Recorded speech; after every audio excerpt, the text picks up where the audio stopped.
That's awesome. Let's have a look here. All right, Jessica. Hello. Here we go. All right, you seem like a very professional teacher and someone who has a lot to share. That's what this outfit is giving. It's giving professional. Thank you. Lindsay, I'm going to go for you. I really admire your toe polish when I came in. I was like, oh, that's so nice. I'm so glad I took the time to tidy them up. I'm going to throw to Tori. So when I met with Tori, we did a little one-to-one, I discovered some cool things about you. I just think you're really cool. Okay.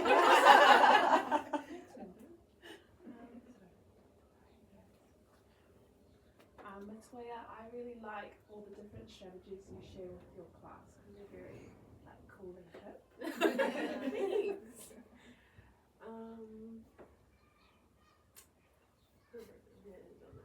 April, thank you for always being confident and brave enough to share. Oh, thank you.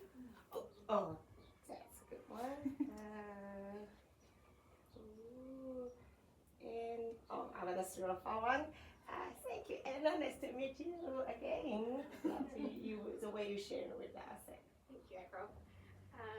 Jennifer, I'm going to throw to you.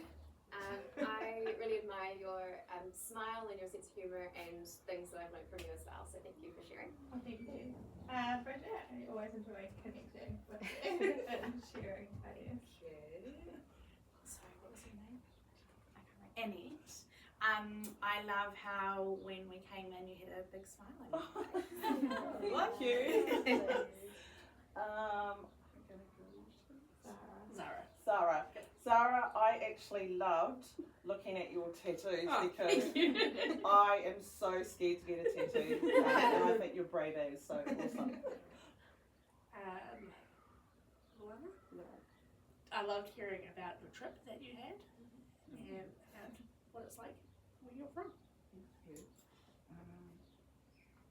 Good morning, Emily. You look radiant this morning. Nice to have you in our class. Thank you.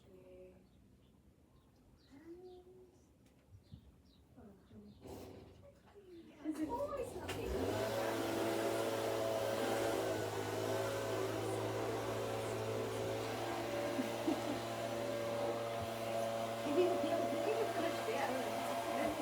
Yeah, that's good. So the cool thing about this is it creates that connection point with everyone. So by the end, you can go around as many times as you want, but they quite like the physical thing of, oh, look what we've made. Don't try and untangle it. Just cut it off and get someone else to untangle it. This is really easy to make sure everyone can choose. Yeah. Sometimes when we do things like this, I think people get missed out. A nice way to listen. I screw it. It's always fun. Oh, cool. So we'll connect that back in. All to the middle. Here we go. Beautiful. Thank you very much. I said to do it because I'm just taking it.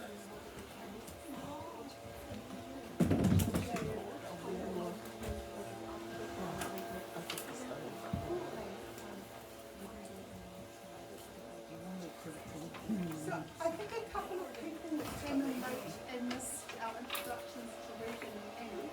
So Regan and Annie from the group that Dave, Rob and Emma were catching up with us today. So I think he's going to work that around June. So move into our homework review and we're going to do this in little groups. These little cards with the questions on. And we've got roll cards. So when you get your roll card, find your matching colours. Oh, thanks. And then there's the, so we're going to have 4 groups. Hopefully we've done our counting. Oh, Amber's not here? Yes. So 1 less. She should be here shortly. Thank you. Thank you. So I'm just going to give the card to the timekeepers and the timekeeper. So when you've got your group, who are the timekeepers here? Oh, yes, we did. Let's go. Let's go. Yeah, I think we must have miscounted because we're missing two. We're missing two cards. I don't know how that happens. We can share. Share, why not? We'll encounter. Who are our bilingual encouragers? So we've got some nice little prompts. Who else are our bilingual? We both have. Hopefully you're in different groups. So all the orange people find each other. So find your colour and sit with your colour. Does that make sense? So you'll need to stand up and move.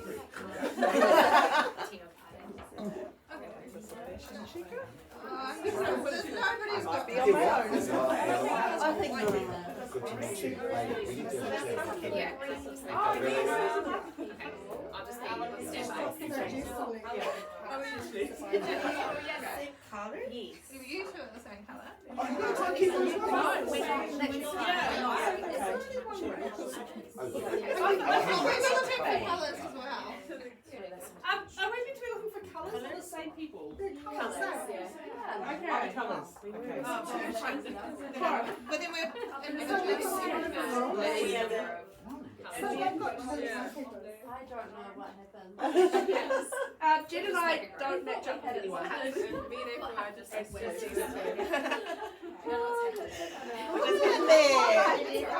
got an idea. I've got an idea. It looks blue.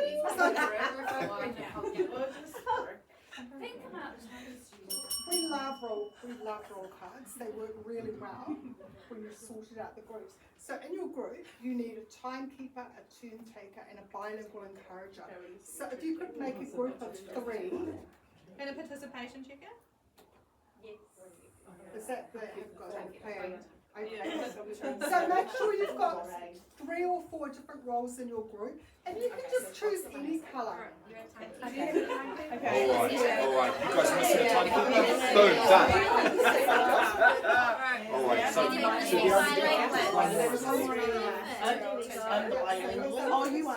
Sorry. Okay. Oh, good. If you can be a group of 4, and if you've got a group of 3 here, Yes. and they're all different. Yes. Oh, yes. You want to choose some different. And make sure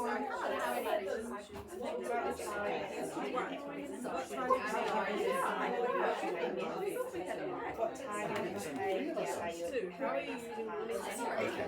So we've got a discussion. We need to think about the type of student present. All students in general. So question 1. What target behaviour are you ignoring? What effect has I'm ignoring if they're like calling out answers at me.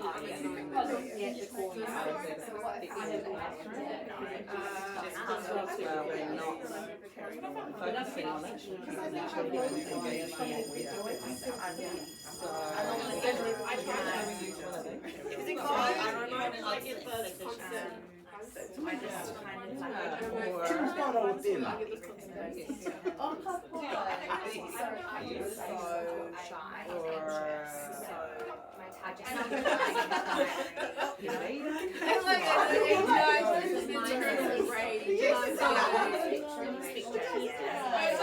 It's like I've got some voice now.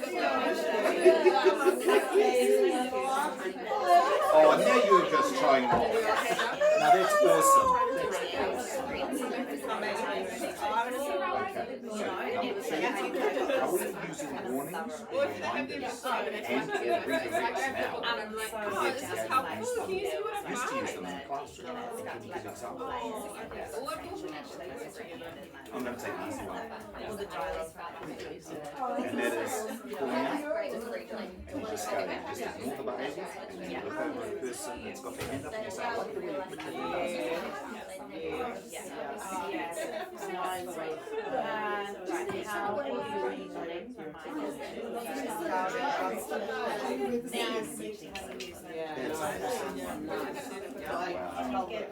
Right, what we have to do right now. Right here. And this is where it's been.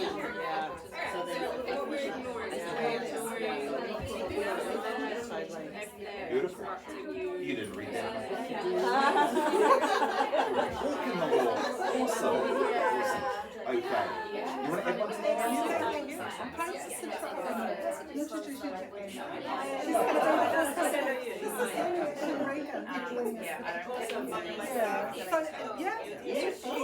Absolutely. Well, we have to put a discussion about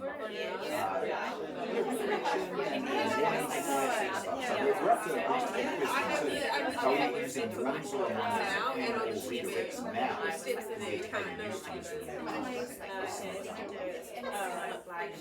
I'll listen to you because I'm just like fresh off dropping my daughter eyes Oh, and totally. a long drive from Yazzie East to Dublin. Yeah. I'm not a designer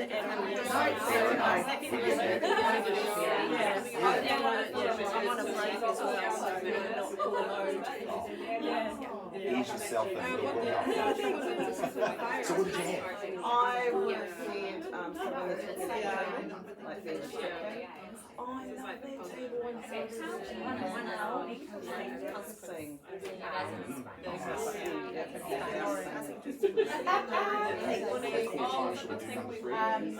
What does or could a discipline hierarchy look like in your classroom? It says the key response to discipline must reflect as it does in examples.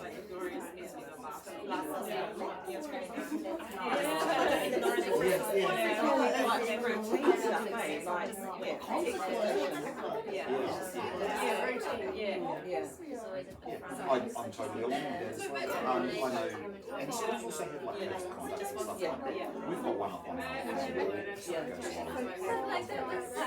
and so it has that little bit of lead up, but essentially it's the same thing with all. So you go up there and you just go, for example, like the respect school property when I'm using it, and then it says, therefore, I feel most of the time And then she was like, maybe and I was like, no, that's not what I did. Be honest, ask her, right? Why don't you sit together? That's not exactly what it says, but Yeah. And she was like, she really reflected, and I was like, So we need to so what does reflect look like? How would we? rather than the teacher being because they're like, oh, the teacher's just Oh, yeah, I think one last one. Now it says feedback. One person from each group shares. Oh, Amy. Oh, yeah.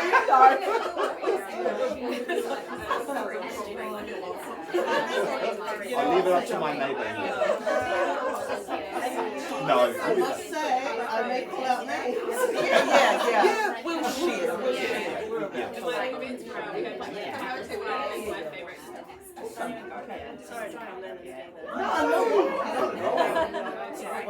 As we said, it's a neat way to ease your way into it as well.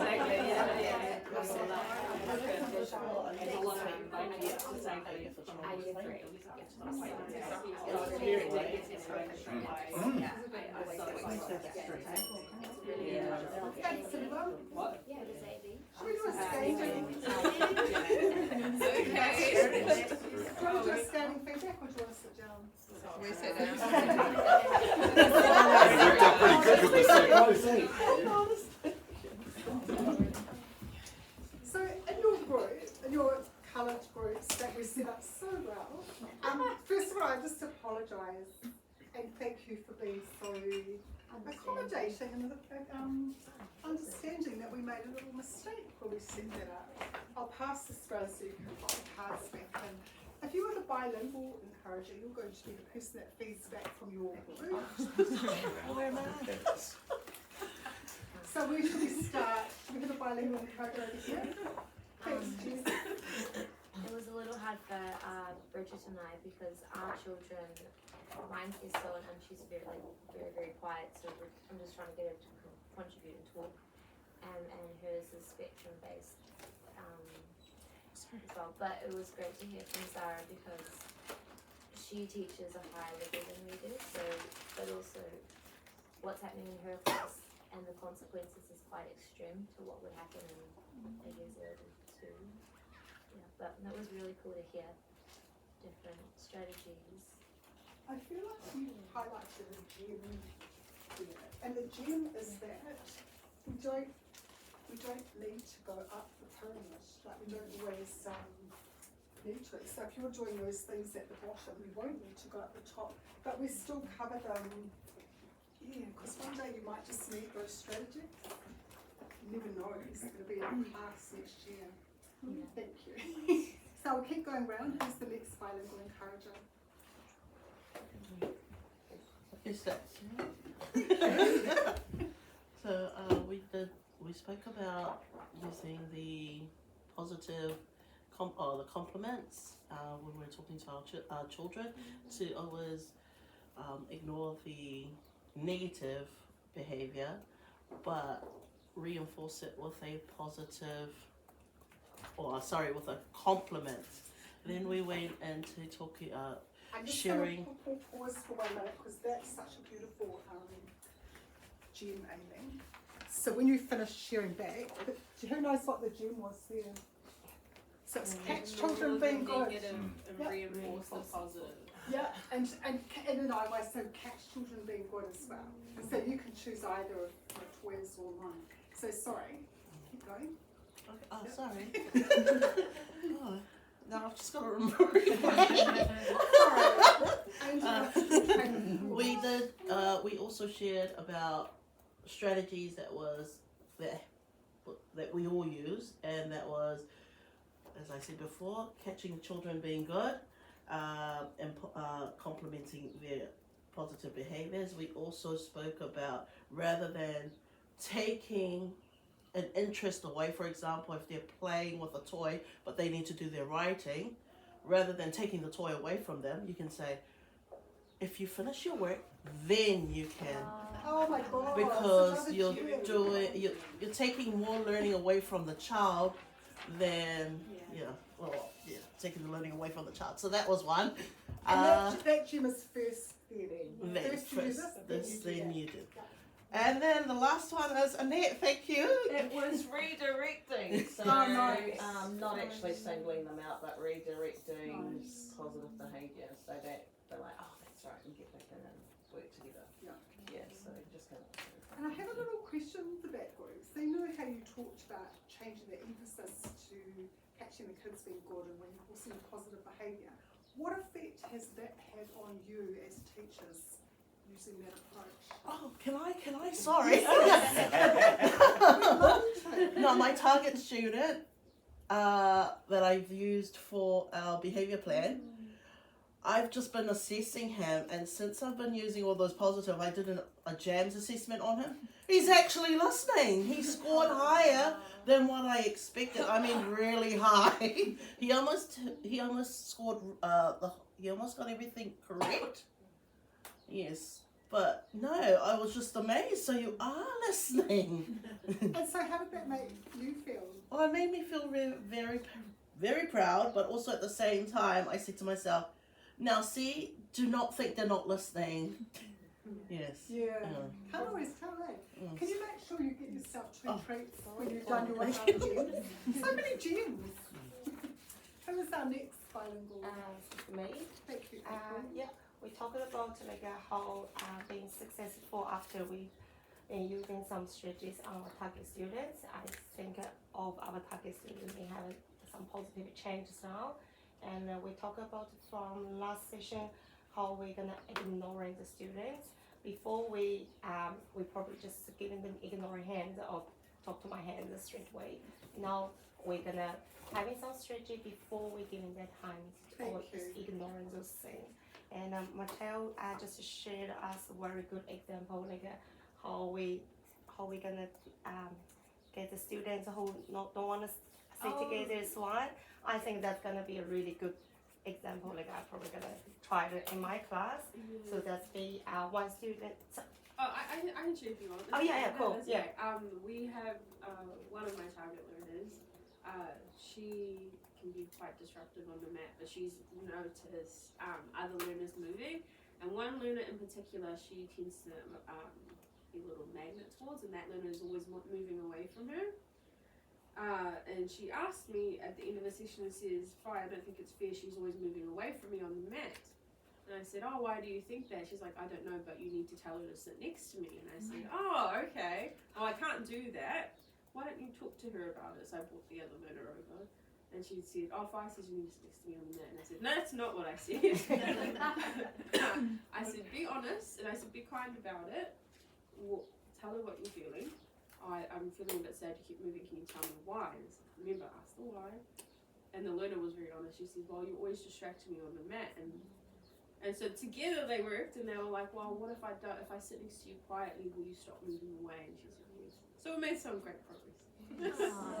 I was going to say that. That's a Jen. gem. You go then. Do you think the gems like the value of student voice? I think so, yeah. And it's that That's collective wonderful, problem Victoria. solving with the students.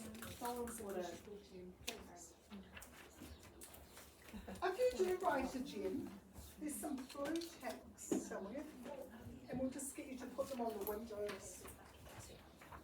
So did we have one more? I feel like we had one more bilingual. Yeah, so Thanks, Rhona. we talked about the effective ways of how we can support our challenging students, and so we talked about what we our lessons last week about ignoring, and so I think we practiced it more this week, and we focus more on those that are wanting to learn, but also ignoring those that are, wanting their extra attention. And also, we talked about how, sorry, is it Amber? Anna. She shared this really good idea about what she does with her students. I guess we'll probably call it reflective time, where she has steps. So she'll give a reminder, a warning, time to think about it on the chair, and then the last one to write a reflection of what happened, or how did this affect everyone else. So I thought that was great, and I'll take that back with me to my class and use it. But yeah, I'll share the process. Emily, Anna, do you want to add? Yeah, you pretty much covered what we shared, and I use the planned ignoring strategy more than I ever have.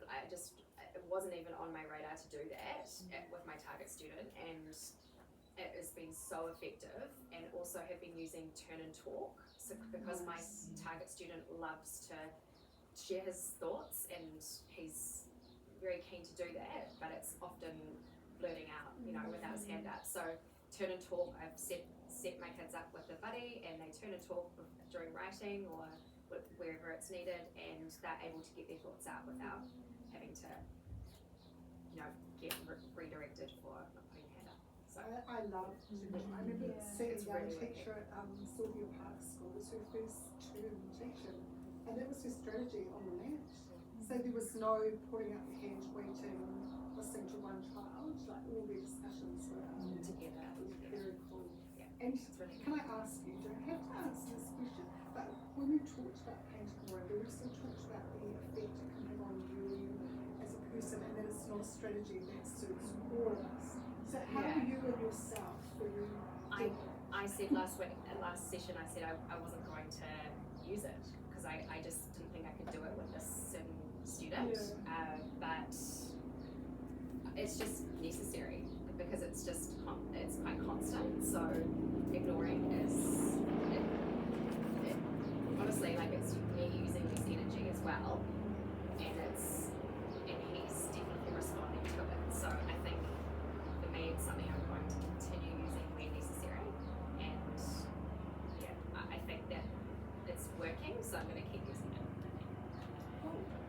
So if you are, when we talked about, you should see a decrease in that behaviour. I have seen it. That's fantastic. I think we should have a trade. Oh, thank you. We love successful strategies. Thanks everyone, that was a great discussion. It's really nice to hear about your students making progress as well, because that's kind of why we're here. Can I add as well, just to the turn and talk bit as well? I think that what I became more aware of is that sometimes when the noise levels increase in your class suddenly, it's because they want to talk. So that is your moment to turn and talk as well. Just give them the opportunity rather than trying to manage the noise levels and things. Make it into a turn and talk, and they can talk to each other and get it off their chest what they want to say. So just, I think it's our job, isn't it? Okay, so Oh, did I forget that?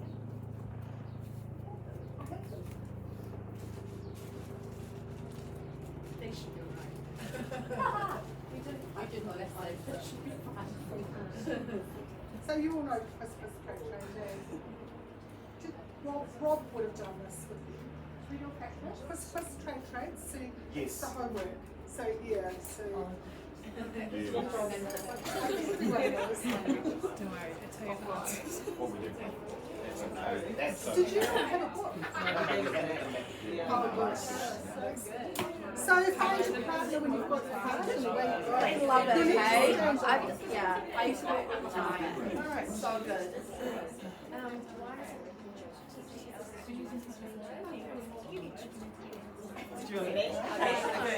Yes. So, do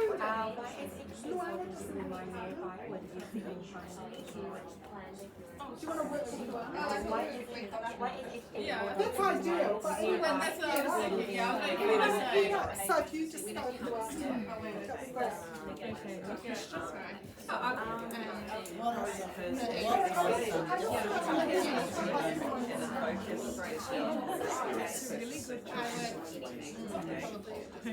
You tell me about it.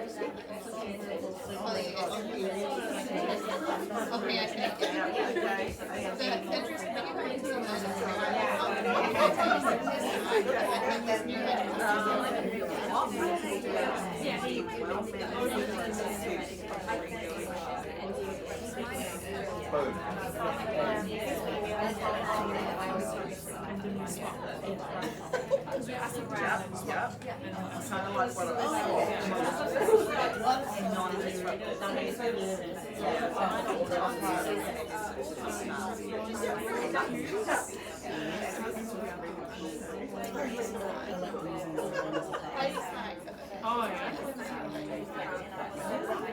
When you finish trading, you find someone else. Oh,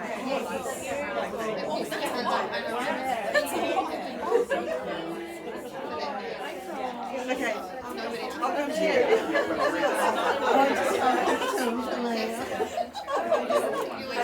I love those. Okay. When you plan ignoring of unwanted behaviors, what does the teacher need to be doing at the same time? So when using plan ignoring of unwanted behaviors, what does the teacher need to do? The teacher needs to be focused on the other children, so that consideration, but also come back to the other child and just go, oh, I love the way you try to say positive. Yes, no, you've got it. I'd say that because it's going to teach you sweet, positive. Just saying, well, just put myself in the shoes of this Yeah. I don't like the way the question was worded. Why is it important to remain nearby when using plan ignoring? You should be important to remain nearby when using plan and ignoring. For me, it's the reaction and how they understand what you're saying to them, or another child would be there. Jealousy? Kind of close, but yeah, it's like you're gonna stop it, just reinforce positive behavior again, because if you're here, they're distracted, you can't see it. happens again. Oh yes, it's to redirect. Okay, I thought it was. I had a different scenario. I thought it was a group scenario.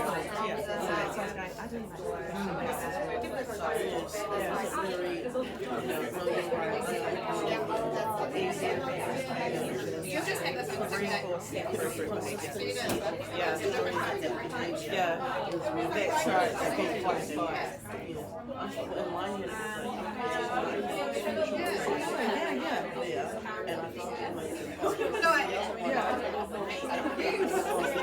right. That's right. Okay, I'm with you. I'm trying to tell you that I'm not, but I am, but I'm not.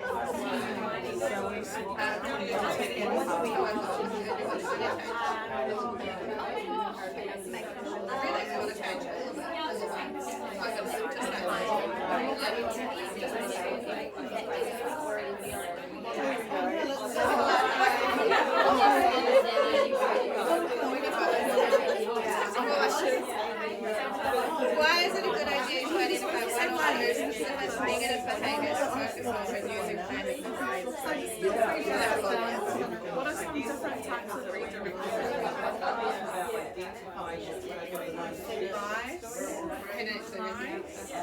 Teachers can be realistically expect to be consistent in ignoring the misbehaviour every time that group occurs. It's easier just to apply someone. Yes, so just take that. Yeah. Okay. Thank you. Thank you.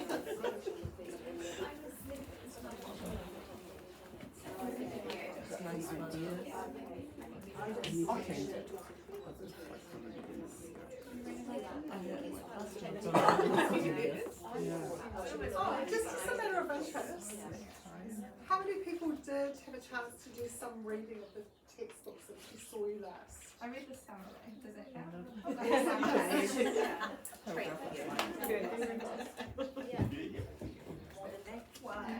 Oh, it's such a one page. Who else did some reading? I'm just looking around the room really quickly. Oh, of course it does, Savannah. We know how busy you are. A paragraph.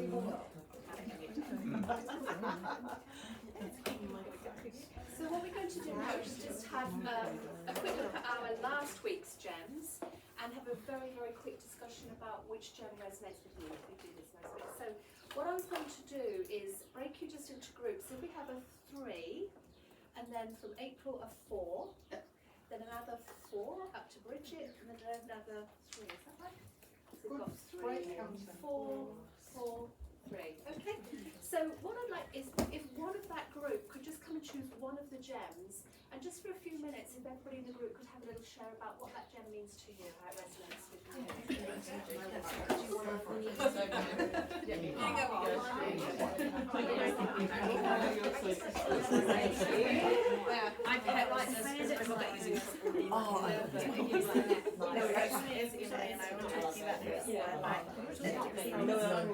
How we use it, how good like out of mind. That I so parental stuff, just like the positive relationship, like that's pretty much your style. Because you got to know your kids. I mean to just build positive relationship with my husband it is. and all the students. She started again, but it's now 6. When I Mine- said that, I'm like, mine you're not. is happy moment. Like that's Then fine. you can Sorry. So there are times that things They know that when they even speaking of time, just the behavior. Yeah.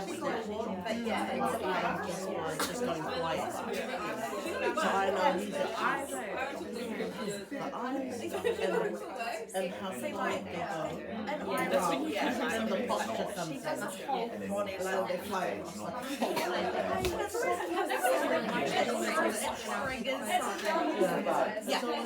yeah. The quiet, and then the posture changes. So it's body language. Before you say anything, I just look at that and say, okay, what did you say? So as soon as I come here, I'm like, There you go. Exactly. Like calling out those And you have someone when you're talking to them,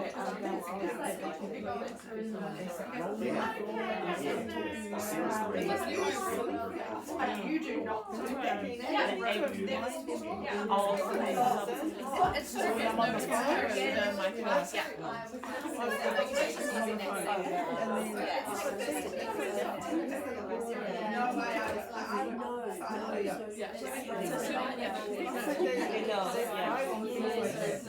So what kind of devices would you use if for example, the principal comes into your room and then slams the door down on the floor?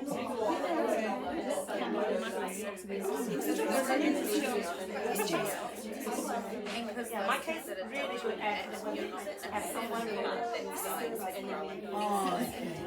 Yeah, you'll have to know because you can see it. But it's interesting. before that you can get everybody spread out and when this is you are able to eyesight. You can also see her. Yeah. Lovely, thank you so much. So perhaps if you could bring back, you could put the stars over on there. I'll click them. Oh, lovely, all good. Thank you. So our topic today is about decreasing inappropriate behaviour. And if we go to the teaching pyramid with Wendy with our magic pipe cleaner stick, we're now looking at the top of the IYT pyramid. We've moved up the discipline hierarchy to do with behaviours that we can't ignore. And the negative consequences are usually something the student doesn't like, and we're using them selectively. But a lot of teachers won't actually need to use these because but we're letting you know about them. So in this workshop today, we're going to be talking about time out to calm down. It's one of the strategies, and we'll be sharing with you what the incredible years time out to calm down looks like. In this workshop, our goal is to help develop an understanding of what an effective time out to calm down can look like, so you can make an informed decision about how you use the strategy, or if you choose to use the strategy. But what we like to kind of emphasise is it will only work if there's been a strong foundation built between the teacher and the child. They've got a strong relationship, and behaviour plans have been included, and we've targeted positive opposite behaviour for coaching, praise and incentives. So all that needs to be in place first before that we use that as a strategy. So what we're going to do is we have in our textbooks on page 307 to 308.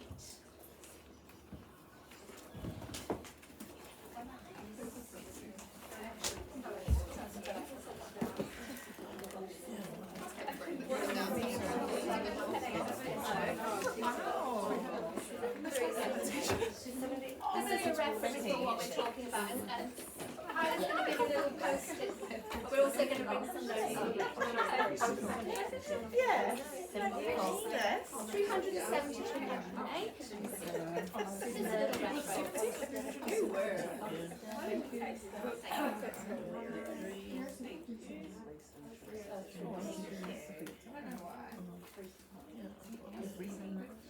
So what we're going to do now is we're going to listen to a narration on the screen, and what we'd like you to do is listen and pull out 5 key points for using negative consequences that you hear on the narration, and Kyla's just bringing around some notes so you can note down some.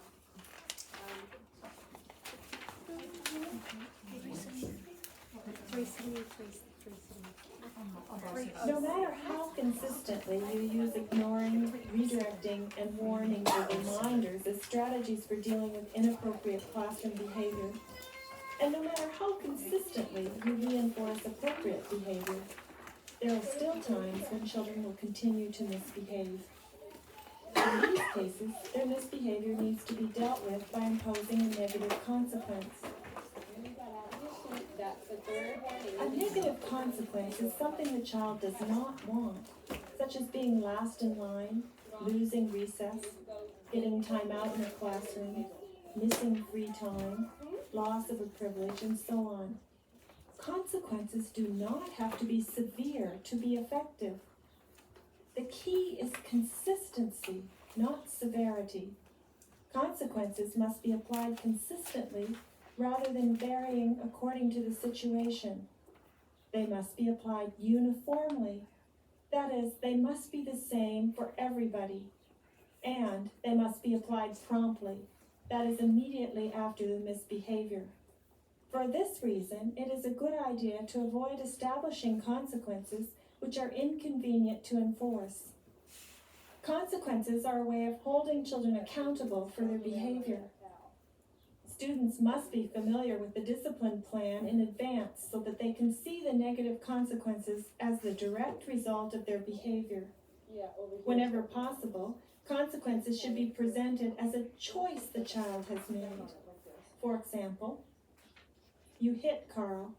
You have made the choice to go to timeout for 5 minutes.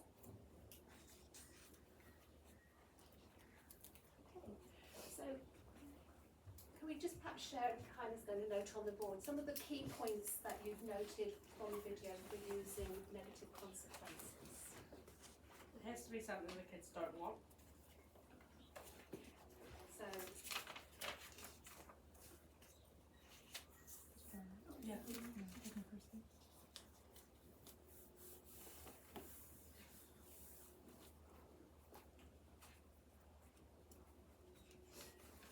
Setting the same expectation for everyone.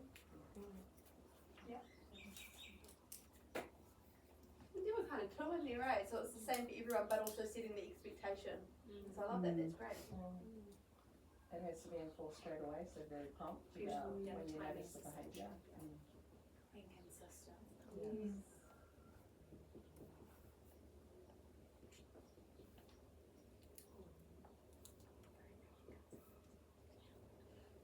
How about when she was describing about how the child perceives the consequence? Did you notice that? They should be aware of it beforehand and see it as a choice. Yeah, it's a choice that they made with their behaviour. Yeah. Is a key, like a Regina Murray, so it needs to be a proactive thing rather than a reactive thing. Don't use consequences unless you're prepared to follow through. So on that note, thinking about the consequences, how was that for the teacher? Did you notice what she said about how it's about the teacher enforcing it? How is that for you as a teacher to enforce the consequences? When you say about don't do it if you can't follow it through, be thinking about whether you're able to follow it through, you know, and it's actually a kind of a convenient thing for you and part of your program that you can actually. It doesn't have to be a big thing, it's just something small. Yeah. So more realistic, like not saying, if you continue to do that, you're going to go and see the principal. Yeah. And it's like, you can't be sending the children to the principal all the time, so it's got to be a realistic consequence that you can action straight away. Yeah. And we try and avoid the sending them out to the principal, don't we? Absolutely. Any more, Sharon? I think it's important that the teacher stays calm. The teacher stays calm, absolutely. Yeah. And also it's about holding them accountable for their choices and for their behaviour. Beautiful. And related directly to that behaviour, yes.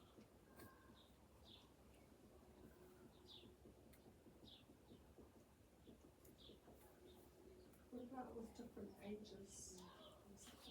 They also mean what different ages. So if we're thinking about the children that we're using these consequences on and the ages of the children. Age appropriate, yeah. Also, as well as age, consider developmental level as well. So we've got some students who are 10, but developmentally probably more like 6. And then you've got some students who are 10 who developmentally maybe more like 12. So, yeah, absolutely. The age and stage. So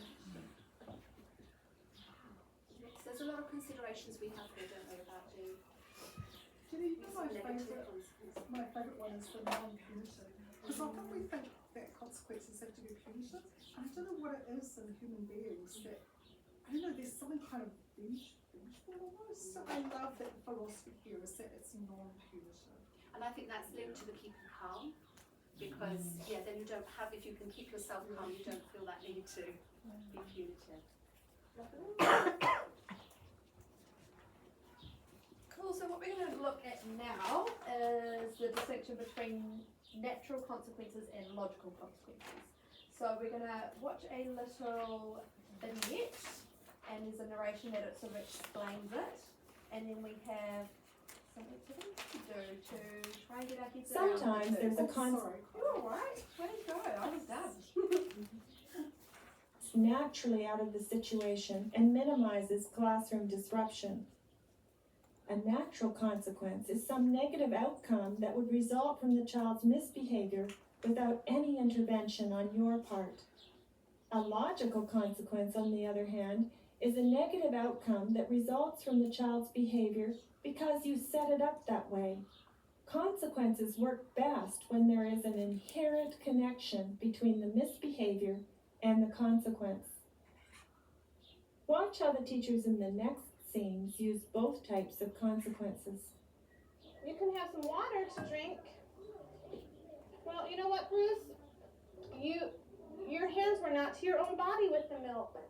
So you can have water, that's your choice. At school, the teacher pours the milk. That's it. So what is the difference that you understand between a natural consequence and a logical consequence? Actually, have a chat to the person sitting next to you. What's the difference between a natural consequence and a logical consequence? I just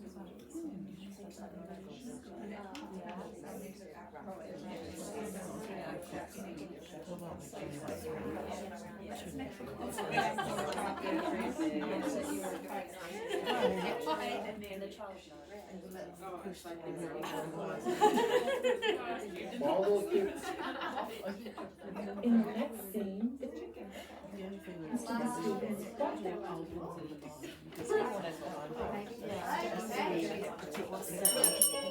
Lovely. Anyone want to share back? Anyone think I've got a really good handle on it? What a natural consequence is? Like a natural consequence could be like, oh, we don't run in the class because you might fall over, and then they choose to run in the class and they fall over. That's a natural consequence. Perfect. So they're doing something and something naturally occurs as a result that is unpleasant. Yeah? Drop banana peel, slip over on it, that kind of thing. Perfect. What about a logical consequence? Can I have a go? Yeah, Alright. we love having a go. The logical in here was the teacher pours the milk at school, but he decided he wanted to pour the milk. So now she puts the milk away and he has water instead. Exactly. So she set up a consequence that occurs as a result of the behaviour. So it's logical, it follows through, that was the expectation, you didn't follow it. The logical consequence is something we've set up before. Very good, and that was my next question. When she said, actually, no, you haven't made the right choice, so you're going to have water, was that a natural or logical consequence? It's a logical. It was a logical one. Fantastic. Okay, we're going to watch two really short vignettes together now, and we will see teachers using logical consequences to manage behaviour. So usually when you're in a classroom, most of the consequences that we give are logical ones, because often things like you're not going to do your maths, so you're not going to learn maths, that's a really long-term consequence. That's not really going to have an effect right now on changing that student's behaviour. So often we're using logical consequences because they're a bit more timely and can be controlled a bit easier. So we're going to watch these, and I want you to think while we're watching them why they are good logical consequences.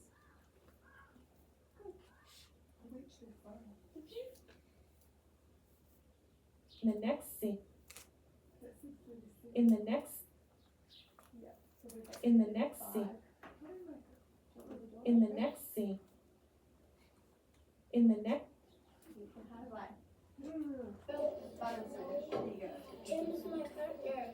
Peter, no, I won't accept that. You need to go to the end of the line. You can take Carl to the end of the line too, if he is your partner.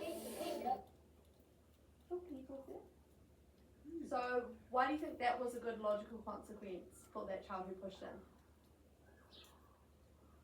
He has to go all the way into the back rather than, you know, going and waiting his turn. But he also has to take his buddy with him Perfect. So he really wanted to be at the front. Consequences, you pushed in, you're not at the front anymore. Perfect. And I'm just thinking on that, we haven't quite got it on the list, but another one of the key points was that the consequence somehow matches the behaviour, that it has a connection with the behaviour, so that was a really good example. Yes. Oh, we got that. Related to behaviour. Yeah. With my terrible writing. All those people that are on this side need to get in the back because you're out in the hallway. And you do not line up in the hallway. End of the line. End of the line.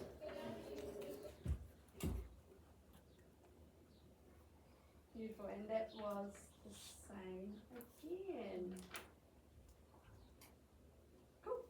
So now we're going to go on to an activity, and for this activity I need my group cards, and I'm hoping that I've done this good, right? But we will see. Watch in the next scene how the teacher initially tries to get the children to talk about their problem. So what we're going to do now, oh, actually, sorry, I'm all jumbled today. If you could get out your textbooks first of all, and on page 308, if you turn to that page, I'm going to ask I'll ask for a volunteer just to read out the first two sentences about natural and logical consequences. So you'll see the heading about a third of the way down the page, just the first two sentences. Anyone want to have a read of those out loud for us? Okay.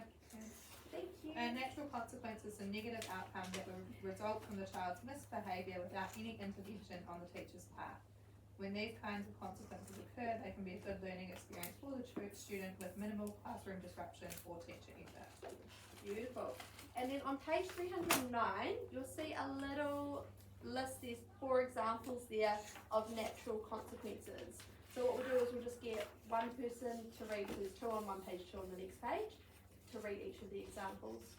Anyone would like to start? We'll just popcorn those. Yeah, I can. Thank you. If a student forgets her school books or homework, she will not be able to have her paper marked or get a special sticker of recognition that day. Beautiful. And the next one?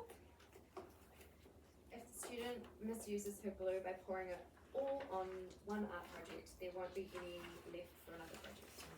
Lovely. Next one? Next page? If the student doesn't come in for a snack on time, there might not be any left. Beautiful. And last one? If the student refuses to eat the school lunch, he or she may be hungry later. Thank you. That is perfect. So what we're going to do now, and you can keep page 309, 310 open because they might help you with this activity. What you are going to do is in your groups, when I put you in your groups, you're each going to have one of these. And so you can see on here, we've got natural and logical. If a something, then something. So you have to match the consequence. If something happens, then what will happen as a result, and whether it's natural or logical. Can I just get a thumbs up if everyone, that makes sense to everyone? Cool, fantastic. And we're just going to hand out our fruit card, so you're going to find your fruit people and make your fruit team. And then I will hand out your way.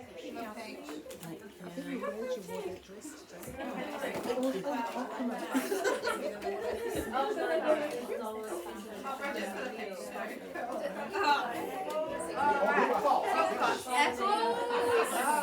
We have got pineapples. Unlike me. Oh, we got peaches. Peaches.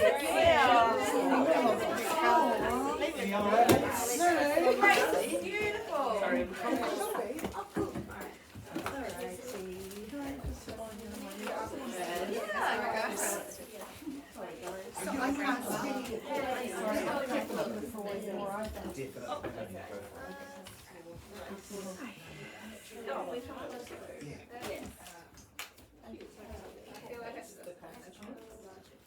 Okay, this one. If a student can't stay in their seat during the meeting time. That way. Oh, right. If a student wants to be able to see their screens. Oh, okay, I see. Let's go Oh, you just push it a bunch of times in the body. Then we can take it. Oh, all the ifs on this one.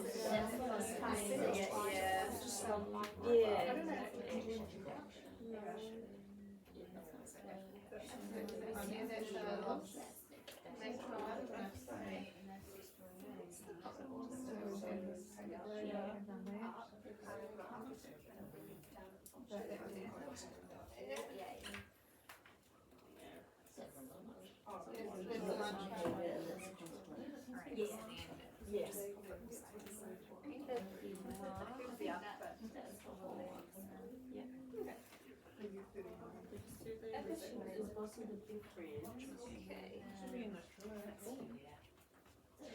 They will start all the way in a void.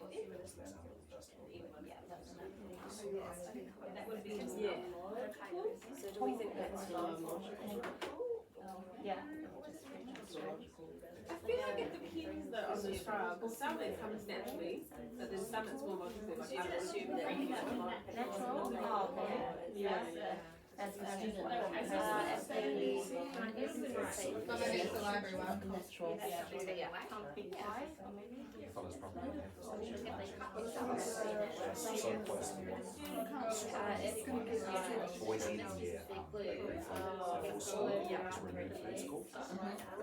And so by the time you get to 19, their hands are back. So next thing is the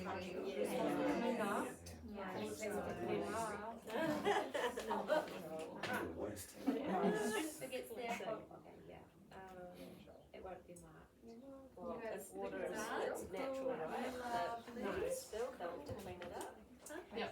Or no, We'll just give the last two groups another couple of minutes, and then we'll share back.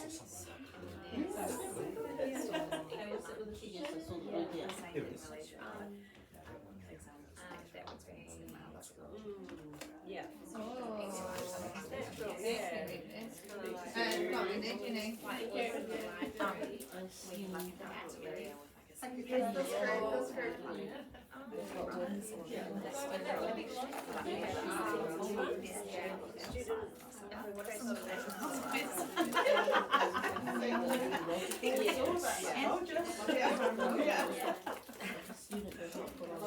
Yeah, I know, it's so good.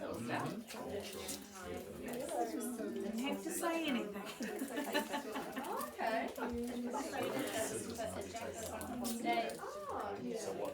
That'll be logical. Okay.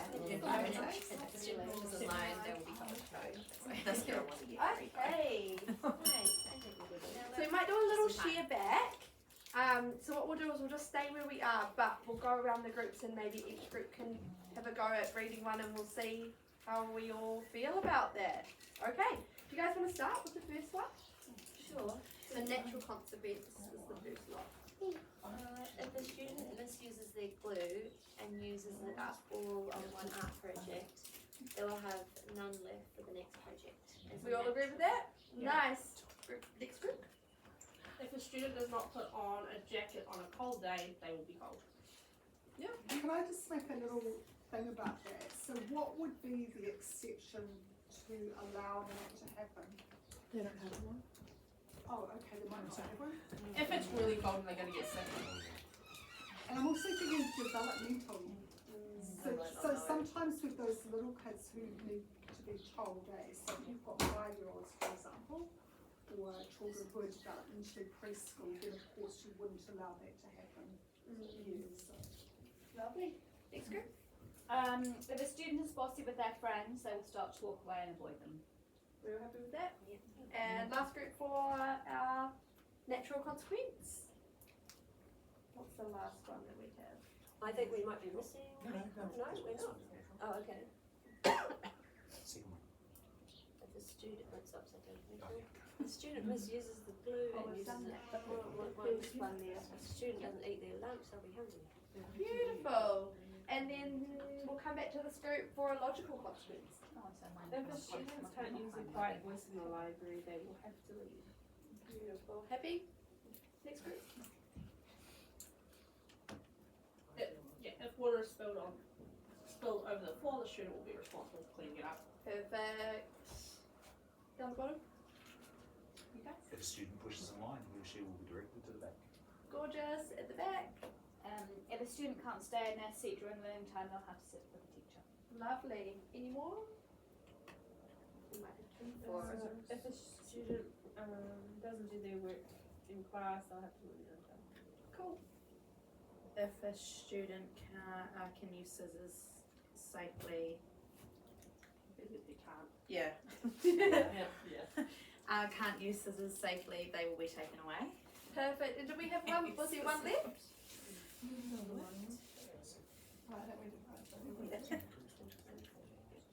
Was there one left, or is that all of them? There's one left. There's one left.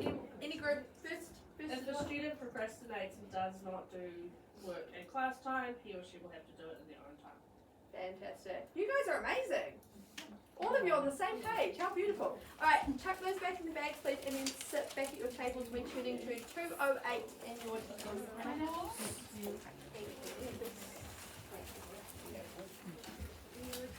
Thank you so much. Thank you. Yes. Oh, but we're in Thank sorry. you so much. Oh, thank you. Lovely. So 208 in your teacher's pack, which is that lovely pack that you had on your seat. It looks a little bit like this.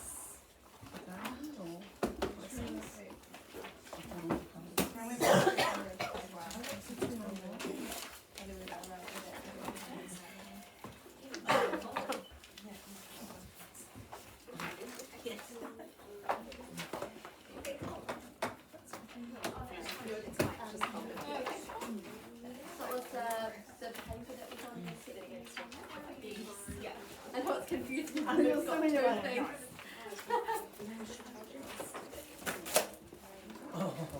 Lovely. So for this activity, if you're still find a way, we're on 208. What you're doing is just with the person sitting next to you, you're thinking about 3 logical consequences that you use in your classroom and writing them down on the page. So just to chat with the person sitting next to you, 5 minutes, 3 logical consequences that you use in your classroom. There you go.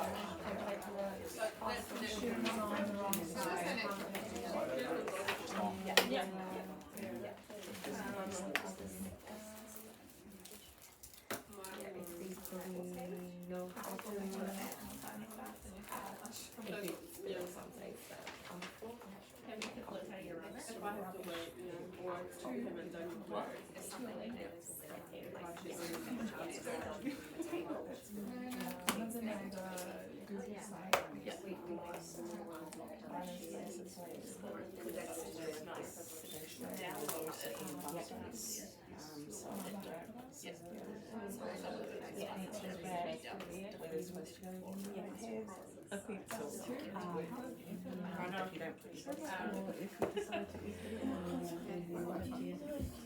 Yeah. Me and our school use like devices, and we have all the kids saying if they're running sites, they're not meeting. I want a guidance session where they can meet go. That's the thing. Oh, they have kids on them. Mine one is, if they're gonna waste any time, I'll wait until it's their time. That's why I'm doing quite a lot of things that will finish their work on task. Different things. Your one's a bit more, and it could be curious what yeah. Sit down,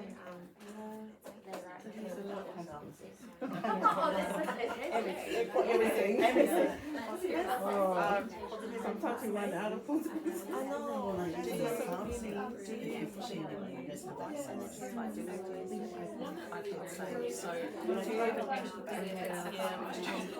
And they overturn for us. I've got S6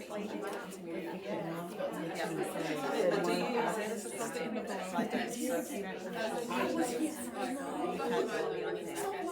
It's like a first thing.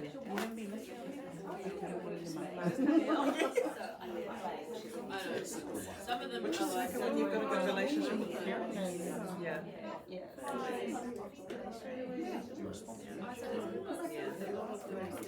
And then my other one isn't, you know, they do a work group.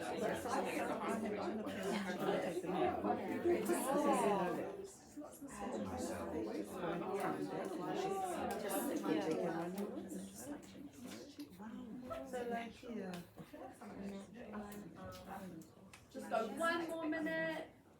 If you don't complete the learning in class time, you complete it at home. Sometimes you Right, I want to take it. just my turn. Yeah.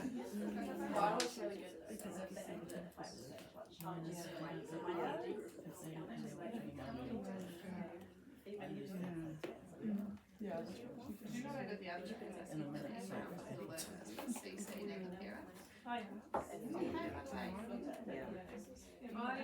I had to email parents last week.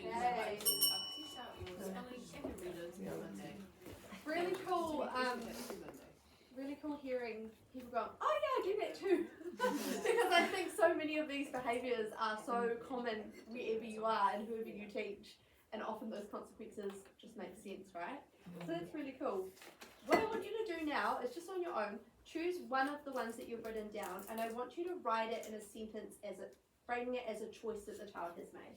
So for example, walking around the classroom, so the choice that you've made is to sit next to me. So what my sentence would be is, you have chosen to walk around the classroom, so you've made the choice to sit next to me. Does that make sense? I'll write up a little sentence frame if that is confusing to keep in your brain. So you have chosen to, and then the behaviour, so you have made the choice to, and then the consequence. Sorry, my writing has always been terrible and I'm not going to change it now. But if you just choose one of your consequences and write that as a choice sentence on the bottom of your page.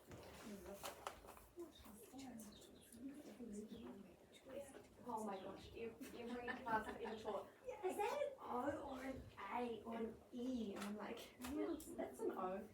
Mine do I like do the R's, same. like my eyes look like B's. Yeah. It's always If the I'm R's. doing like my link my writing really quickly, like, is that an I or a V? And I'm like, It's just that. yeah. So I'm guessing it every day. Work on my letters or my Oh yeah, but I'm left-handed, so I think I was doomed to fail from the start. We're useful. You've chosen to manage your Yeah. It's because I find white really hard. You know where to put Absolutely, our and hands. you can't anchor your hand or Yeah. anything, that's right. Anyway, that's besides the point. Oh no, this is just all over. Same with pastels, I always had pastel art, so I used to get it all down my arm. Yeah. And exams, because we always had to handwrite, I'd end up with pen everywhere. There should be something invented for that. I'm sure there is. There'd be something online on TV. That's right. I got called out by one of our new entrant teachers the way they don't know how to form my letters. They will. They're the ones who tell you, because it's very serious. Rachel was just like, is that really how you just formed your F? I'm like, yes.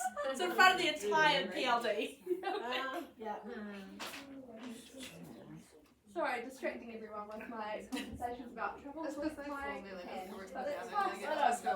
No idea. All the struggle is real. We're the first. Shall we see, is there maybe one or two people who want to read their sentence back to the group? Anyone? I thought you've chosen to be on the wrong thing online, so you have made the choice to lose your Chromebook. Anyone else? I've got a lunch code. If you leave the lid off your whiteboard marker, you won't have one to use. I have that all the time. There's one for teachers. Fantastic. Okay, so shall we move on? Yes. So we're going to see Jamal. I think we've met Jamal before. He's refused to listen to the group, so he's been sent away. He gets sent away to the table.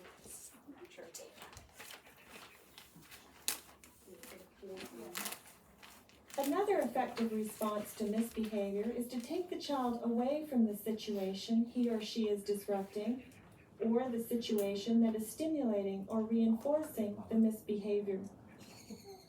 This usually stops misbehavior by decreasing the attention it is receiving from other children. This strategy also gives the student a chance to calm down and get back on track. Watch how the teacher in the next scene uses time away from the group for a child who refuses to do what she asks. And is that an extra chair? Okay. Look at this calendar. Jamal?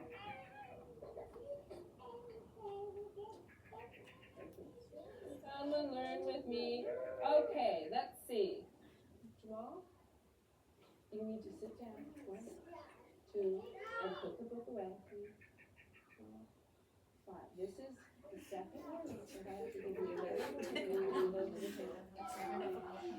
and then you won't get your beads. Jamal, you need to. Jamal, you got out of your seat. That's the third warning. You need to go sit down at the table and color. Goodbye. Jamal, you need to go get a piece of paper and color at the table. So how effective are her warnings up to this point? I can see you shaking your head around. Not so effective, you think? Yeah, because he didn't move. Yeah, he didn't move. Yeah, he just stayed there. So, what other approach do you think she could take in this instance? Ignore. So from playing to ignore? She could bring him closer to her, and if that's not working, not talking at him, but like talking with him. Because I even found it hard to see what was going on. Okay, so that's a nice idea of them sitting next to you. So, the next thing he does is, you see him splattering some water. He's a fun boy. He's a fun boy. I think Jamal's just having a really tricky day. I, the big Billy Goat Gruff, said the big Billy Goat Gruff. Now I'm coming to gobble you up, roared the troll. Well, So that's your class, just say. Jamal's in your class. What would you do now? So you might ignore? Planned ignoring. Because you've still got the whole group in front of you, so you're still teaching. He's not disrupting the other kids. Okay, and that's He's a not really hurting important himself. thing. Like, you can still teach, and once they go off to do the independent, then you can go and talk to Jamal and have that logical. Yeah. However, being devil's advocate, what happens when the other kids start turning around and going? So I suppose it what would you depends do? knowing your class, right? Know your learners. Absolutely knowing your learners, absolutely. You'd know which ones would be tempted to do that sort of thing, Yeah. and you'd hopefully give some sort of Positive praise-based redirection for reinforcement. them to get them to settle back on class. Yeah.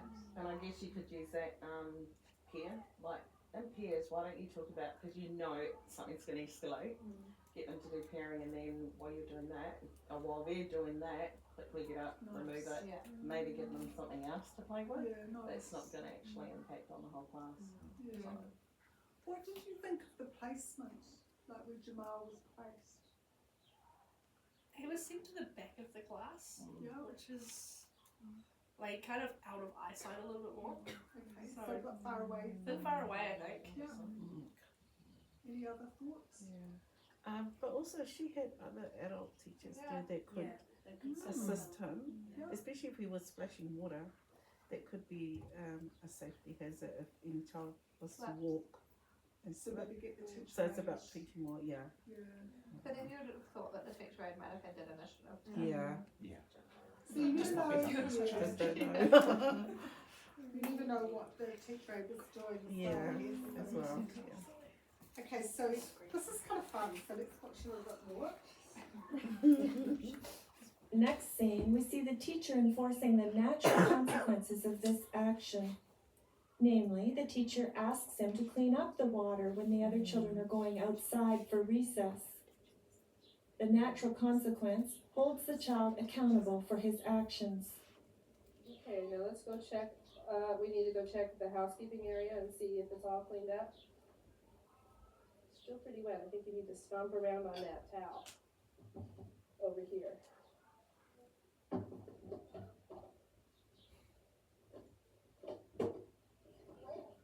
Yeah, over here is where the water is. Put the towel over here. It'll still soak up. Now step on it like this.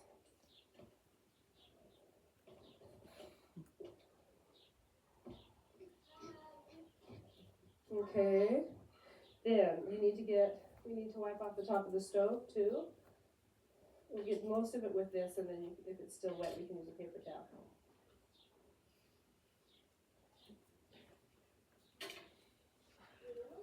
Oops, I see some water there.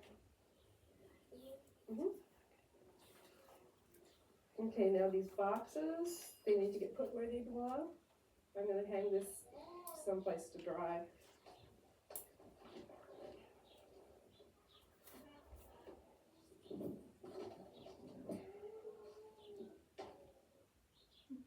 Why was it important that she got him to clean up the water? It's holding him accountable, isn't it? Yeah, so if you've chosen to splash water everywhere, then you've chosen to clean it up.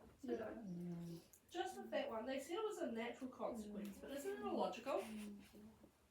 Yeah, what do people think about that? Yeah. Because she engineered it, eh? Yeah. Yeah. Yeah, we noticed that when we listened to that narration as well. Yeah. I was thinking about our list of points here. So in terms of who getting him to clean it up, does that tick any of those boxes there? So we've got accountability.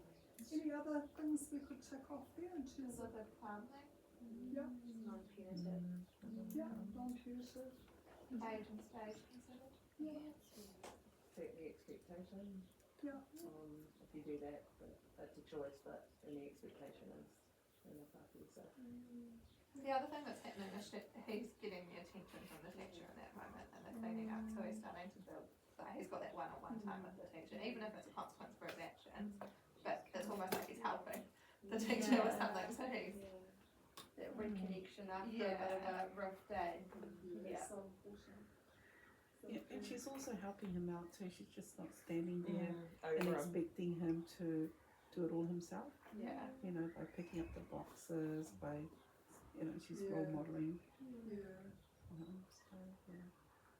And I think that's considering that age and stage, so remembering that classroom is a classroom full of learners with quite high additional needs, so she's probably quite aware that if she said to him, go and clean up that mess and didn't support him with that, it probably wouldn't happen.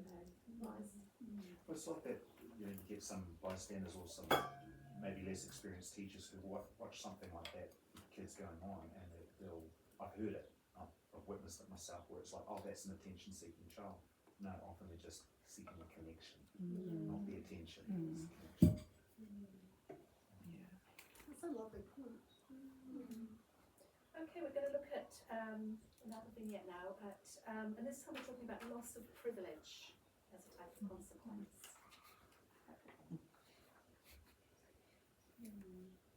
In the case, Yeah. Sorry, it's our another favourite. type of negative consequence is for the child to lose some privilege, such as recess, computer time, free choice time, and so forth. Watch in the next scene how the teacher uses this strategy. Katie, you're talking, you're going to need to move back to your seat.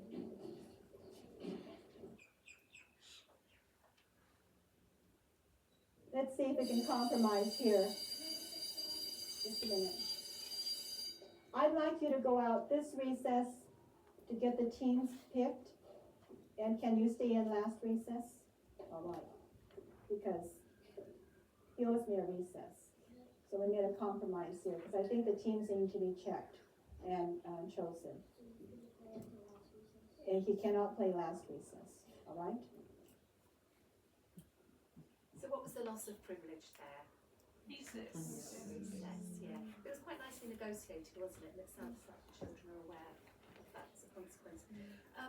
Can I ask you just to do a little turn and talk about what loss of privilege you've used in your classroom? They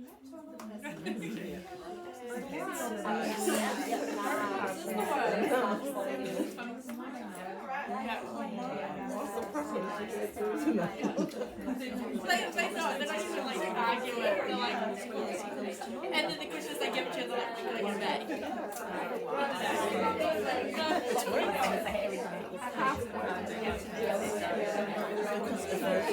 Yeah, so one thing,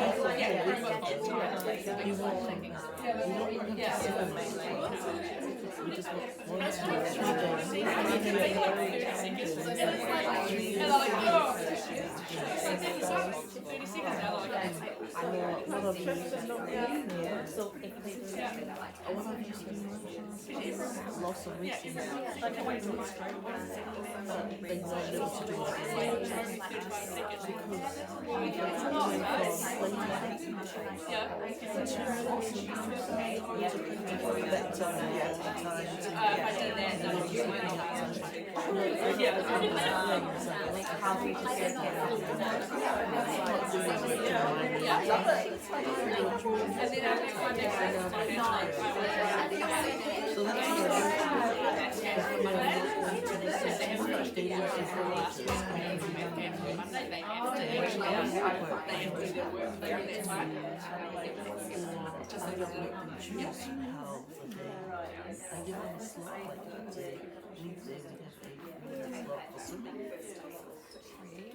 Thank you. So, and just to let you know that on page 312 in your textbooks, there's a piece there about loss of privilege. Just to keep mark later. I think you're going to. Yeah, and we're just going to do just a little bit of reading in the textbook. So chapter 9, is that right, Jenny? So we're moving into using time out as a strategy to calm down. So this is prep you. If you turn to page 338, and it's paragraph 2. So if you could just read paragraph 2 on page 338, and it follows on to the next page.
I'm just thinking about times that we've used time out in the past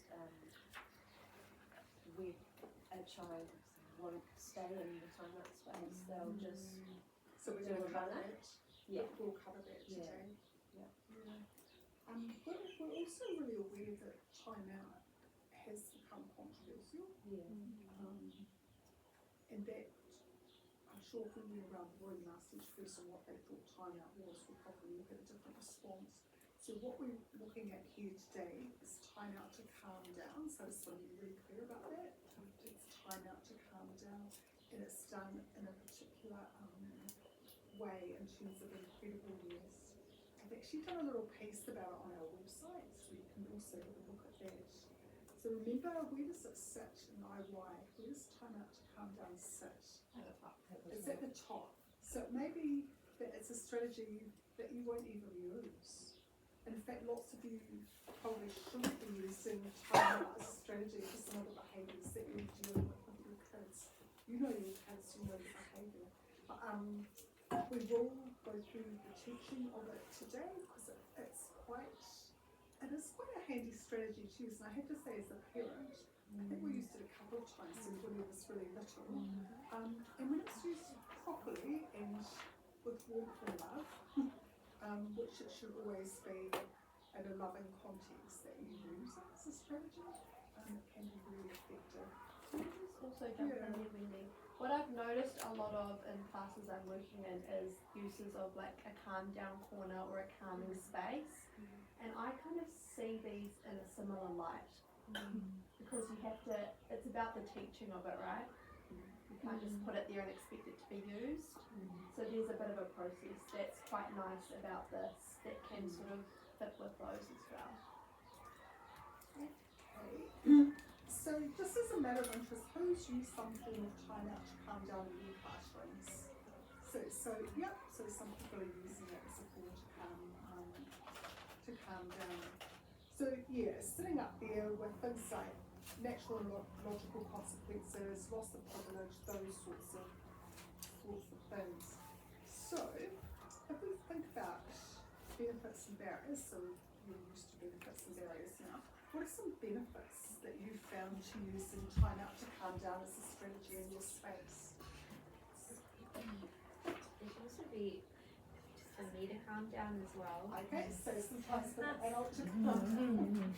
But mine would be like, I don't know, if someone wasn't finishing their work, then the time that is time away from the class, being sent to another class just to go finish it.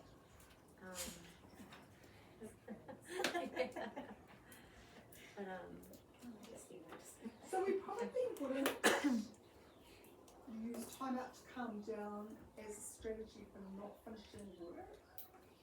So we're thinking of right at the top of the pyramid, and it's kind of like those really persistent behaviours or more serious behaviours. Yeah. So yeah, what other benefits can there be to using the time out to calm down? I think with because we've got older kids. Yeah. Sometimes if they're like really angry, for example, sometimes they feel like they can't stop being angry because they become embarrassed. So it kind of gives them privacy, I guess, to be sad or regulate. Yeah, if it's done probably privacy. Do your kids tend to take themselves off? Or Yeah, do you? they do. So I'm just going to do a really quick thing. So if you think about this program, it's designed for 3 to 8 year olds. So if you think about that kind of age group down there, that's where we're teaching it. Teaching the strategies of calming down, or self-regulation. So we're still very much teaching it down here. What's our long-term goal? They self-manage. They self-manage. So if we think of what Torika just said, that's where we're heading. So that's our older kid. Does that make sense? Yeah. So this is kind of where we're focusing, and yeah, we want them to end up in that space here. Shall I just go here? So I think they need support to do that. I think that they, like sometimes they'll take themselves away, but they might not take themselves away to a place that might be the best place for them, but they might. So we'll kind of cover that today about how we set it up to be the most successful. So it might be more like supporting learners to have the safe space to self-regulate and quiet and calm down. Yeah, that's really important. Okay, what are some other benefits? The top of the playground is not the right place. So safe space. What other benefits are there? Oh, I've got a different view of the room from here. Can see behind it. What are some other benefits? Benefits are you're taking them away from children in the classroom that are like, they keep kicking me, or like they might be doing something on the mat that's distracting the other children. So I'm normally, if I've got probably about 3 children that I know need to self-regulate or need to just go outside and go for a bit of a run and just so we're let it off. reducing distractions, is that and then come back in. Can I put attention as well? Because I think as well with the other students, that attention from other students can sometimes be okay. Carla, I'd just like to compliment you on your handwriting. It's getting really better. nice. Amazing. It's looking really good. I have a few Incredible Hulks in my room. He likes So to what's do the the benefit? Incredible Hulk look, and What's the benefit for you, Skip, of your Incredible Hulk? I really just I talk to them and ask. Yeah, I need to know what's. Tarika, do you mind Okay. sorry, Yeah. keep going. Yeah, just what's going on and finding out what the problem is. So I had that one-on-one. Before they really turn into what's another character. But yeah, so it's trying to bring it back down before it escalates. So you're yeah. using kind of less intrusive strategies. Yeah, and if they don't calm down, then I just get them to just somewhere, like a safe space for them on their own, and do something quiet. So it's like a last resort? Yeah. So yeah, it can be a last If they don't resort. calm down, because they really do act.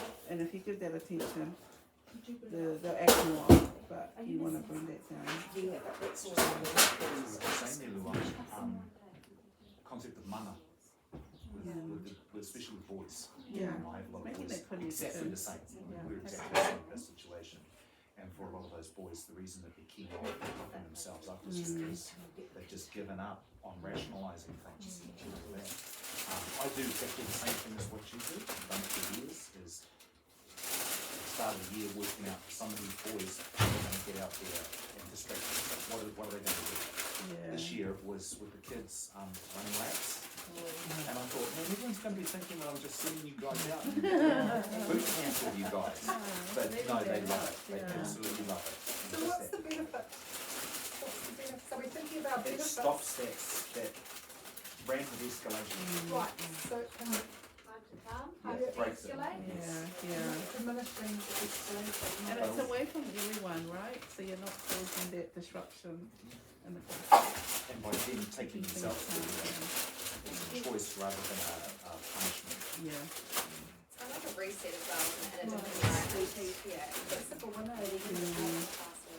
about teachers will say that when they're like, when a learner is quite hyper, they kind of sweat it out, cry it out, or pee it out. So the sweating out, the running, Laugh it out, yeah, the other way to remove.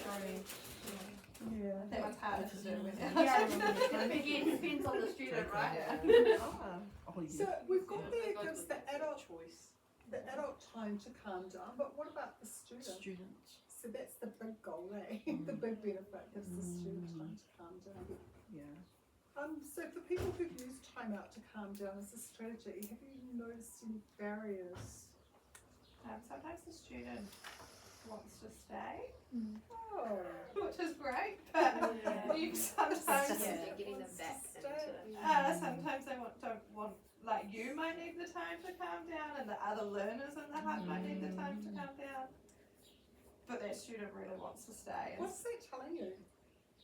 This is, well, I think they see it as a punishment when they leave, and the hub and being there as their safe space, which is great, but yeah, it's hard when you're like, I actually really need a break, and so I can see lots of other learners do. Sometimes I've used a timer before, like a sand timer, so they know they have. I say go grab your timer and go take some time out in the calm corner, and they've got like a visual sand timer, so they How know long's the how long. timer for? 5 minutes. So yeah, it's a 5 yes, minute. so it's a junior, never more than So they know how long they have. And they 5 can minutes is just actually quite a long time. That is actually, yeah. But it's, when I went over the teacher book, it's a minute for every year. I think up to 5 minutes is the cutoff. Okay.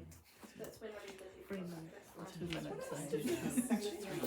No, it should be 10. 3. Smash it up to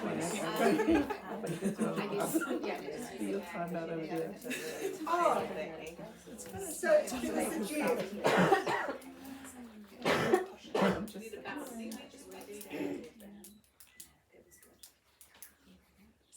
So there was a gem there from Anna. When we use time out to calm down, it is the teacher's decision for when the child comes out. It's always the teacher's decision. So remember we're talking about our 3 to 8 year olds? people with older children, it will look a little bit different. But at this stage, when we're teaching it, the teacher's in charge. Yep. Any other barriers? Oh, I can think of a barrier my first year teaching, which was 40 years ago, and I used to time out outside the classroom. And at playtime, I walked out the door and I'd forgotten I'd sent someone out. I didn't use it again after that. Yeah. So yeah, remembering. Yes. Yeah. Also, barriers would be language. For some of our students have just come from overseas. Yeah. How would you get around that? It'll probably more of action out. Probably showing an action or modeling where you sit, or What sort of behaviours? So with our new kids, what sort of behaviours are you using time out to calm down for? I guess it's the same like everyone else. Although the language is a barrier, but the consequences stay the same because you've made the same actions. You chose to do that. So I don't think it should be any different, but it's just more helping them to understand that this is what happens. Yeah, I guess you've got to be really, skillful in communication.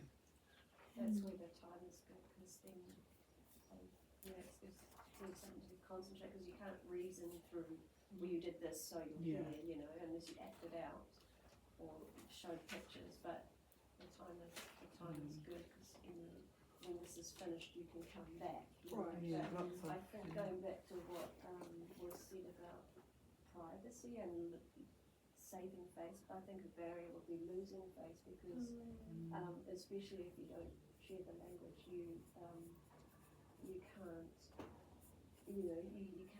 defend yourself, or it's just a blank. So there's that frustration, and if it's not done in the right way, like if you send them for a run, that's not losing face. But if they're in the corner and their mates are sort of like, you're missing out on this, and rubbing it in, saying it's iPads, it's gold time, So Amber, that last vignette we saw with Jamal, so he was sent to time out at that table. Do you think that was diminishing his mana, the way that was done? I just would have, somebody said the teacher using, I would have sat him with the teacher aide, but as you said, don't know what other important things they're attending to, but it just seemed like he needed support. So what do you think about his mana in that situation? Yeah, I think he didn't, he probably, obviously, felt left out, and how am I going to get the attention back? I don't know, he didn't got particularly defeated. Playing the role, isn't it? Yeah, that's really important to remember. So I think it takes us to into that controversy space. So it's about how you set it up. So we'll cover that today as well. So how you set it up is really important if you're thinking about your kids' mana. Because remember, everything I want is meant to be non-punitive. We shouldn't be doing anything that diminishes our children's mana. Okay, so I think we'll have a look at the next vignette. And just before we watch them, just remember that sometimes we watch things here and it may not be how you would do things. We may not see these things necessarily as best practice, but we're watching them in order to facilitate discussion. So in this one we're going to see, I think it's Jamal again, I think he's swearing. Is that better than throwing water? I don't know. In the next scene, timeout is being used for swearing behavior. Think about how you would refine this approach. Okay. Andy, can we scoot this table a little bit? I can't get in there now. Andy, we're going to move this table. Oh, Jessa! Jamal, you need to take a time out because we don't say that's not a school word. Jamal, you need to take a time out. You need to come over by yourself. Right here. I'll count to 5. If you don't go on over, I'm going to have to help you over. 1, 2, 3, 4, 5. need to go on over it. Make sure it's right there. Then I'll have to help you with it. Okay, then go by yourself.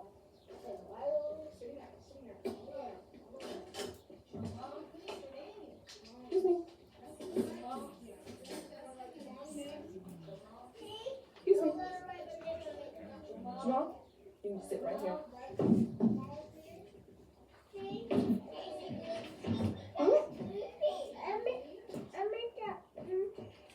What is that? So what was effective about the way she set that up? She gave him an opportunity to go by himself. Yeah. Counting down. Yeah, the counting down. What was going to happen if he didn't go by himself? Yeah. So what do you He's gonna die from I think she's going to physically manhandle him. So what's the rule around that in Aotearoa? You don't do that. So you absolutely don't do that. So there's your answer. We don't do that. Yeah. Was there anything else that you thought was effective about that? There's a couple of other things. She was a calm boy, so he was. She was quite calm. Yeah. What about the timeliness? He did the swearing, she was onto it straight away. Do you think that it kind of disrupted things in the class, or was those kind of minimal disruption, eh? The other thing to think about is that spot where she's put him. What do you think about that? Oh, I think there's a chance he's taken something with him, there's a chance he might want to do it. Yeah. That's the card we've been reading today. Yeah. Yes, she said no. Have a look. Any other thoughts on that spot where she's popped him? It looked like he already knew where he needed to go. So It's probably been there before, eh? Any other Maybe her comments? classroom doesn't have the space for like a calm corner. So, like what I got in my class, so it just looked a bit awkward, him standing in the corner. Yeah. I don't know if it's a teacher's desk area, but he's right at the back.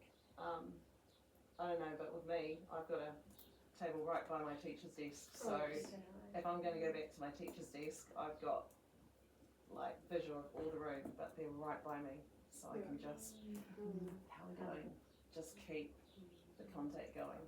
Because I just feel that's massive exclusion for him, and it's almost like, well, fine, I'm just going to keep disrupting the classroom. No one cares, I'm right in the back. So there's a really important consideration that if this is a strategy that you're going to use, that's the key thing to think about, and where that spot might be. Yeah. Okay, let's just carry on.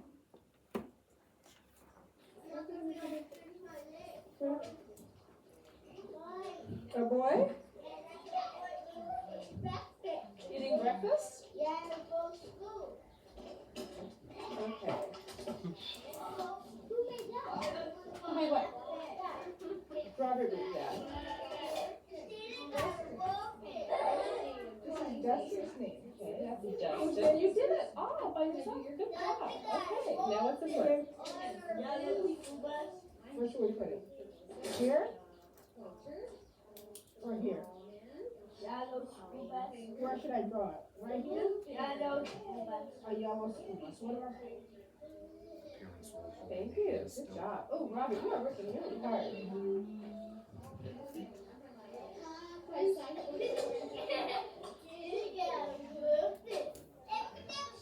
So, Robert, tell me about what you were drawing and we can write something down on it.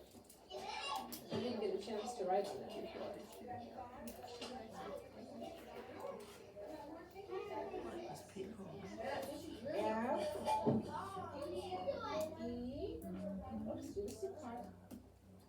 And W? Odessa.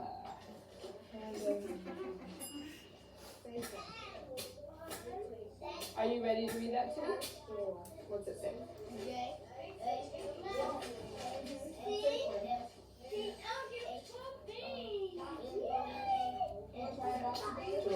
Thank you.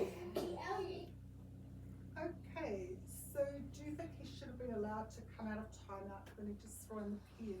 What are your thoughts around that? She might not have seen the pen. Yeah, she was busy. But I think also, just looking at that, the whole surrounding, like there was still things for him to play with. So was he actually sitting there, thinking about his choices? And also when he came to her, she didn't speak to him of why. Like it's just very normal, like you're just coming in to check your work. So He doesn't in realise our that he way, wasn't that would be how you would do it. Yeah. That when the children come out, we don't tend to dwell on what they went there for. It was a time to calm down. So those conversations would happen at another time. But would you argue that? I mean, we don't really hear that what he said. Would you argue, like, I don't know, I don't think that the action matched the consequence. And that will depend on your school, it can depend on severity, it can depend on frequency. So remember, the top of the pyramid is for those really persistent and more serious behaviours. And that can look different from different settings in different schools. Like the swearing one's interesting. I'm aware that in some schools that's not seen as something that would have a consequence, where in other places it is. So yeah, there's some values with this as well, eh? I mean, So if you have sent someone into timeout, and you think about how we did planned ignoring last time, what's it important to do after timeout? Well, things like. Sorry? Things like. Thank Yeah, you. clean slate. Yeah, a clean slate. So what do you need to do as the teacher? Miss Matoya. Clean slate, what's that? Maybe have a conversation with them about what are we going to do next time. And So, then that's yeah. great. I'm really happy that you thought about that. So it's the kind of giving them the opportunity to sort of find out what would be the resolution, but also praising them for actually coming up with what the resolution would be based So on why the do they send expectation. to timeout? What's the purpose of using the timeout space? So shouldn't you talk to them like, do you know why you were there? So hopefully they know why they're there right at the because beginning. they might, so. Yes, no. so remember those sentences that Kyla got you to do? That, so they should know why they're there. Yeah, it's Yeah. not a But why gauge, have we sent them there? For our benefits. Why have we sent them there in the first place? Like your behaviour isn't reflective of like your past rules, like treating your lineage instead of. What are we hoping is happening with them while they're in that space? So they're calming down. So they're calming down. The big thing is the calming down. So it's time out to calm down. So that's the whole point of using this particular strategy. It's calming down. And if I can jump in, just Yeah. something about, so I do a lot of work around the neuroscience of stress and stress response. And when we've got someone who's in a really agitated state, they're quite highly stressed, right? Even as they're coming out of that and calming, we use something called down the potential sometimes in our practice, and we go through the different atua. And so we talk about that space being too much holding it and trying to protect yourself or protect somebody else, or something's happening you're trying to, that's what the stress response is doing, it's trying to protect you. And when you come out of that, it doesn't just go away, you're not completely calm again. There's kind of that middle space where actually it can go either way. They can keep calming down, or they can go right back up again if something sets them off. And sometimes, especially I think for myself, if I've had a really, really stressful moment, I've done something I'm not proud of, if someone then tries to talk to me about it afterwards, I'm going to go straight back up to that space where I've just come from. Yeah, exactly. And we talked about those students who get embarrassed, right? And then that can set them off again. So sometimes actually they'll calm down, but they still need some space before they can revisit that moment. That was probably quite distressing for them as well as everyone else. And it's still lingering? Yeah. It hasn't really fully disappeared, like it takes time. Yeah. So Yeah, those it's about the restoratives, timing. yeah, those restoratives, it's considering that timing, and it's probably Yeah. not to be straight after No, those, yeah. just half an hour of it. Oh, so I think this is a good time to stop morning tea. What do you think?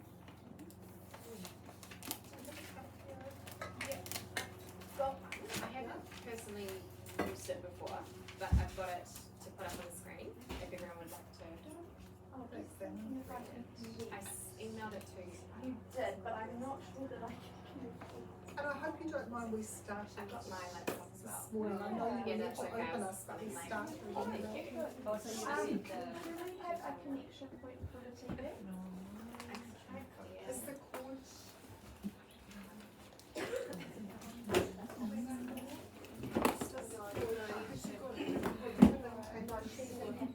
I've got both. Oh, you've got both. Oh, then you probably will be able to.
We are here for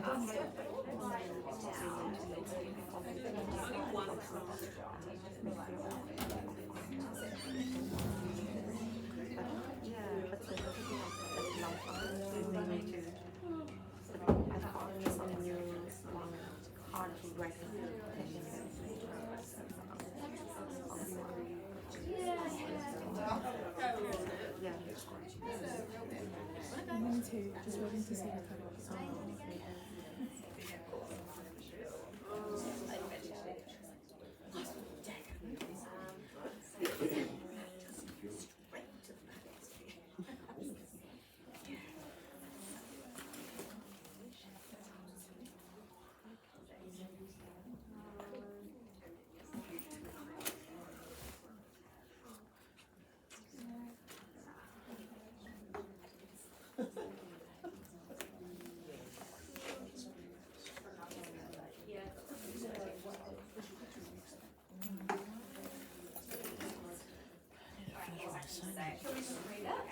To do what? Yeah.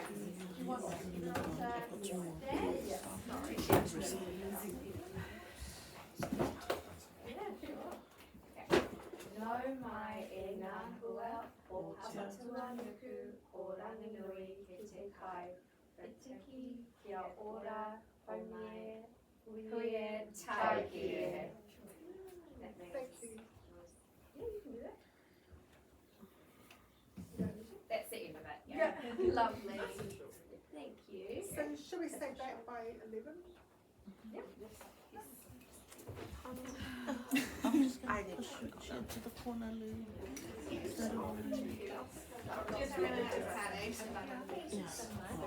You want to? You push it out.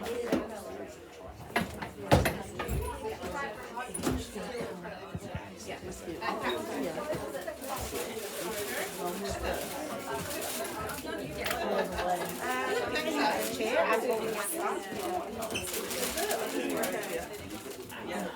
Oh, there's a mixture in this time. Everything's over here.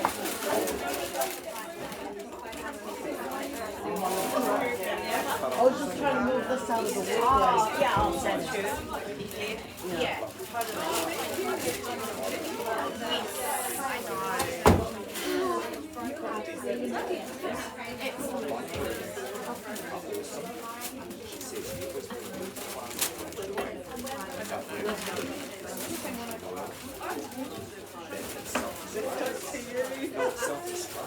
When you're not there.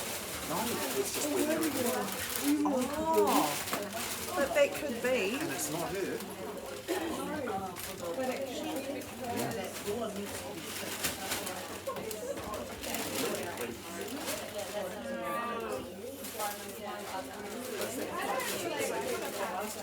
Yeah, I think so. So I think usually in the Oh, yeah.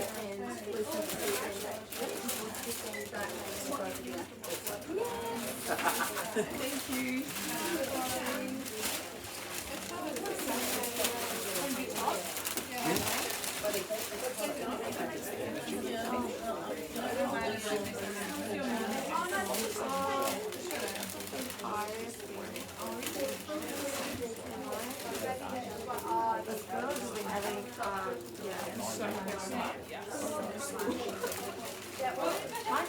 I don't know, is that end of the term? My class is going on right now. Even they can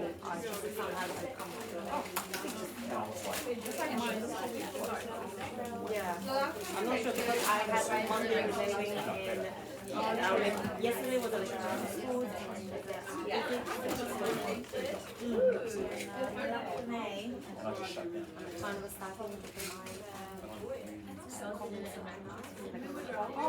Yeah. I'm heard of my ages to finish that. And the last time, I think I used too much. That's why Robert said, no, I need to.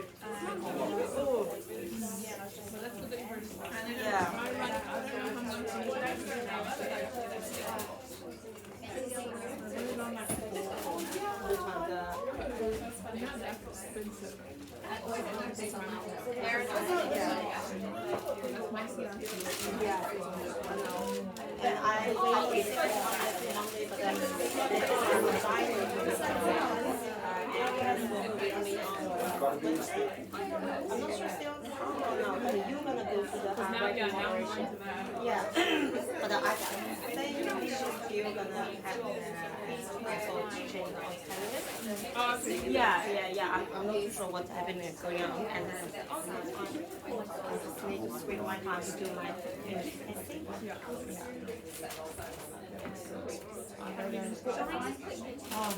I'm probably gonna test into one I haven't tested with last get something to say.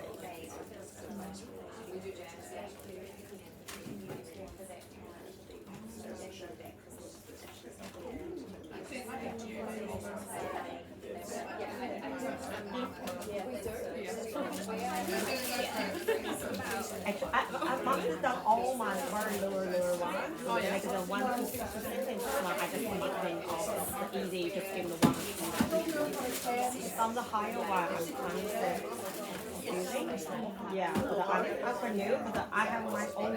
I learned my writing speech from the SB, right? Yeah. So yes, that's why some of them I'm very strict on. I want to be happy. The grammar issues have been taken seriously on that. Yeah, I had examples, so I keep looking back to checking the examples of what they look like.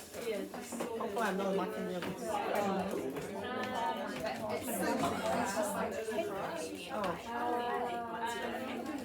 and I got to use my neighbor today. Oh, who's that? I don't know, a new one. I've never been to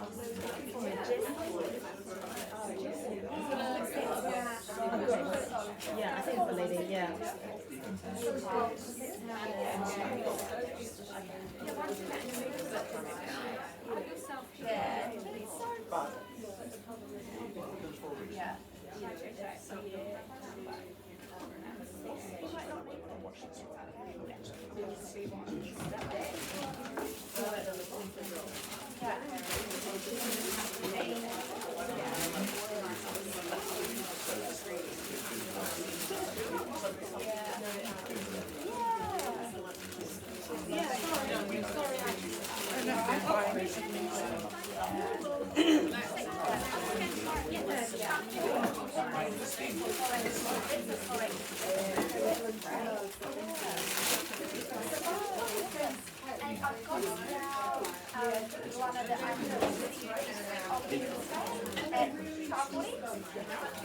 Do you want to do the second? And we can do that. So, I wouldn't finish a couple minutes of using a strategy with any strategy you want, just have what you want to do. Yeah, and then we can unpack it. Yeah, so it's quite nice because you can choose what you want to. Yeah, I'll send you guys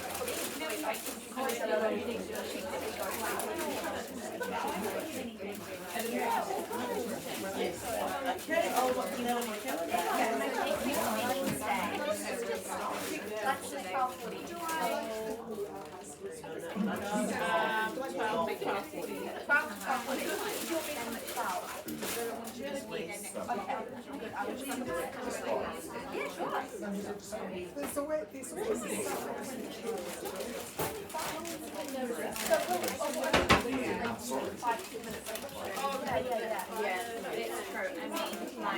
12, if I come at 12, and then by the time I get in the office, it's like Tuesday. Oh, yeah, it's probably the same.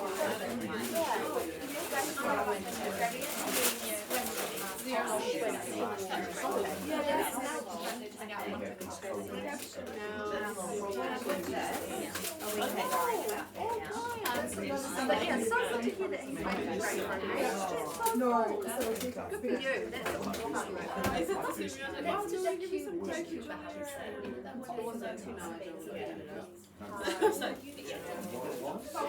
Just for my we just went out for dinner and she promised she wanted to go to the play.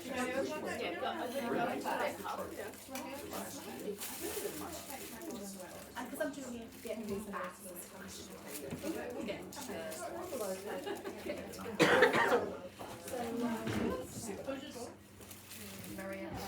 Well, thank you.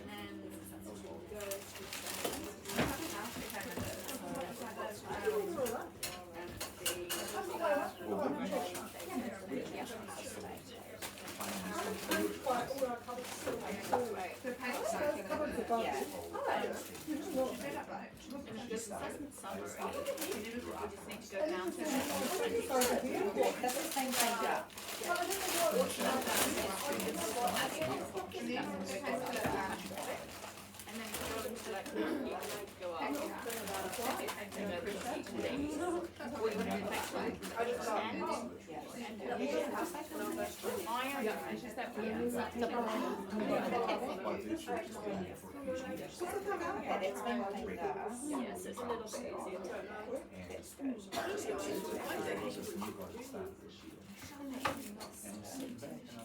Well, if we forget, we can just write it.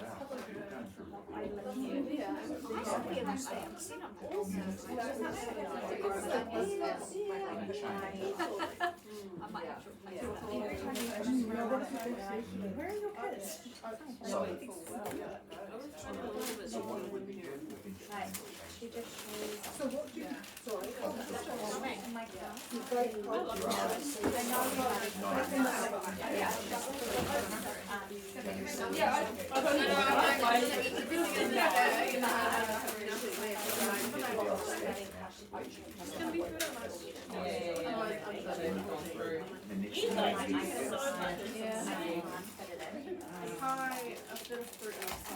I was saying earlier that we've had wrong reduction.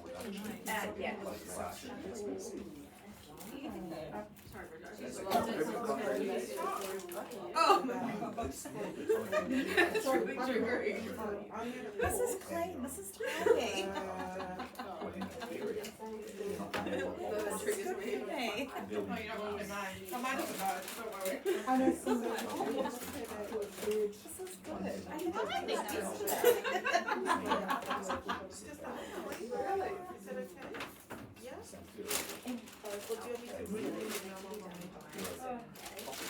I don't have handwriting, but I just. Are those ladies that come back? Oh, yeah. If it's early, The notes,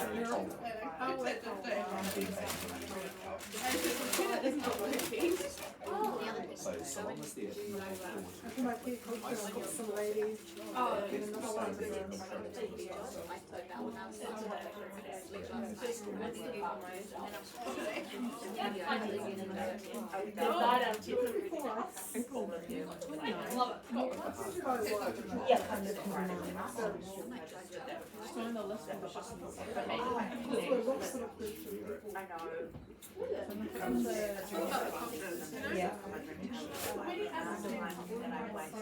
I know this is that we were struggling with the bloody having writing problems because it's so bland, but they're also so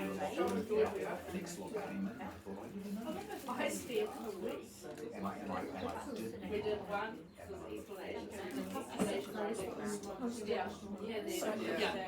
and then we had kids crying during the PTS writing was turn.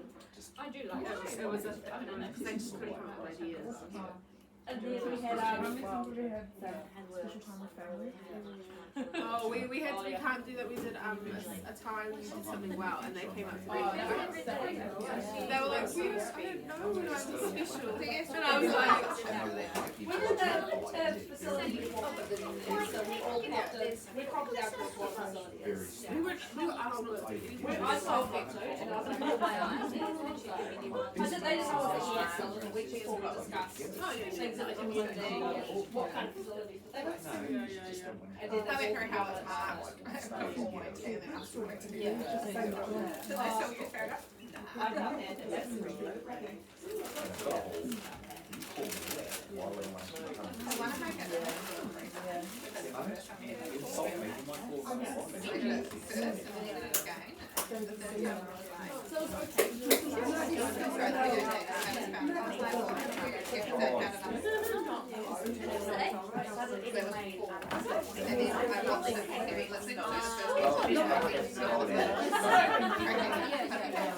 And then, so then the third time I was up I do that one.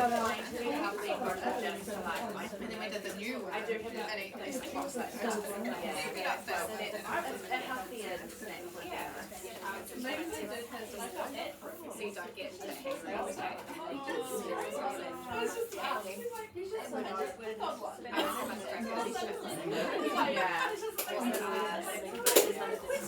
I find you just use so much like which was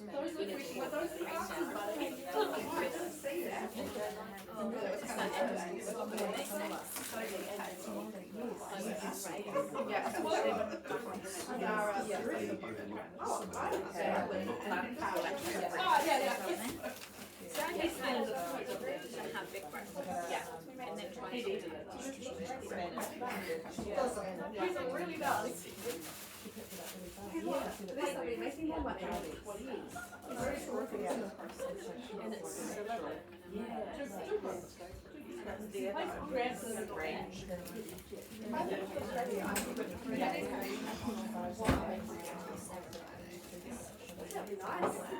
Because they've got more people than us. yeah. We've got Andrew as well. I just realised I've been dipping into this Makona game. Bougie coffee, but then I see that myself. So you do whatever you like. Thank you. Do we look right? You won't look right. Lovely, she's awesome.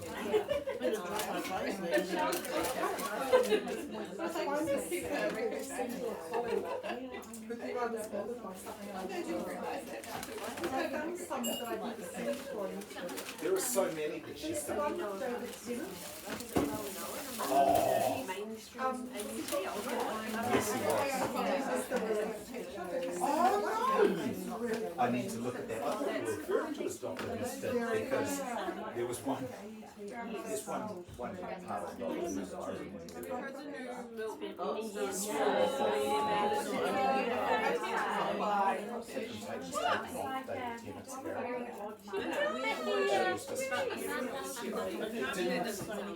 I can tell it wasn't scripted. And I love that sort of stuff. It's been ages. So she was her seesaw is I think she's, I think she was hearing on things like not just Graham Norton, but she was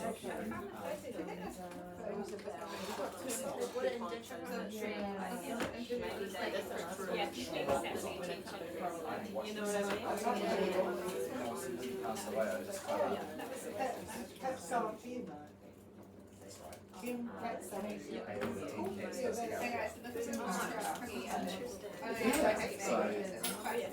he was there. Making funny at another.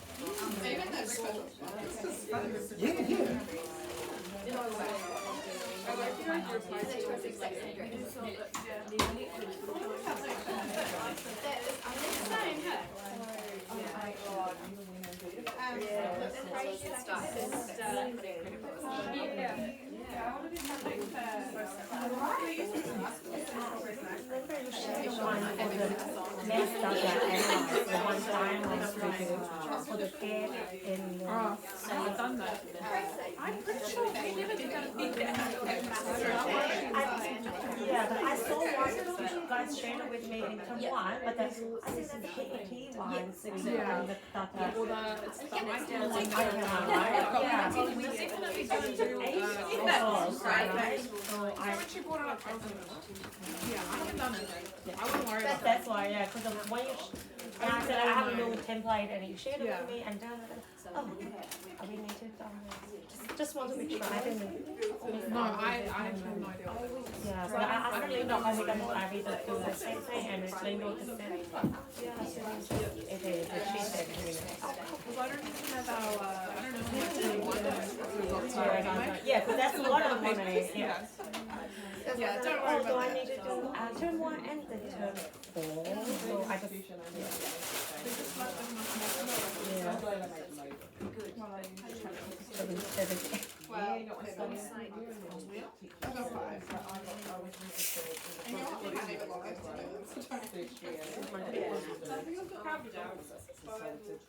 Did you do your street?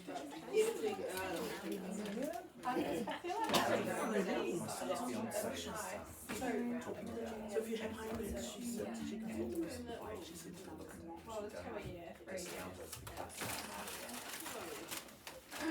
And I hope that you for the lives when I first started. Yeah, it will be actually, when I first started, I still have to edit some. But I don't get that many changes on my report. When I first started, I had, but maybe it's because I hope it doesn't. Or I'm copying up. Nice. I don't know, it felt like a stress. You know why?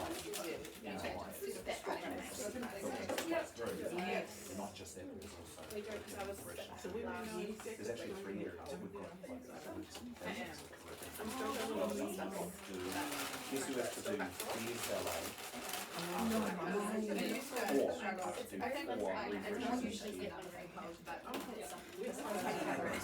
I mentioned it. I was annoyed. Yeah, because last year we got this day to do it. And we did it really good. And this year,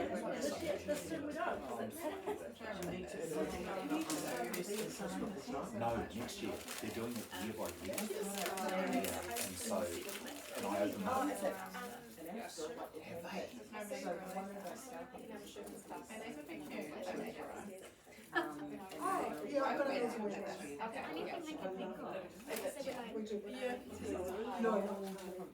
Oh, yeah.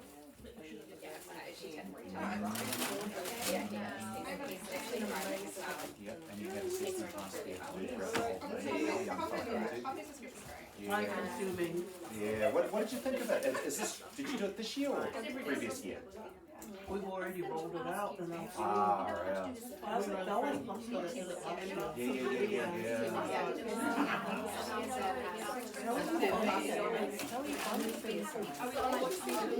It's a bit unprofessional, I always put in my foot in it anyway. But, you know, when we get those, there are certain people who come in as mentors, and when they come in, it's just sort of telling to me to sort of see 2 staff who I hold in high regard, basically roll your eyes open. And I thought to myself, really? I was just saying, oh, next year it's me. If they score really high, and it's 18. So we just wait up. And that's a lot of work. Until the child that's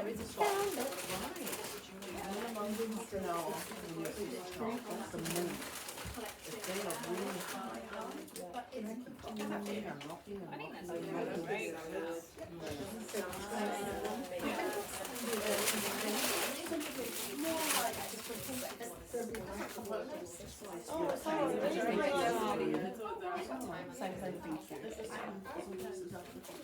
Yeah. And that's how it was for me. So I had a freak out, I'll be honest. I had a bit of a panic attack.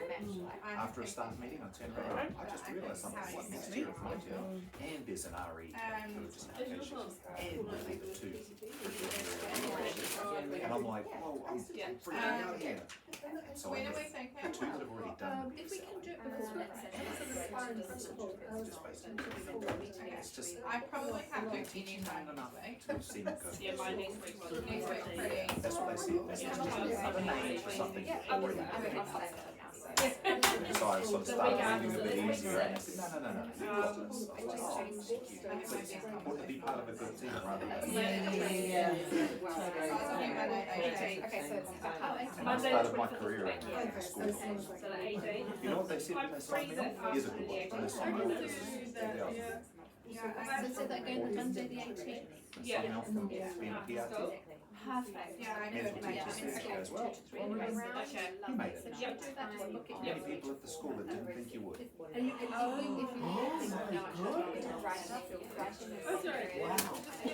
Needless to say, I'm not there anymore. Oh, don't you? It's not what you want as well.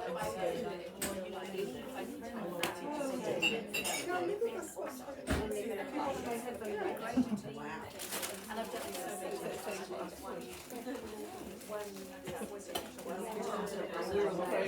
We're the first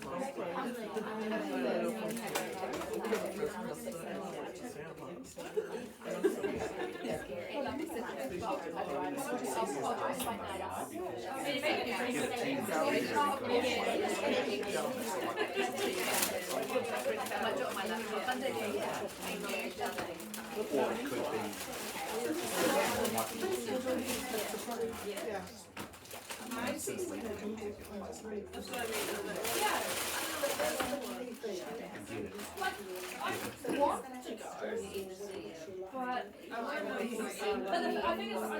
Us were totally different. No, I'll just think of facilitator, but it's actually so if you're training your husband in Jan. Sorry? And. Thank you very much. Winston, she can be here. Yeah, so here's it.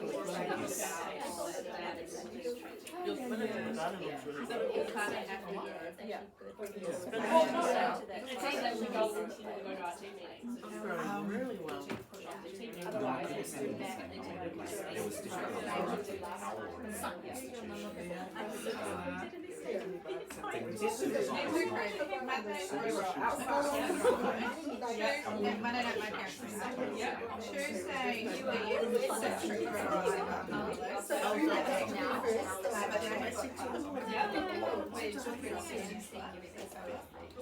Wednesday is the film festival. And I'm going to talk back after that. Thursday we have PLD. And the Drinking Thursday.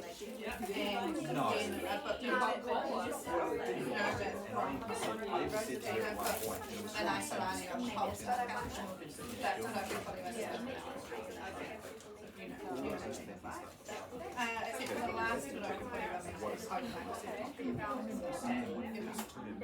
and then on the Thursday night we're going to a football camp at the future. Starting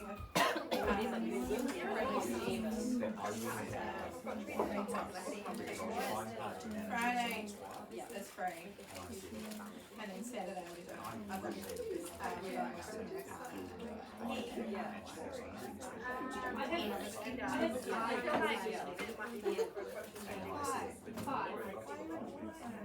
Well, most of them are my learners.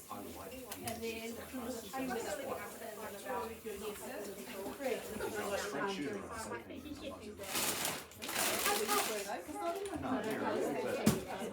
you take it too far.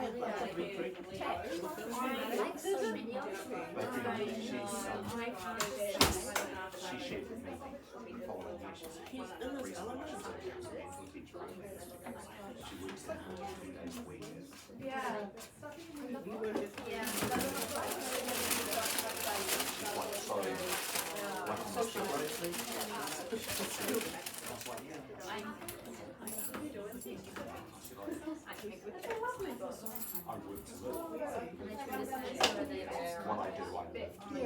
So I think that's time.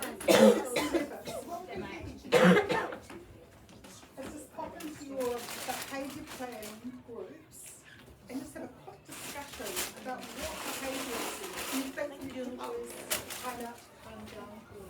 So it's just a quick discussion. And because you're our stars, you can either have a group of your whole group. Or you can just join another group. Okay, you might catch up. So can you all remember who they were, your behaviour plan groups? Great.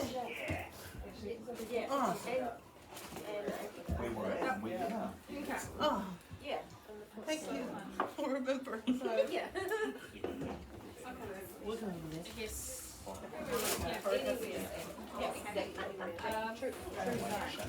Looking for an air, it looks like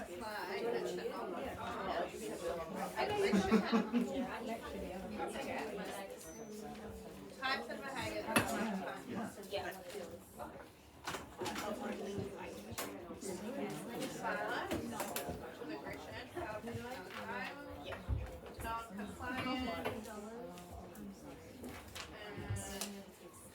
Disruptive behavior. Okay, great. Behaviours that you use the time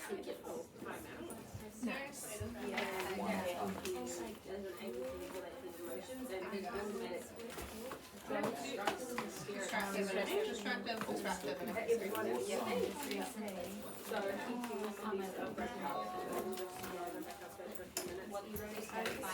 Yes, he does.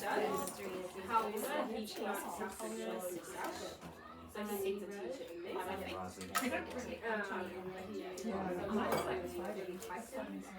Defining the up to 18. Yeah.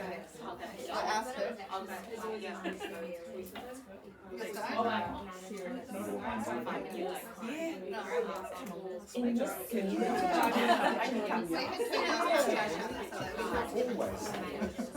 That's a big ceremony. I have someone just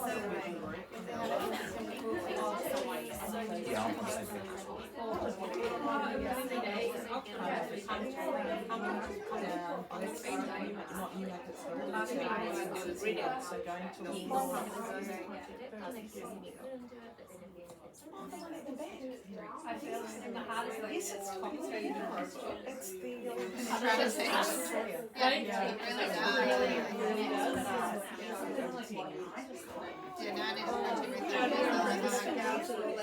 where are they at?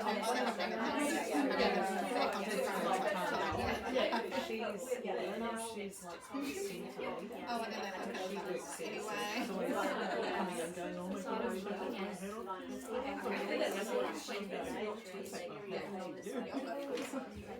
all my comfort is like skivvy.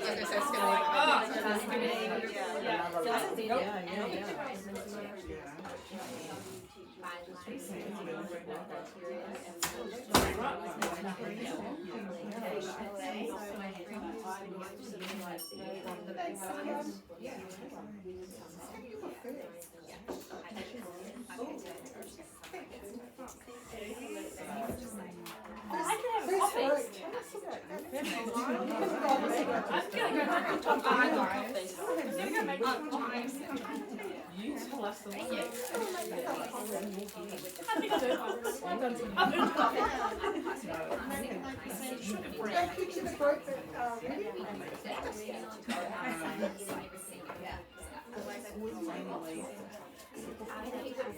Yeah, I know. and like use their headphones. Thanks everyone, if we could just go back into our circle. Semi-circle.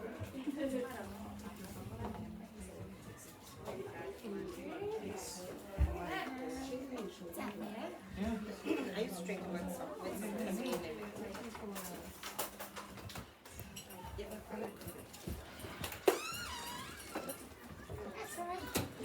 So the discussion was around behaviours that you could use to time. So what were some of the behaviours that you came up with in your discussion groups? There's some whole fighting. We said anything kind of aggressive or disruptive or there's one other word. Like heightened, Yeah. like when you're crying. And did you find it was quite easy to agree in your group about the kinds of behaviours that actually qualify for it? Yeah. Like so much severe. So we're going to watch some more some more of Jamal. So he's up for his old tricks again. He's swearing. I want Jamal in my class first. He's so He's so, I love him. Yeah.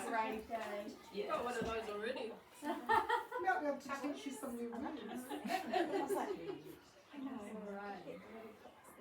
While he was in timeout. However, the timeout location was visible to all the other students. Attention from the other students while in timeout could reinforce the misbehavior. A short while later in the morning, the boy is swearing again. Watch what the teacher does next. You're using bad language and you need to take a time out. And you're going to take it over here on that side of the thing, away from the other kids. I'm going to count to 5. 1,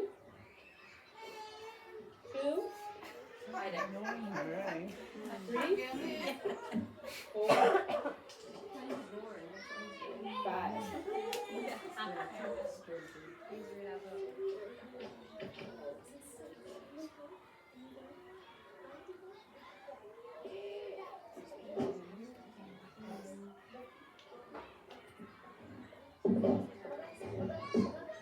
And you're taking this for foul language.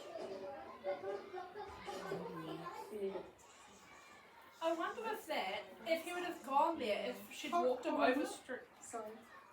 Yeah. I wonder if he'd gone there if she'd walked him over straight away, like not like pushing him, but if she'd walked with him. Because as soon as she started walking with him, he was like, yep, okay. So I wonder if she'd done that in the beginning and walked her over there, okay, come on, we're going over to time out. If he would gone straight away. Yeah. So, you know how we just had that discussion in the groups and talked about what sorts of behaviours you'd use the calm down strategy for? How many of you had swearing as a thing that you would use it for? No. So, yeah, he's not angry, is he? So, yeah, what other strategies? And maybe just have this chat with the person next to you. So if you have got Jamal in your class, like Zara would you like to have, what are some other strategies you could use around that swearing, assuming it's a behaviour you don't want to see in your class?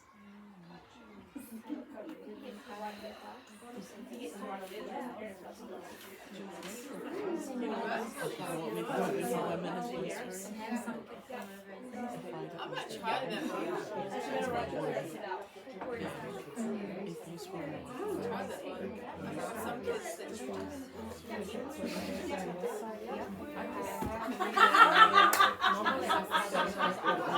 I just turned around because I turned around like, I'm so glad you've got my time up for class.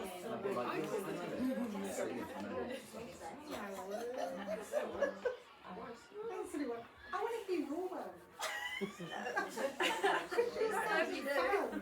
So what's the strategy? It was just a It was a strategy. It was moment. a student that Jessie used to have that I now have. Yeah, it was quite lovely. So what did you come up with? What would you be doing with Jamal? What is swearing in your class? we talked about Jamal was 9, 10, 11, 12 years old. Yep. He would be writing a letter to his parents. Yep.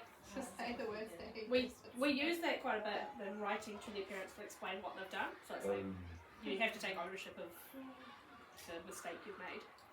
Yeah. What things that kids are doing.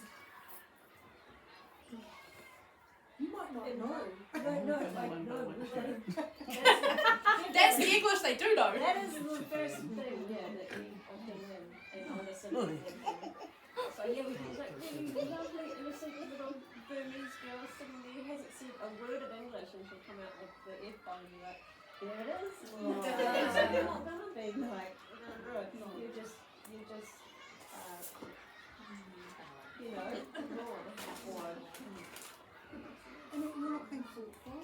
Okay, well, I'm thinking with you 2 3s because I mean they're just going to say it because they're hearing it, but they don't actually understand what they're saying. So what would your approach be? I do it several times. Right at the end, I do it all the time anyway, and we just talk about there might be language that they might use, and and I'll say there is the F-bomb. So I know what that is, and they're like, oh, they kind of go start giggling. But it's like a chance to talk about it, and could we use another word other than the F-bomb? What's a synonym? Like, I just try and make it really light, and it's just learning opportunities for them, but... Because half of this stuff is just the shock value anyway. Yeah. And if you, or the other kids are, it's what reactions I get. Yes, I got them. And I think too, sometimes it's not even shock value. So for some of our tamariki, it's normal. It's their normal age. So it's that thing about how you do that without kind of trampling on their mana. Because they come from, we don't know what happens in their home, and it's like they probably hear that at home, so they have no idea that's not a good word. And I've got a couple of kids that are in that situation, so it's just about talking about that, and like what could we do in the school to make sure that we don't have that, because let's not bring that into our class. Because there's a big difference, isn't there? There's a difference between them using the language on someone and then using the language as a reaction. Yes. Like if you drop something, that's very different than actually saying it to someone. That's right. Yeah. Where it's got that abusive kind of context. Okay, let's see some more of Jamal.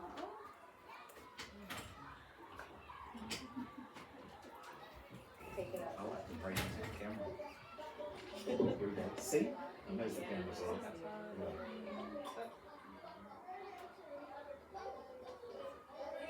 Jamal, you left the chair. You need to go outside. You can sit out there quietly if you bother the door. Yep. I'm sorry. No, she told me. So she's popped them in the hallway. So I've already shared my story this morning. What's the disadvantage of popping someone in the hallway? He's going to see him. Yeah. He's going to run So you could lose sight of him. And what's the other thing around New Zealand legislation? They can't be left alone. You're not actually. So in New Zealand, no, we wouldn't be doing it. But it's also like you've locked him. It's almost like she's closed the door. You could put him just out there, have the door open, or sitting in the doorway. So I don't think we're even meant to be doing that.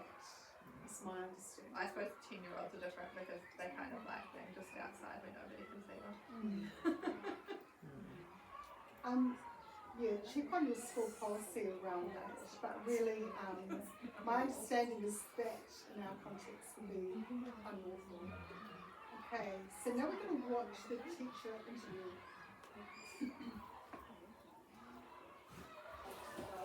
One Sunday morning, the mom went up and plucked out of the egg in tiny and very hungry carrot egg. Oh, this is kind of cute,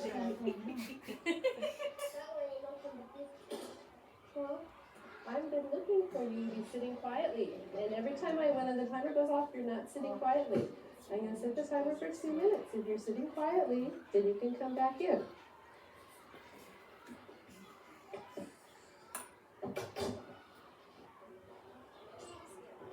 If you're sitting quietly, can you wipe off the window? Thank you.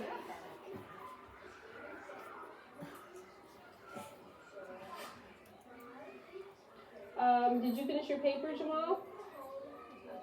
Okay. There you go.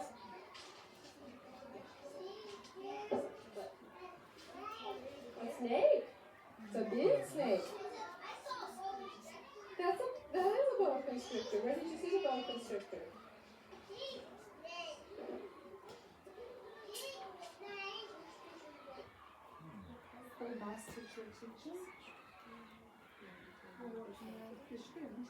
It was really weird when they came in because they were both, let's see, Robert and Jamal had seen that one little girl get hit by her mom and she got on their bus, so I think it really set them off, and it was really hard to, I had a hard time getting them off track. I kept on trying to go over there and get them distracted, but it was hard, and I think it really too.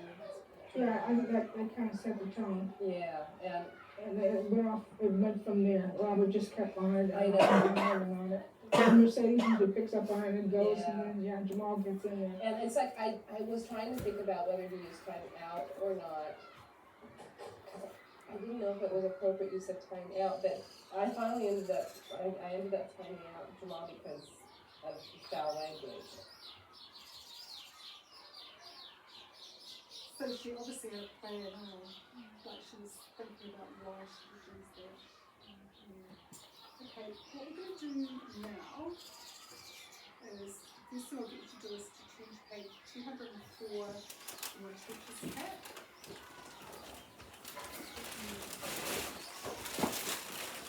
So it also goes on to page 205.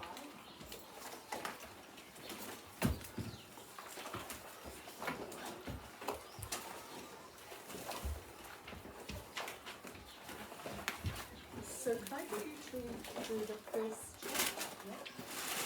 And can I get English and open number 3 and 4? Can you do number 5 and 6?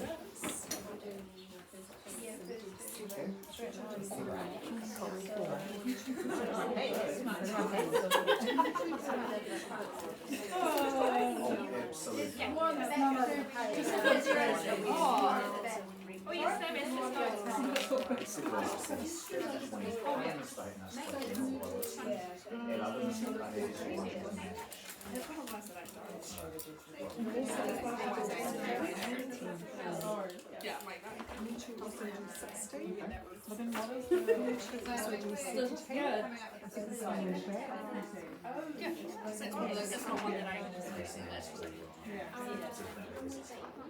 So get close.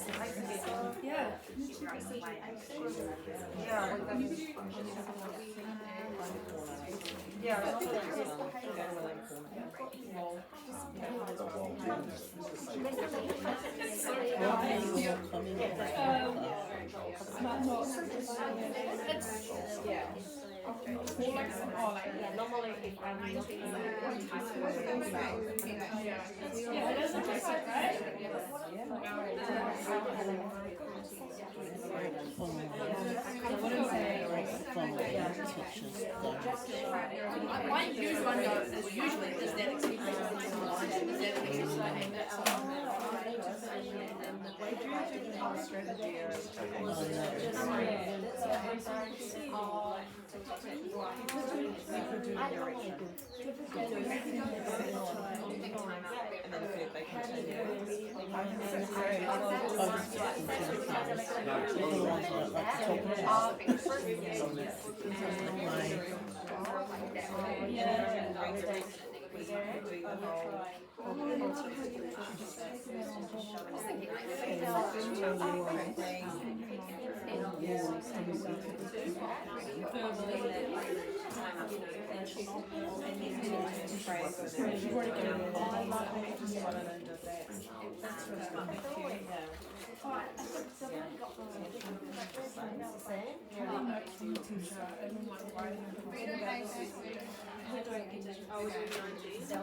You can also do.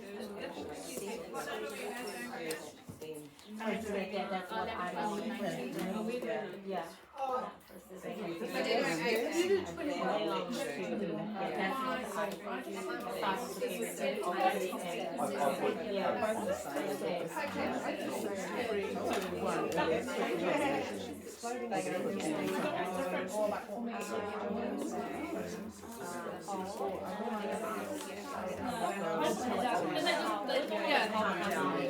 Together the non-verbal. It's just Very simple. We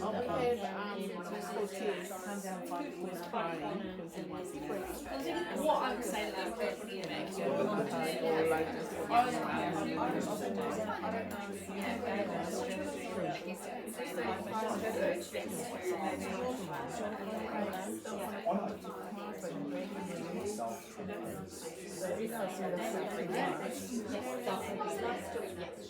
I give the pretty much. It either goes up and down.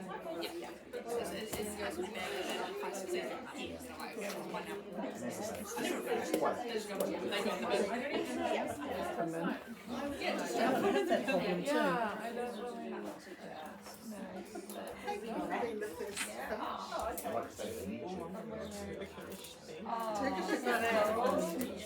Has anyone else finished?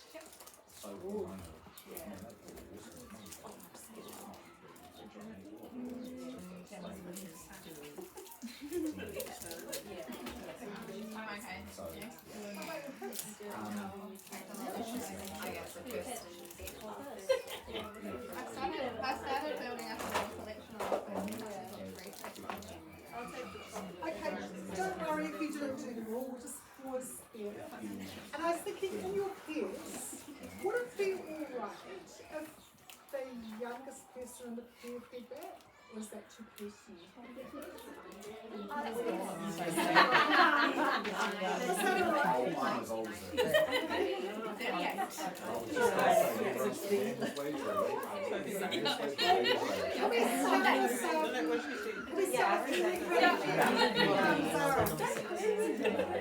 She just found out how old I am, so.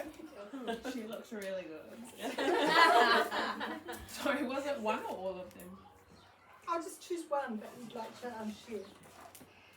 Sorry. So I should have asked you when you were eating. No, excuse me. We talked about, I'll do the hiding notes from the teacher, number 18. Both of us do the same thing, so we tell them bag or bin, so we give them the option. Then if we see it again, then it's just a non-verbal confiscation. Right, They so know. right down the bottom of the pyramid there is. Yes. So okay, if we move over here, who's our baby in this here? Oh, I'm sweet 16. I dressed us this morning. So the dawdling, while coming into classroom number 5, I usually just do a countdown. Right. 3, 2, 1. But Nice. most of them all just come in.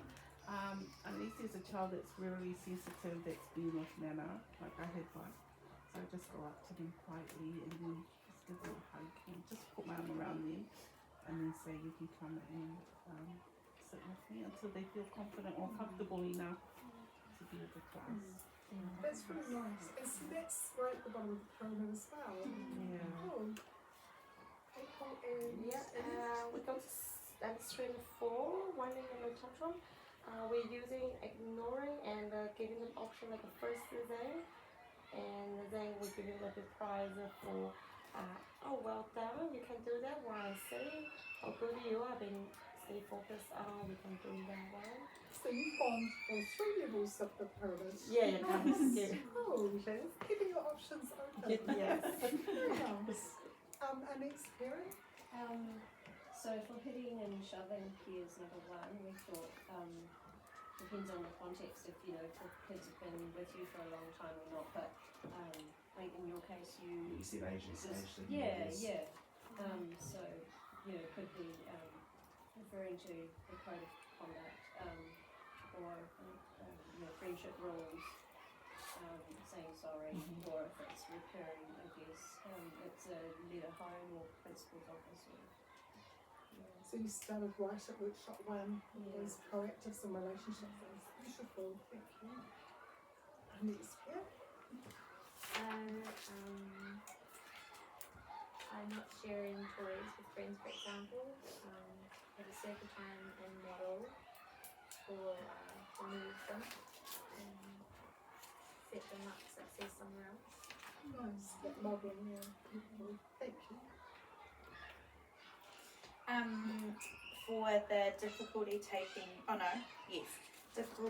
turns with peers, they go with you and you're their peer until you can scaffold them to then move on and have another go. some positive forecasting. And that works really well, particularly for the touch children, who often find it easier to relate to adults. Nice recording. Yeah.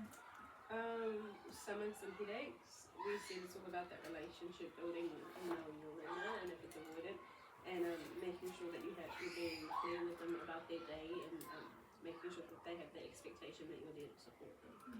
Cool. So what was really lovely about that is how just about all those strategies you talked about with those things right at the bottom of the pyramid, which is kind of where we want to be ideally, using those strategies. That's really cool, thank you. Lovely, so we're going to move on now to how to teach timeout to calm down. And so we're going to watch a little vignette here which is explaining, modelling and practicing with the children that strategy of timeout to calm down.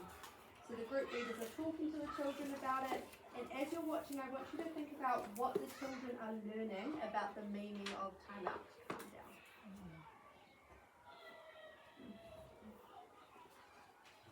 Watch how timeout is explained, modeled, and practiced with the children.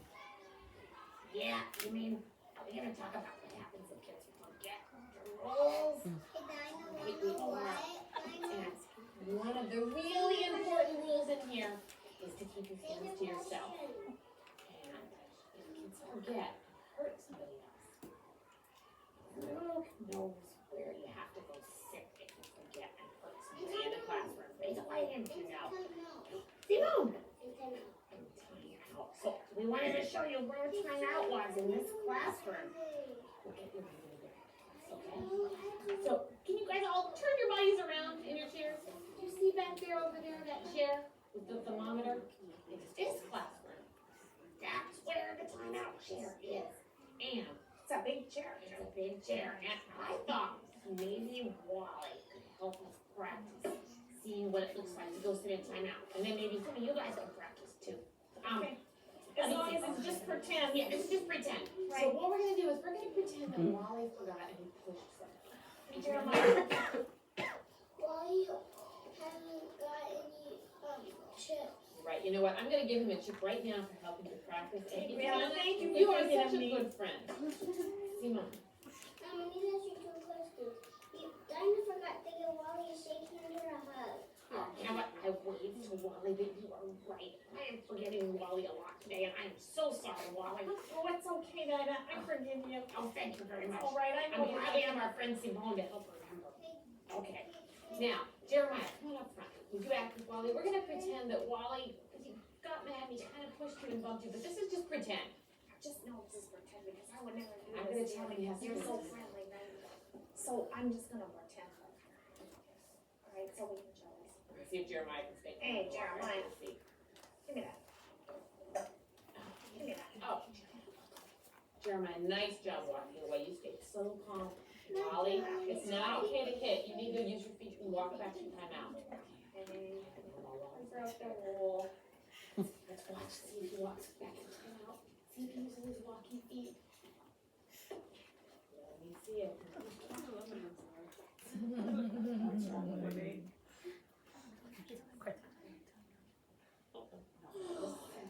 Listen to see if you can hear what he says. I need to calm down. I can calm down. I can do it. Okay, turn around here. Watch me. You heard what Wally said to himself. What did Wally say, Dorian? He said, I can calm down. Can we practice? If you were in timeout and you needed to calm down, can you all take a deep breath with me like this? And then you can say, I can calm down. Can you all say that? I can calm down.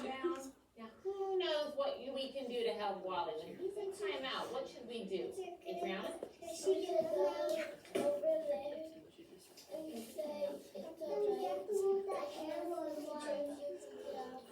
You know what? That would be friendly. But when Wally's in timeout, you're not allowed to talk to him. So if you talk to him, you might get in trouble. You're doing the right thing right now, and Dorian's doing the right thing. Simone's doing the right thing. Jeremiah's doing the right thing. You are all looking at me. You're not looking. Oh, Imani's doing the right thing. You're ignoring Wally. Everybody, can you all show me right now? How could you ignore Wally when he's in timeout? Imani, nice ignoring. Let's see, Simone, nice ignoring.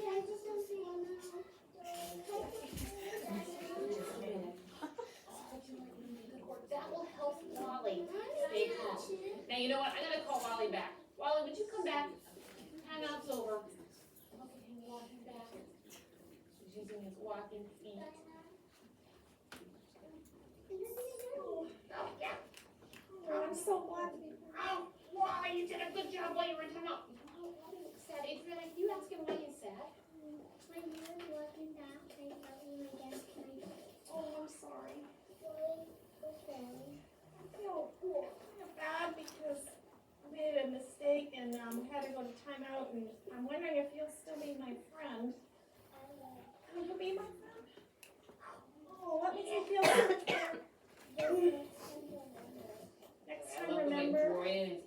So I should remember to keep my hands to myself. Maybe. Okay. I'll try that, Adriana. Thank you so much. Hey, I was. Oh, my timeout's just somewhere where you go to calm down. We still like you. Oh, you guys still like me? You super dinosaur kids still like me? I can still be in your team? Oh, I'm so relieved. What's going on there? I have Which no I love. So what are we thinking? What are the children learning about timeout to calm down? What's the purpose of it? At the end, it was a good point. She said, do you still like me? And then everyone's like, yes, we do.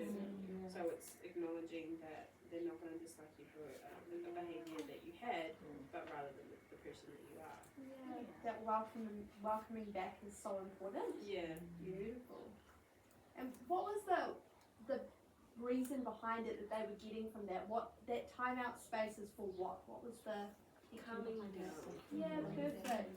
That it's not a oh, you have to go sit there, you're naughty, we don't like you. It's you're gonna go and calm down and we'll show you how to do that and we'll practice it together.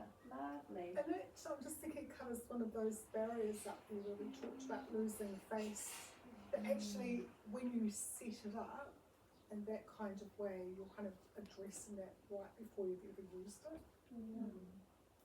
Why do you think it's important for children to learn about ignoring someone when they're in that space? Because that was part of the teaching that they did. Because it's like natural to want to look at what's in the corner, so they do need to be like explicitly taught. Just teach them that you're trying to take away the attention from the behaviour. It can also heighten the child's further. Absolutely. So giving them that space. You could see that the girl wanted to go over and check that he was okay, and it's like, no, we don't talk while they're there with it. So I think it's natural for kids to want to go and try and help. Yes. Yeah. Yeah, and it's such a good teaching point that actually not everyone wants someone to go over and check their own. You should give them some time to calm down and then we can check. That's so important. What do you think the children learn to do and think while they're in timeout? So I just want you to have a think about what Wally was doing and what the children were practicing and what you noticed about the little calm down, timeout to calm down space. Just with the person sitting next to you, what were they teaching the children about how to support themselves to calm down in that space?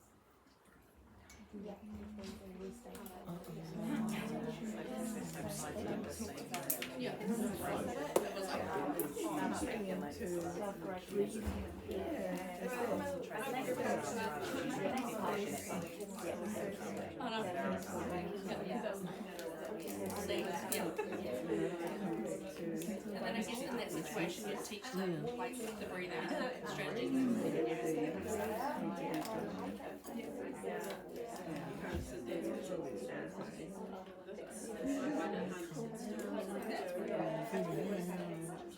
Lovely. I'll bring us back. Anyone want to pop on some of the things that they noticed that they were practicing to support students in manipulation? Breathing, absolutely. So they all practiced that together and they saw Wally modelling that as well. Perfect. They were doing their own positive forecasting that I can calm down. Positive self-talk, very, very good. Yeah, that was a big part of it.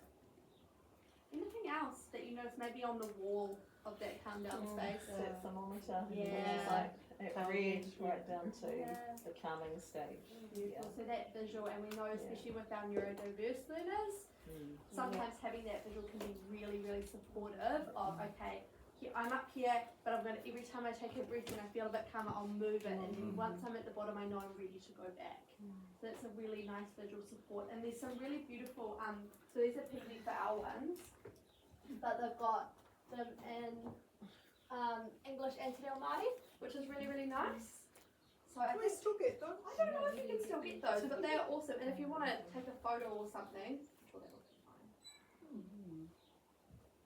It'd be a good place to have up some signs of Make like the classroom. finger breathing. Yeah. How does it? Yeah. On Twinkle they have a lot of food. Create your own. On, sorry? On Twinkle, Yeah, yeah. I've got a Carl, because they have breakout You have spaces to and one find- whole breakout but yeah, space in our there's powder no room, space. and I'm it's not got all learning the those 20s. zone manipulation from our store and breathing techniques kids can use, and they follow with their finger. Lovely. That's awesome. And we'll do a bit of a show and tell later of some of these things. And I've got some other cards I'll show you guys as well that kids really enjoy with different strategies. So just those visual prompts is so important, because when you're in that red brain, it's pretty hard to think for yourself of something that will calm you in. Cool. So the next thing we're going to watch is Jeremiah practicing going to timeout to calm down. Will want to practice going to timeout. It is important that children understand that timeout is a place to calm down and think about what they have done. Once timeout is over, they are welcomed back and integrated into the discussion as soon as they return. You know what, Wally? I wonder if any of these kids would like to practice doing what you just did. Practice going to timeout. Let me see. Jeremiah, would you like to practice? Yeah? Okay. We're gonna pretend that I tell you to go to timeout, and I wanna see if you can do the same thing. Walk over and then tell yourself to calm down, okay? Here we go. We're gonna do ready, set, action. This is just pretend. Ready, set, action. Jeremiah, you broke the rule. You need to go to timeout. Let's see if you can do it. This guy's walking right. Oh, is Anna's ignoring you? No, now, show me how you can ignore Jeremiah 1 second. Oh, look at mine is ignoring. See, Noah's ignoring. Oh, Adriana's ignoring. Dorian's ignoring. Who's ignoring? Okay, Jeremiah, you can come on back. That was great. Come on back. He's walking with his walking feet. Good job. Beautiful. Why do you think it's important for students to practice? Because they need to see. A vision of what it should look like. Yeah, absolutely. So they're getting used to that experience, they know what to do, very good. And it's that teaching in green brain, Yeah, so I like was we just wouldn't wait for red brain yeah. before we use the strategy. Yeah. So I was just thinking, how did they structure that practice to make sure that it was successful for those kids, or that it would be a successful strategy in the future? What were some of the things we talked about? Waiting for them to be calm and doing it when they're all ready to learn. Anything else? They originally did it through the use of puppets, which took it off them. Yeah, and it made it really fun too, didn't it? Cool.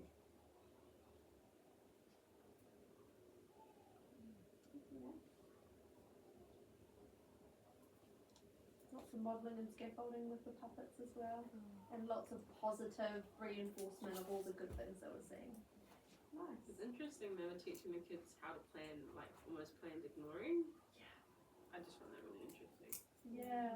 So teaching not only the student how to go to timeout, but everyone else how to respond to it at the same time. Really good noticing, because otherwise you could get a whole lot of people, oh, what's happening over there? So great that they did it at the same time. Lovely. So in your teacher's pack on page 213, there is a little model, a little script on how you could do a circle trying to introduce this. So if that's something that you could be interested in, you could pop a little post-it. You should still have these post-its around on that page if that's something that resonates with you. Also in the textbook, chapter 9 is all about timeout to calm down as well.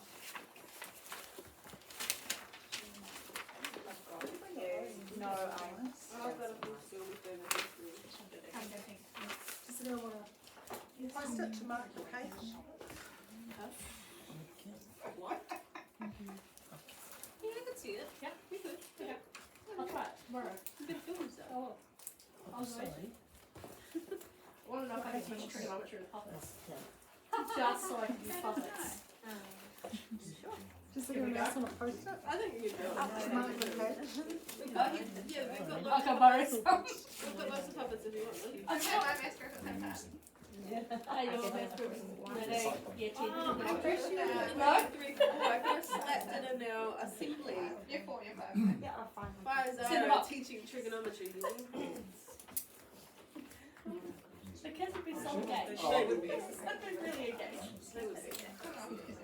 So if I can ask you, can you keep just put your folders down but keep them open on that page, please? Because we're going to actually be using that shortly. So we can have a little go at setting up and practicing timeout, and we'll be using that script. But beforehand, I wonder if you could just turn in your textbook to pages 350 to 351, and there's just a paragraph there that says time out role-play practice. Could you just have a little read of that, because that's the rationale behind what we're about to do. Perhaps if you could kind of show me when you've finished reading. 350. It starts on 350 and goes on to 351.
Just that and do the same column.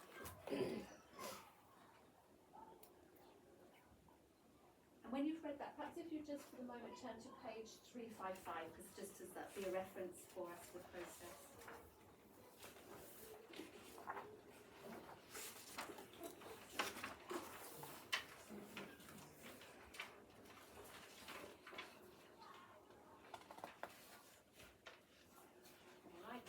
So we all had a chance to look at the rationale. There's a really interesting point in there about how we're only modelling positive behaviour. So it's quite easy hunting those models to revert back to negative, but we're just showing them a really good coping model, positive model. Okay, so you've got that script in front of you. So what we will be doing is having a little go at acting out that script. So if you could just take a moment just to quietly read through the script so you're familiar with what that looks like, the one in your folder. The one that's open. Yeah.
Reading the script, the to 1 to 3 to 4.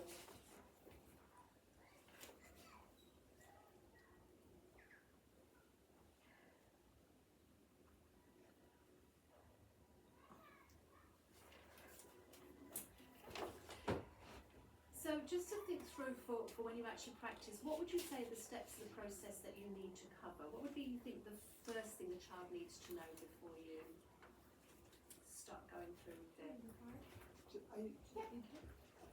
Hold that your way. I've got places over here. What are the key points that you would need to cover when you're doing these practices and setting up? And it is just practice. Yeah, and like little Wally did. It's just a practice, it's not really one. Lots of reassurance. Yeah. And also you could be using, like Kyla have that you have chosen to, so talking about what behaviours perhaps result in this time out to calm down. So that would be your first thing, really, yeah. What would you that's so they're fully aware of why they're going there, where they're going. So what else does the child need to do? What else does the child, or all the children need to know about time out to calm down? That you've kind of included in that script. Yeah, there's a place to calm down. Lovely. The reasons for going there. Some stuff, how to get there, how to, yeah, beautiful, where it is, yeah. So they're aware where that's their space, so you're not navigating them to or directing them. How long for? Beautiful. So if they know how to get there, where it's going to be, it's in that space, how they're going to get there. And what to do when they're there. Beautiful, what to do when they're there. So I'm going very fast there. And what about the coaching for the other children? How to ignore. So what they're going to do once the child's in taking that time, what the other children are going to do while they're there. And how about at the end? How will they know when it's over? The teacher will go and get them know and really introduce them to the activity in group. Lovely. So it'll be about how it finishes, so for whatever way she's setting up. So she might go and collect him. There might be a timer, some indication that it's finished. I have a question. Surely. So what if you have a lot of timeouts? Like not just one child at a time, but there's a few timeouts going in your classroom. Yeah. What would you do?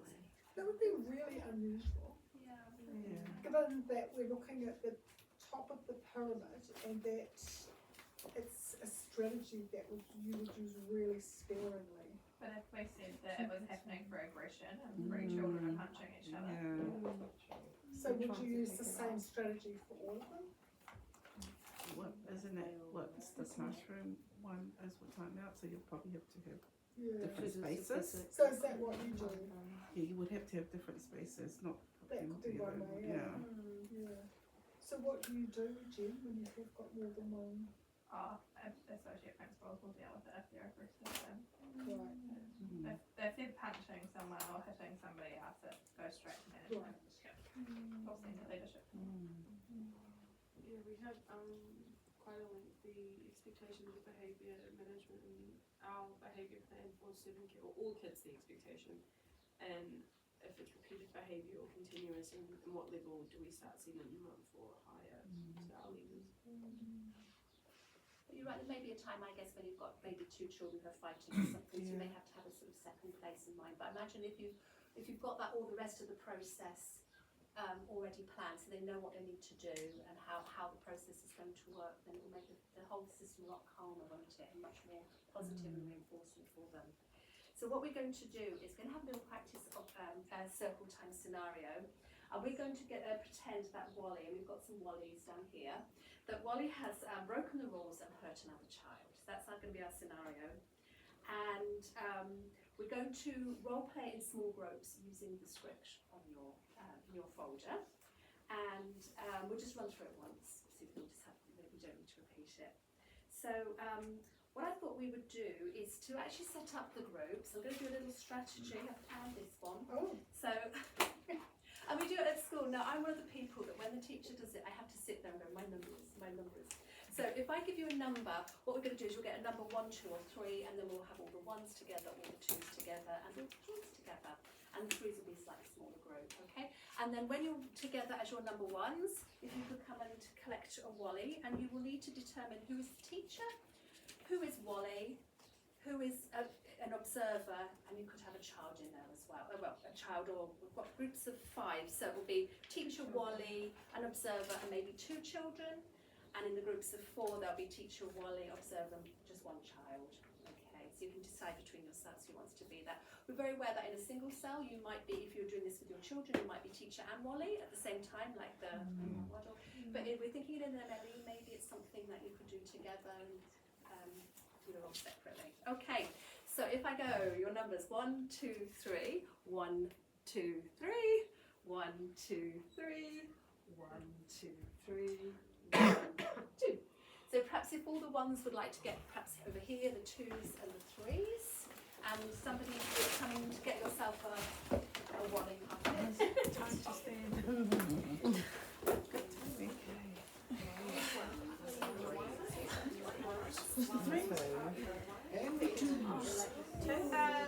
Two.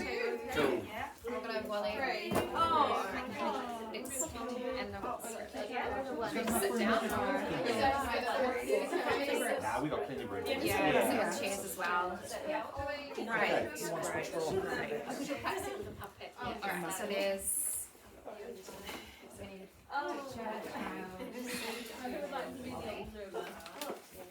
Okay, so just determining observer, teacher, Wally, and child. Today we're going to talk about one of our Usual Wally. Yeah. Okay. And I'll go for the teacher. Oh, sorry. And everybody's to our I can be observer. And you can be children. Yeah. Perfect. Oh, okay. Amazing. Today we're going to talk about one of the important rules in this class. Somebody breaks this rule and hurts Now that's time out.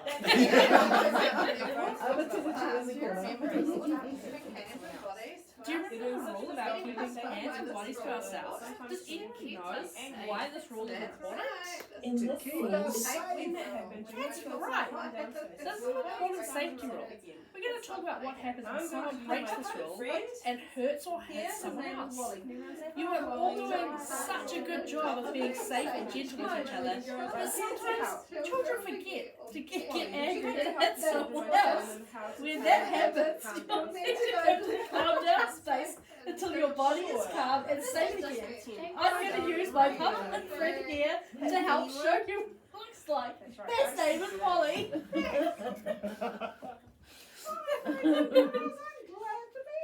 I'm going to tell Wally to go.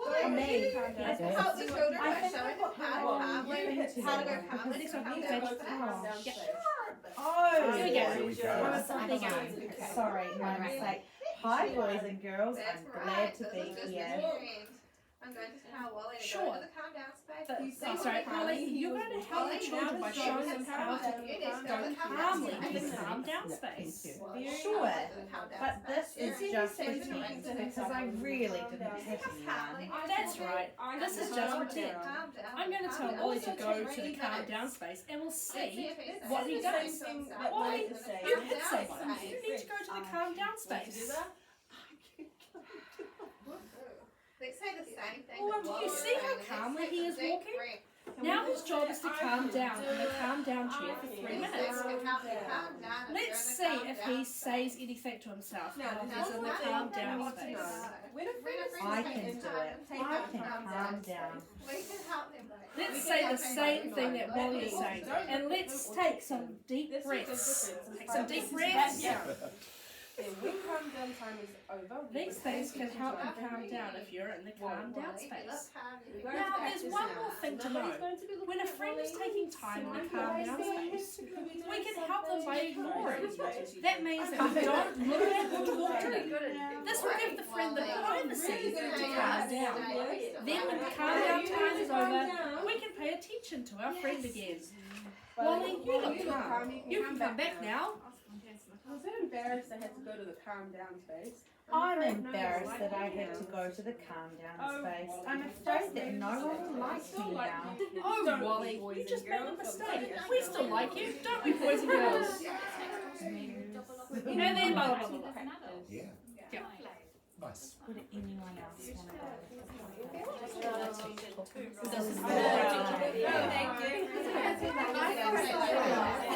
I think I'd be asking that I'd be back and forth, right? Like, yeah. And I think you put your own spin on it, knowing your own rhythms. Yeah, you're right. Yeah. I mean, for example, puppet at intermediate level. Yeah.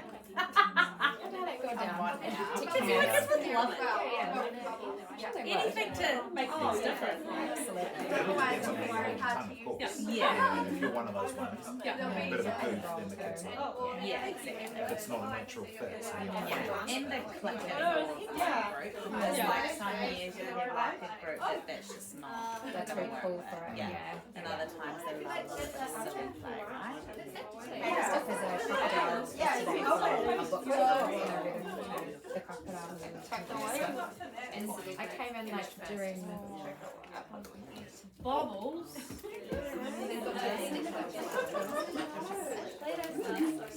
Sorry. That's a big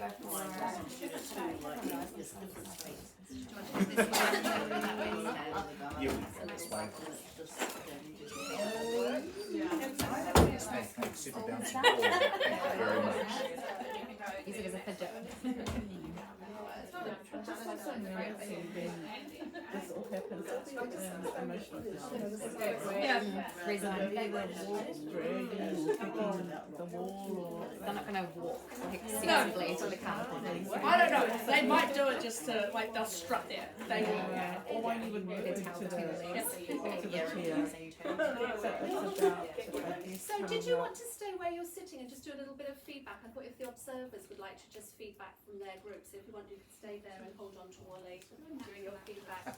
So this group, who's your observer? Jess, would you like to just feedback to the group? Yeah.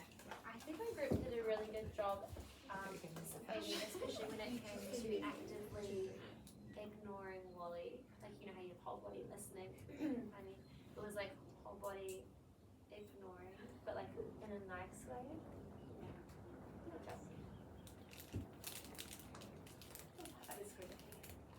Yeah, so our Wally and teacher were, they just kept it really positive and really like engaging and fun and really got the message across and made sure that there was interaction with the kids as well. So they were practicing how to ignore and yeah, I think they did it really calmly and positively, yeah.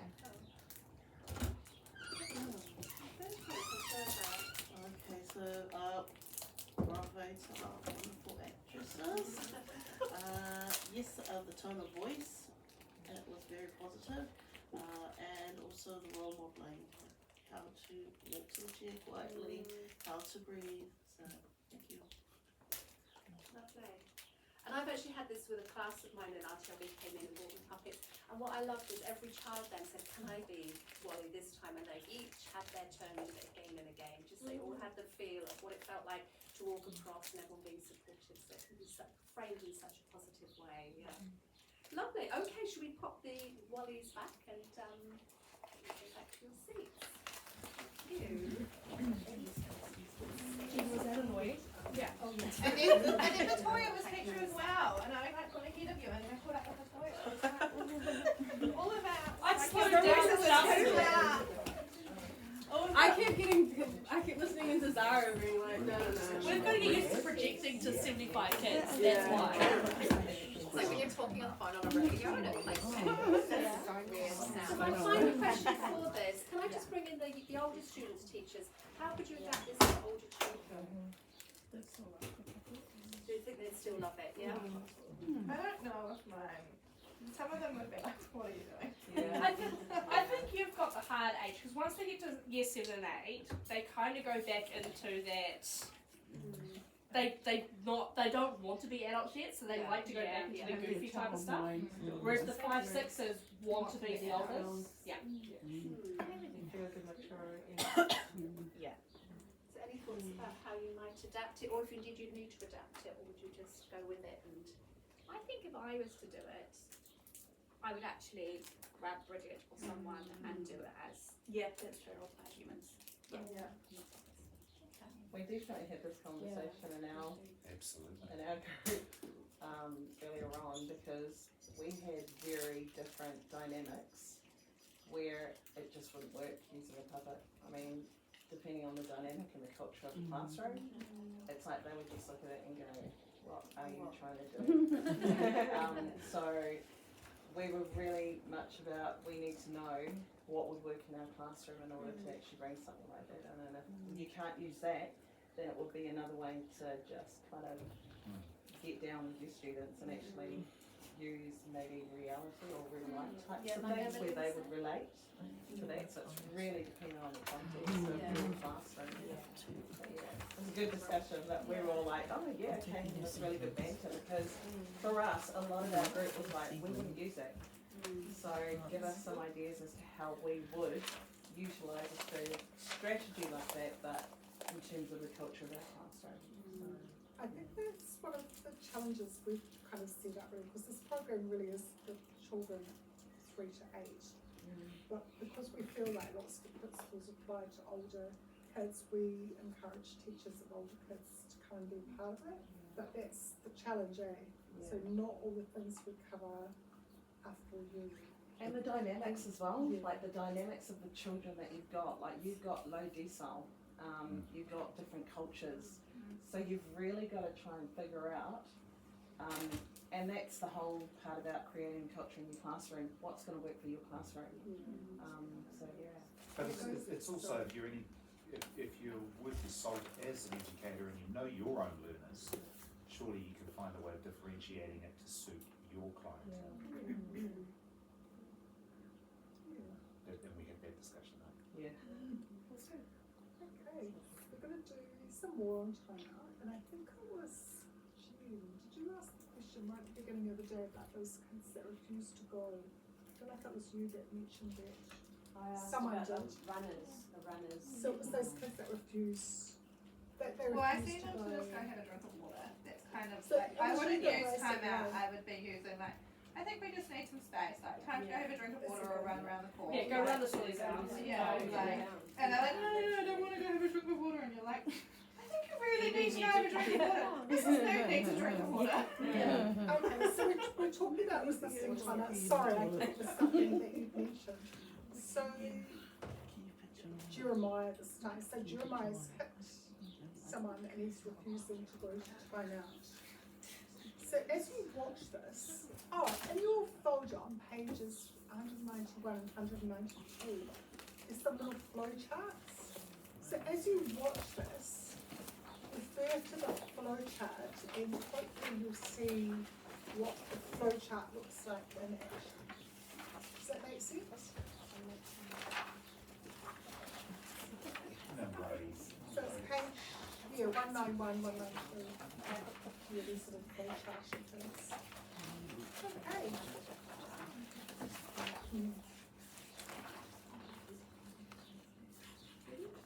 Yeah.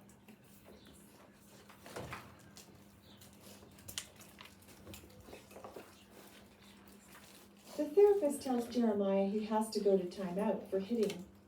When he doesn't go, she tells him he can go by himself or she will take him. However, when she tries to take him to timeout, he resists bodily. Consequently, she changes tactics and tells him he will get extra time if he doesn't go to timeout. Next, she completely ignores him and gives her attention to the group as he lies on the floor crying. Think about what Jeremiah is learning from this experience. When you go to small groups, you're each gonna get some Play-Doh. Oh, you have an idea? What's your idea? Jeremiah, that's hitting, and you go to timeout first.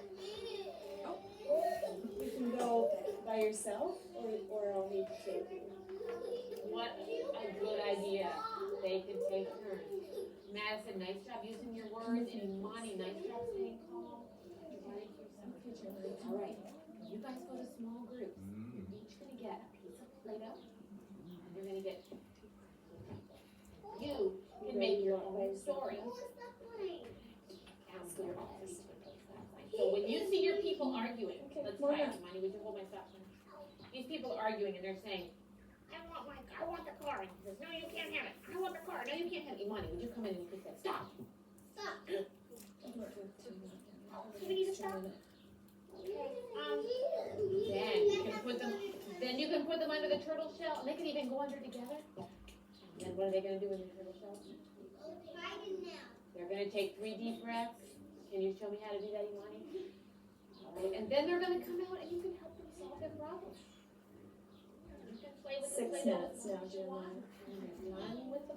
I'm just going to skip through the excerpt because there's quite a bit of them doing work around him, but just watch his socks and you'll get a good idea of where he is.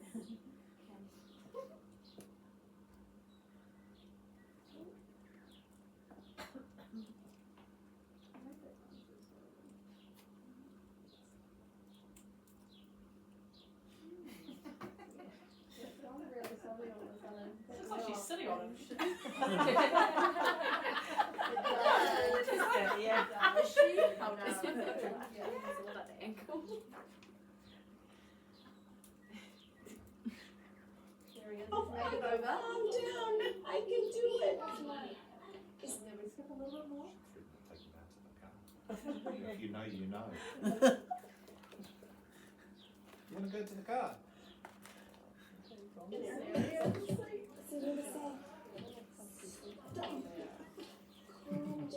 Took a while, eh? We got there. Patience, though, eh?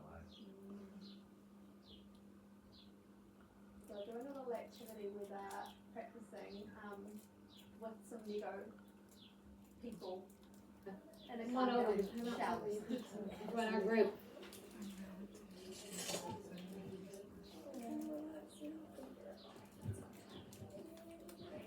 We're gonna make a turtle vest. It's like a jacket.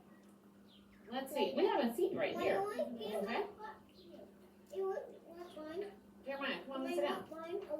Are you sharing? Really friendly. You know what, Jeremiah's still a little bit mad. That was friendly to share.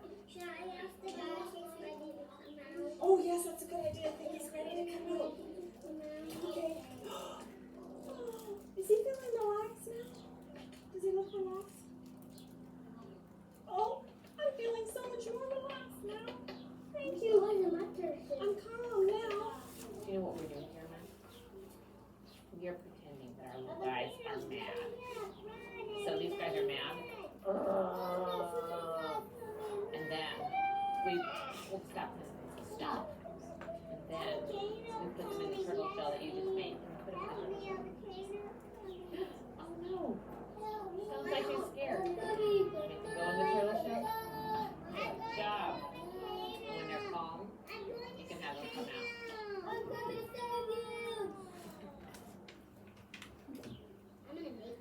Are your people taking a long time to calm down, aren't they? What are they thinking when they're inside there? Are they thinking, I can calm down? Are you checking? Yep, is that what they're thinking? Are they calm yet? No. No? Alright, they better stay in there then. They better stay until they're really calm. You have two. Okay, they're calm. They're calm, they can come out and they can solve their problems. Okay, so in terms of that scenario, so we have a student who's resisting timeout. So just putting the very beginning of that to one side, what did you notice about that scenario that is actually in line with our legislation? It doesn't involve physical restraint. Yeah. But I had a question about saying things like 6 minutes. I don't know how old the boy is, but So it's in the flow chart, it's the flow chart that explains it. So for the refusal, that's one of the strategies is adding the minutes. But the concept of time, you know, how meaningful would it be? So it goes back to what we were talking about before, it's about knowing your students. Yeah.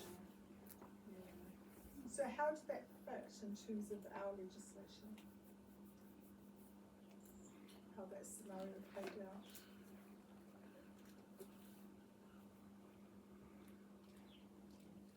The teacher was always near. She was always near. Yeah, but he wasn't left on his own. He wasn't removed from the classroom. He was in the environment, and the teacher was near. Yeah, she had eyes on him at all times, didn't she? So you know at the beginning when Kyla pointed out his socks, what was she doing then? Like he refused to go. But he was rolling around the floor, so what did she do at that point? Yeah. So in a sense, that could be regarded as timeout. So he didn't necessarily go to the designated space, but he's still going through a process of calming down. So sometimes it's about picking your battles. So if the child is in a different place and they are calming down, how important is it for you to insist that they go to the designated place? Do you know what I'm saying? So it's that thing about picking battles. When do you think it is appropriate to use some kind of physical redirect? If they're going to be harming themselves. Themselves or other students or the teacher. Yeah. We've all done the training, eh? Yeah. So at what point in that scenario would you personally move to another strategy? At what point do you think you would just stop that and go down a different track? Maybe if they started picking up things and throwing it around the classroom. So he wasn't doing that? No. Yeah, so As just soon as thinking he of probably that started scenario. resisting, because we would have touched him. So as soon as he started So resisting. what would you do at that point? We'll give him some ignore him. Probably So walk just away the where I could focus see on him. that. Yeah. Could have also taken the group to a different location as well. Right, that's an option, yeah. But he was still calm, like he wasn't being really disruptive. He wasn't He was harming just other rolling on the, children. yeah, but He was in a agitated, calm. like he wanted out of that situation, that's why he was rolling around. So you're not gonna get up in his grill when he's like that, because it's gonna make him go from to. Quite a red brain, Yeah. I looked at the video and it's like there's two teachers on there, which is fabulous if you've actually got someone else in your classroom, but I don't. It's me, so I've got to try and figure out, okay, this child's not going to listen to me. I am the only teacher in this room. I have got all eyes on me, so I'm going to have to find something to preoccupy the group, so I can probably go over and say, listen, if you're not going to go to where you want to go, I'm just going to get you to whatever it is, because I can't do that while I'm teaching, because I'm taking the focus and making it all about this particular That's the person. thing, thinking about, what works in your setting. So is the use of time out to calm down a strategy that you would use with all children? No, because you have sometimes got those kids who are resistant, so you're just setting yourself up for a losing battle, Yeah, interesting, Would you go to like loss of privilege? I'm looking Yeah. for a flowchart that suggests that if they refuse to go, then you end the power struggle by then removing a privilege. Yeah. Like loss of free time or instead of that. And you'll have other consequences in your school as well, I guess, when it gets to that point. But the chapter also goes into quite a bit of detail around resistance, students getting up and leaving, and all the different scenarios that you could even imagine, more than I could imagine. I was like, oh, that's something that I didn't think of. So if you've got anything that you're like, I'm not sure about that, do have a look at the chapter. There's some good little paragraph sections that address some of those challenges as well. But it's also allowing them to process what is happening and allowing them that time to get there. Because I think also looking at us, if someone was to do that to me, I'll resist and say no, I will go when I'm ready. And so it's about knowing your child enough to say, is this a child that would just do it, or is this a child that's going to resist? So if it's those resisting ones, then you give them that time, and then hopefully they'll crawl over to the chair, and you keep an eye on them at the same time. Because like what Fire said here, if you're the only teacher, what approaches do you take? And so And I guess, yeah, that's the thing. Fill your kitchen with the things that work in your space. And I don't think at any point have we said that every single strategy is going to work for you in your space. That's for you to figure out. Can you look at page 190 on your teacher's pack? So that's the pack that you got today. The teacher's pack.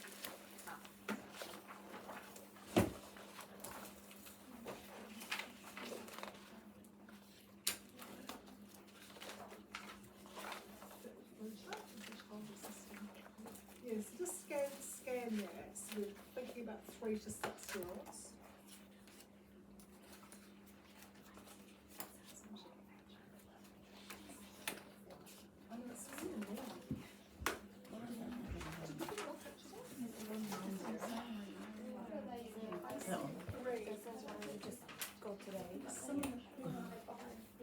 Oh, I've got 2 schools. Grab me just 3 of the big books off the top. Yeah, thanks. Thank you. How does the shoot Oh, do let's it? line up. Back to back. Thank you. You're not actually that much taller than me. I just always thought you were. We renamed the timeout. Sorry. It's pretty cool. I'm so confident. So yes, And then I go, it's no. She's not. I just came off that call. You do. You actually do though. My brain, you're talking about a lot. And what So just we're do a little, doing is I just look at them and just say, Just go do a little practice.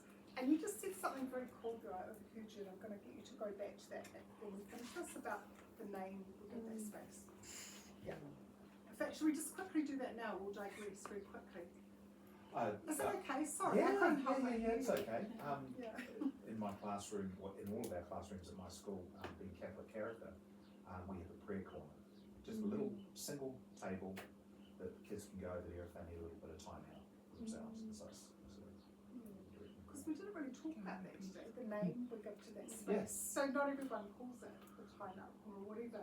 You all have your own lovely name in your space. Thanks for that. So you're going to do this in your behaviour plan groups, and we've got our 2 lovely visitors today, so you can just choose a group to work in. One person's going to be the teacher and one's the target student, and we've got some books down there, so if you're the teacher, just choose a book. So the goal is just have a go at sending a student to time out if they resist, and just have a go at going through the steps. If you're the group who's got the older students, feel free to adapt that in a way that you think might work for you. You might want to just replicate the thing that we just saw. Yes, so have a go at that, and feel free to use a puppet. The puppet can be the thing, the child that the target child intends to hit. Did that even make sense? It made sense in my head. Did it come out right? We get it. So yeah, in your behaviour plan group. So should we have our littlies over here, our middle school teachers over here, and our older kids over here? junior school. Come here. Can't you just pass that illustrated speaking? Sure. This one here? Oh God. This one over here. Oh yeah. I just put it down the bottom. Because otherwise we might not get it. So you'll be with Sarah. You both have older kids, eh? You're over here. Oh. So if you join We're the older kids. Sarah. Yeah. So we can. So you're already together. 4 and 5. You're at Manaikalani School as well, aren't you? Yes. Yes, right. Have you decided who your teacher is? Not yet. Sorry. Oh, sorry. We will see you next Wednesday. Oh yeah. Yeah. Still get Instagram and sorry in the morning too. I'll be out next Wednesday. I'm really on. It's basically We've got two big trips on Monday and Tuesday. Well, year 5 and year 6. So Oh wow, Monday, Tuesday. Monday's year 5 and Wednesday's year 6, and it's like a 7:30 to 5:30 people trip. Oh. Monday and Tuesday, and then Wednesday's film festival. So you guys have a middle session for your friend. So have you sorted out who your teacher is? Yeah, you know teacher. Who's your target student? Oh, target student. I'm doing it on my 7 years. I'm just like, man, I'll just show up at school on my Okay. I'll run the phone bus. Right. Who's which and where? Lovely teacher. And I'm getting it. Yeah. Sure. Oh, so we're gonna have the puppets. Oh. I'm gonna be boring. So never if you're doing this with your kids, this is where puppets are kind of handy. Well, possibly. Bam. I'm just whacking it. Get it. And then all the kids would be yelling at it. They would be. Oh, another one. Get the knee in there. Oh. Please them. Get your camera out. Too much figures here now. Where's my binder? Shh, this is enroll. Well, the teacher hasn't interrupted yet. I'm just sitting there beating on this kid. Oh, too many colours here. Which one's hanging out? Okay, I'll hit the kid. That's what's happening. Do you want to go next to that? I think this was it. Thinking corner? No. How about I go with you and that's the case of This thing that I just made up.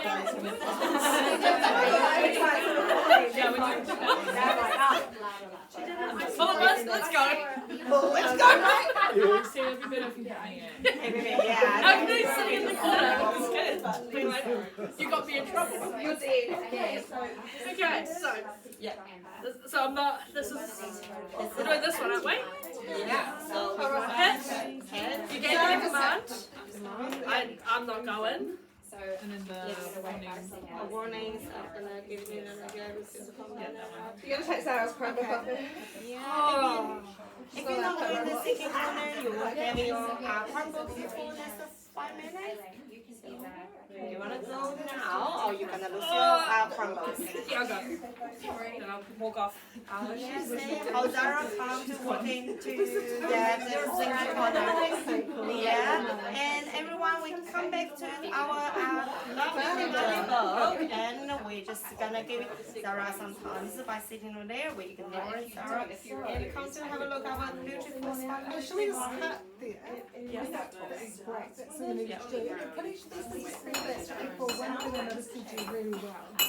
Really good positive reinforcement. And Spain. Yeah. Sorry, Take him to the corner. It's like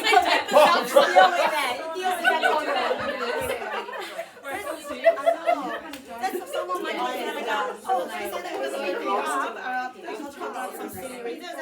oh, really? Okay, go do outside the classroom. I'm not gonna see that. I'm not gonna see that. Don't talk to me there. I don't know what happened. And they were like, oh, actually, it's not no fun at all. The teachers were gonna beat up for some really yeah. Go outside of the classroom. I don't want to see this. No one classrooms, people also want to see this. We gave you the opportunity. And they just like,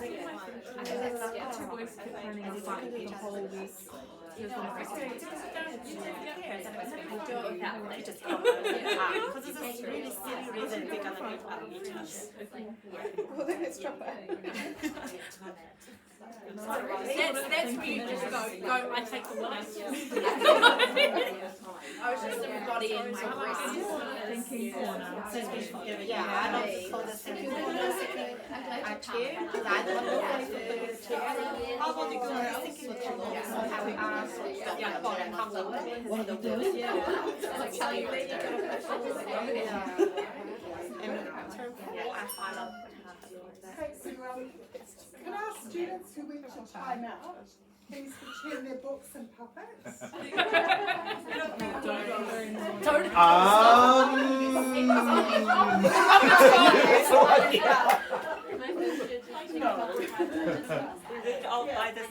And while we're doing that, I'll just explain the next step.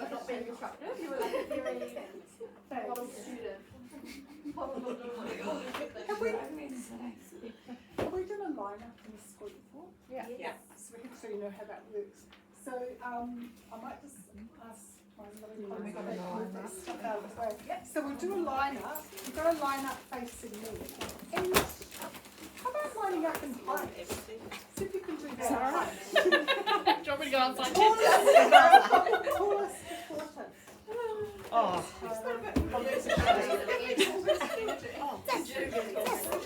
I'm sorry.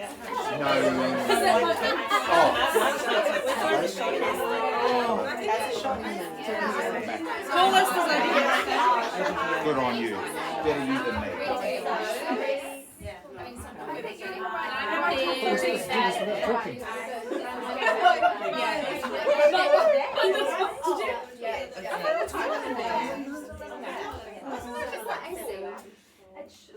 I go to the end of the line.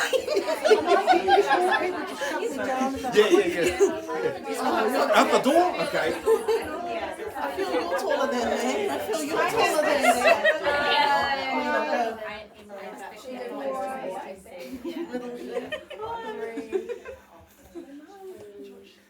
Can we shuffle down the line?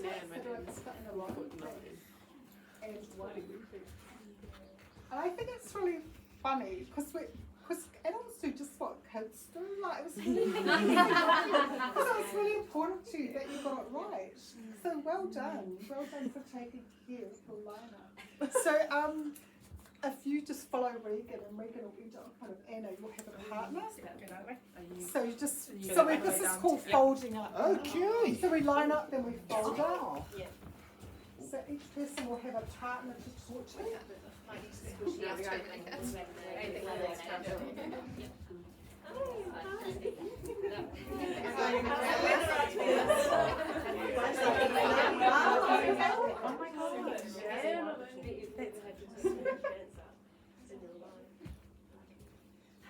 So what we're going to do is this is going to be our talking line, and this will be our listening line. So this is going to be the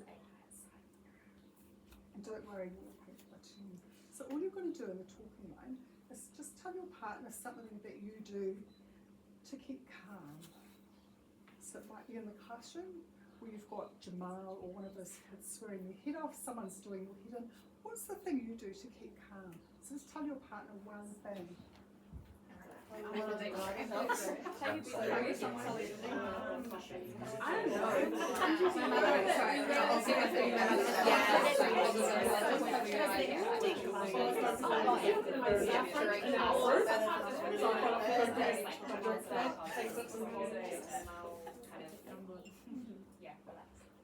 I love the people in the listening line who remember that their job was to listen. Well done.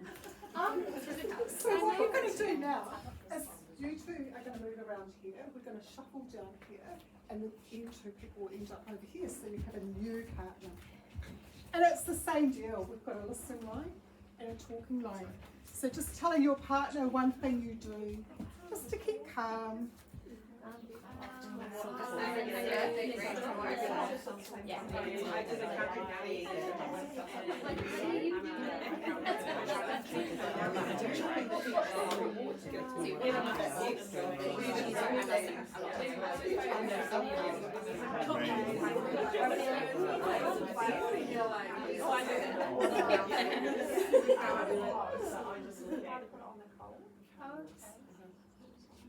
This is a great strategy when you've got kids you want to share ideas or brainstorm ideas, because you can, when they get used to it, you can whip them around really quickly. And I noticed that time the listening line was so much better at listening. Really good. So our next two people, if you move down, and our next two people here come over here. And this will be our last circuit. So you're in the talking line. So everyone should have had a turn in both lines, is that right? Yep. Oh no! Nearly though, nearly. Okay, so can our talkers tell their partner, one thing they do to keep calm, to keep zen, and then when you've done that, you can quietly go back to the circle. Thanks.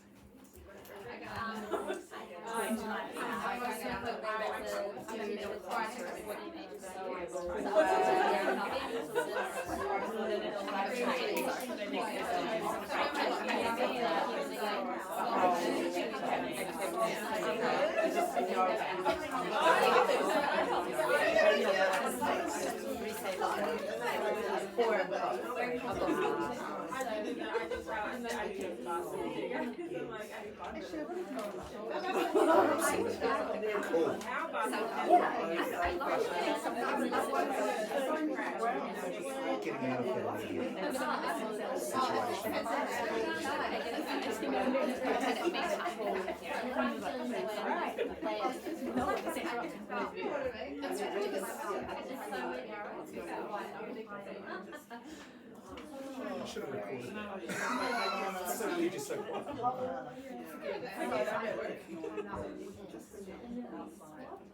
I think we're going to sit back down.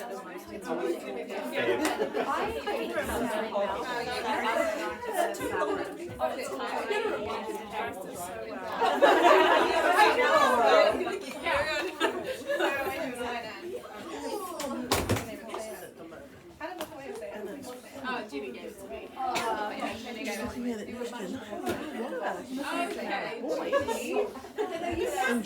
In junior, our junior school,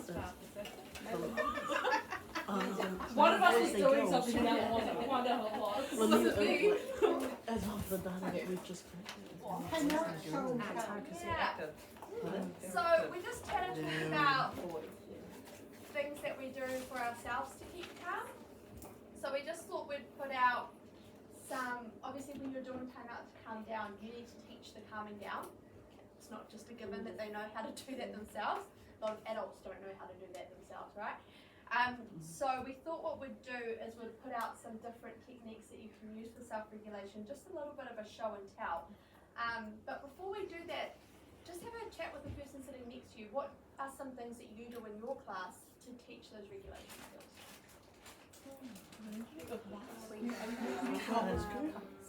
We teach it free. Yes. We do.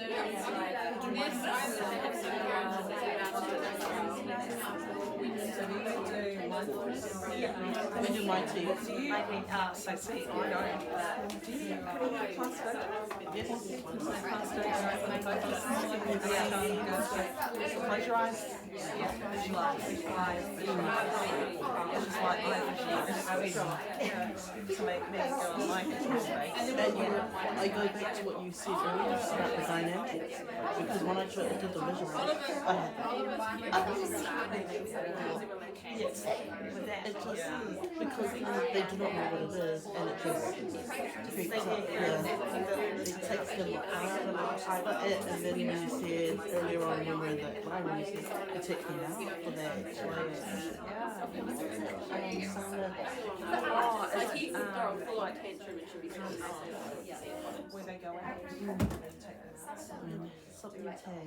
Okay. Infinity tags. I'm wondering if anyone would like to share. If anyone heard something or does something that they think is really, really cool that they'd like to share with the group. Popcorn away. I don't know if everyone does a meditation, but it's like straight after lunchtime because they're really like so hard and I want to just totally distract the classroom. I use Class Dojo, so on Class Dojo these are focus and you can actually just settle them down. But if I'm feeling like absolutely overwhelmed during class, I will throw them outside. We'll go out because everyone needs fresh air. We'll play Infinity Tag, but it's silent Infinity Tag, so they know how to play it. If someone talks, they've got to come out for 10 seconds and go back in. So I've done that right from the beginning. They know how to play it, and it's great because the teachers next door go, how do you play it? And they're not yelling, and it's silent Infinity Tag. So and they love it. They really love it because it's like this challenge, and I can do it without talking, but little do they know. I'm really come over here. Yeah, this is exactly my strategy to make you just calm down and be quiet. But yeah, they love Infinity Tag, but just silent. Yeah, we do SSR after lunch and it's every day. So the first thing they do as soon as they come in is grab a book and silently read. And and they just enjoy it. It gives them that 15 minutes just to calm down. And they can draw as well. So yeah, they do. They've got mine colouring and everything for them. We did some PD, I can't remember who that lady was, did the PD on structured literacy, and she was talking about handwriting. And she, because of handwriting just doesn't get taught like it used to. But she talked about that as a mindfulness exercise too, because it's quite a light cognitive load.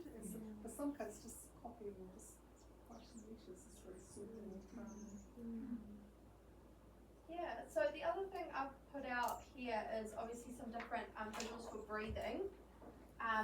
It's quite nice to have a few out and just practice them as a class, because different kids will go for different ones that they like. The 5 fingers are a really nice one that kids will use quite a lot. So that's up, pause at the top and go down. And when you're modelling it, it's really important to make it a challenge to go as slow as you can, because otherwise and that kind of defeats the purpose. But that's alright. The other one I use a lot, and you can buy these online, the tools to try cards, which are linked with zones of regulation. So they have one for younger learners, age 5 plus, and then they have one for rangatahi, so your 7, 8, 9, 10, not year olds, but year level 7, 8, 9, 10. So you're looking at those older learners. But again, I've used these with the older learners, and they really like these ones too. So think about your class makeup as well. But lots of different ideas. So there's 5 different sections. There's do it, so things that they have to go and do, build a fort, water break, rowing routes, comfort spot, move it, which is all active activities. So Mighty Muscles is about lifting something heavy or carrying some heavy books around. Reach and breathe, different stretching, going for a walk. Feel it is using your senses, mindful listening, pressure points, desk rest. So heaps in here. Connect is all about connecting with other people. So smiling, hugging yourself, somebody else, and then thinking is like imagery. So pretending you're an animal, saying positive self-talk statements. I think there's like 50 something in here. So really good to go through first yourself and go, which ones would I actually allow in my classroom, which ones are going to work in my classroom, and then introducing them. What we've done in other classes is 1 a week or a couple a week depending on your class. You can send a picture of it home, put it on Seesaw as well, they can practice at home, and then they're getting all these new techniques, and you can put that then up on the whiteboard and everyone remembers. So they're really good as well. I'm just thinking too, kind of like some work together in school with Mana Potential, because that's kind of similar. So if you know Mana Potential, it's very much about student voice. So the kids come up with their own strategies.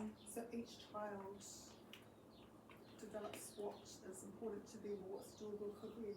Because something I noticed doing that is kids seem to go one of 2 ways when they're in that stage. You need to calm down. Some kids really like to have someone near them, or not, like quite the opposite.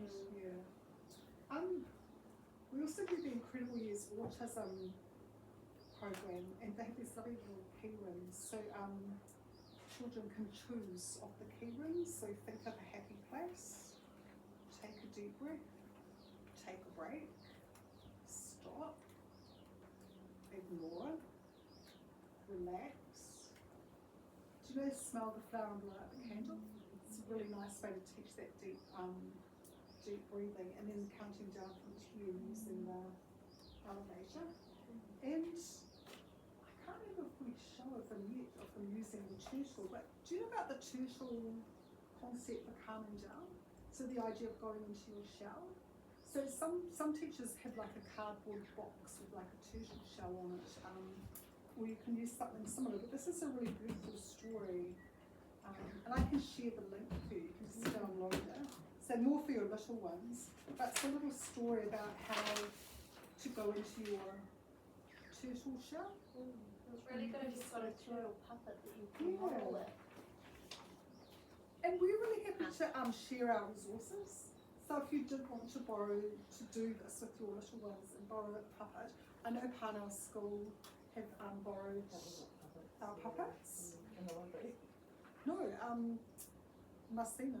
So Marcina she's borrowed taken the some. big puppets. She took the big ones. Yeah. Yeah. So they're lovely. I'd like to borrow one, if that's alright. Yeah. But it's a lovely story, that one, especially if you've got a little turtle to go along with it. And these, feel free to have a look at them if you want. I've done the same thing with cards for learners that I was working with. We went through and they selected a couple and we'd photocopy them off and put them on a key ring so that they had physical copies as well. You can do that with the mana cards as well, and I potentially just put each colour on a ring. So that's our show and tell. Any questions or comments?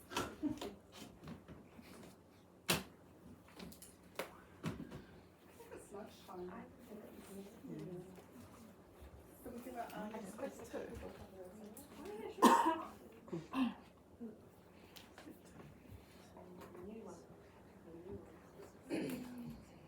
We'll leave these out, so if you want to have a look during break, by all means go through it. Is 40 minutes okay for lunch? Yeah. So if we come back 20 past. Oh, you got the phone. Yep. So, and then we can go.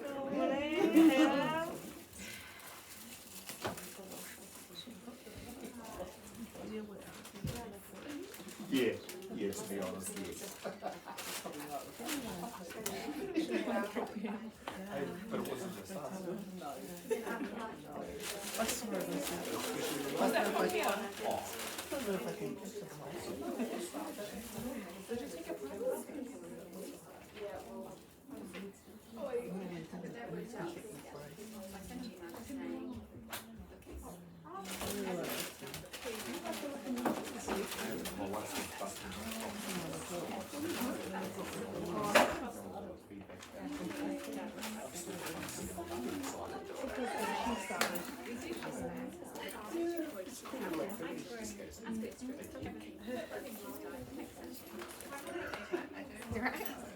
Yes.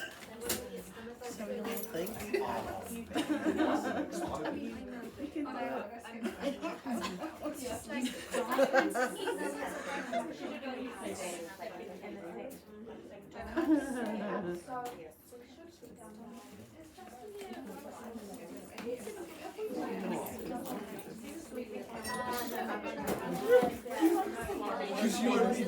Maybe I don't know if I can do it back. The what? Yeah. We need one that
Justin, we had Ryan, we had Justin, and we had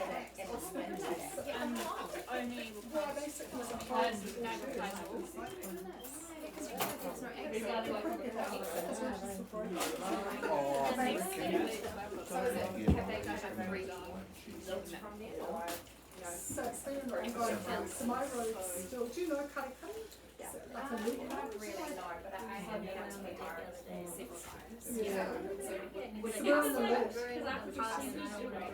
So you pass the tube on, so it's like a loop. Sorry, so they turn stages. So my road's shut down, but they close it. So we like,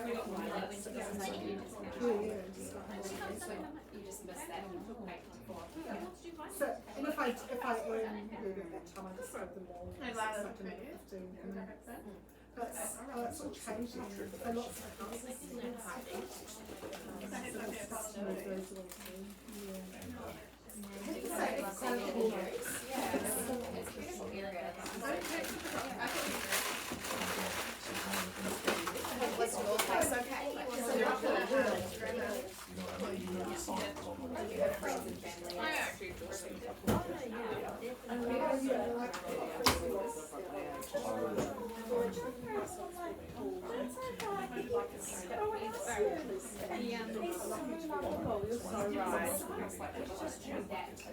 So what really helps us is so really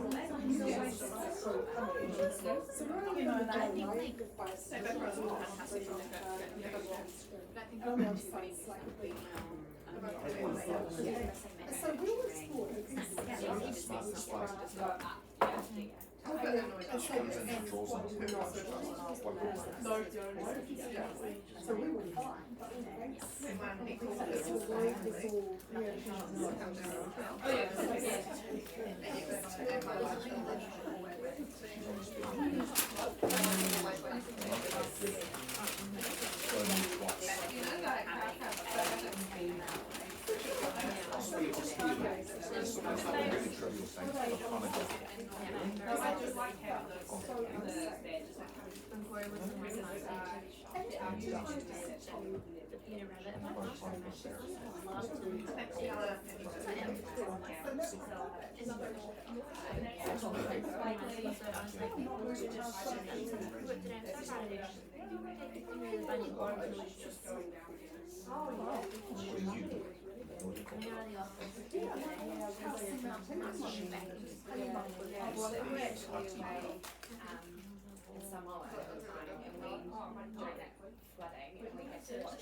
You guys got my shirts still.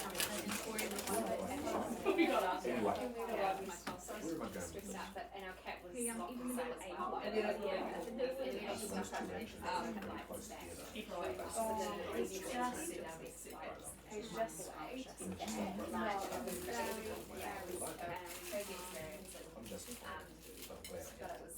it's not funny, but it's one of the pictures of how so maybe 4 days a week. And then it's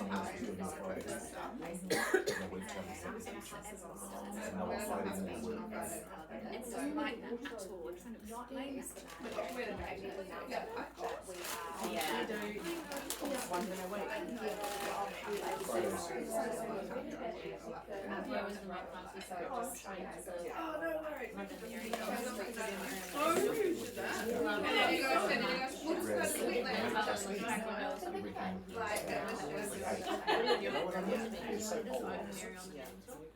She's asked But I also couldn't see it from the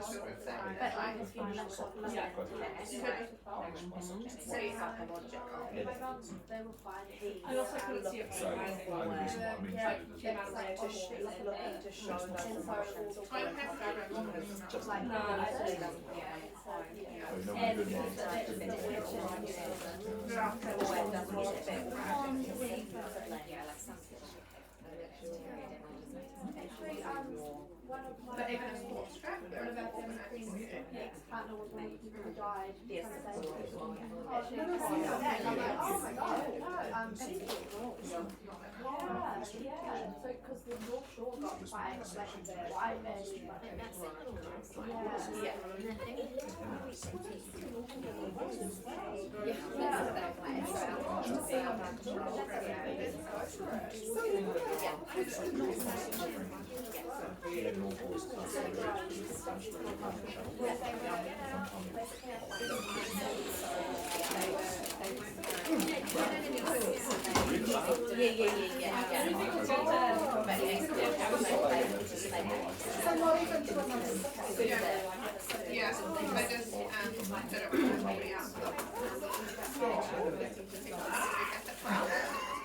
Get away No,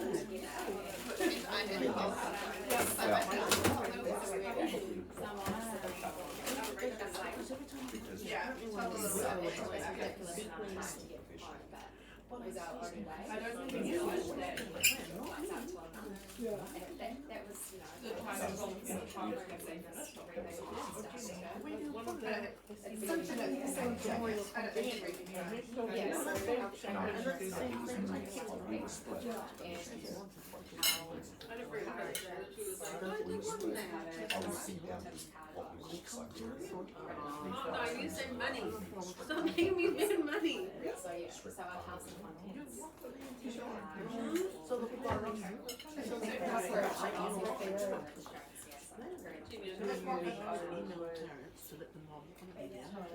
I want to go for that walk.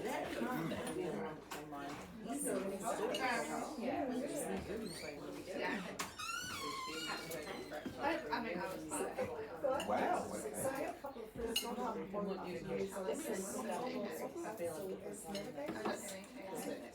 Navigator was a supporting people who were affected by the central. So you can't be doing the bikes. And you know how, But also sign of as part of the bike. Yeah, I love it.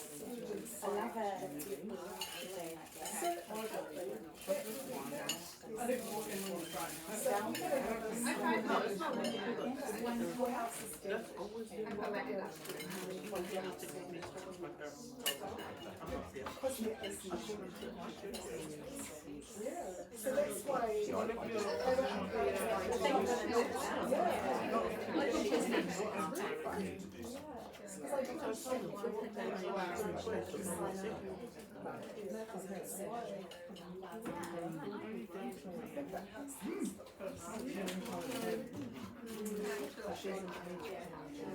Yeah.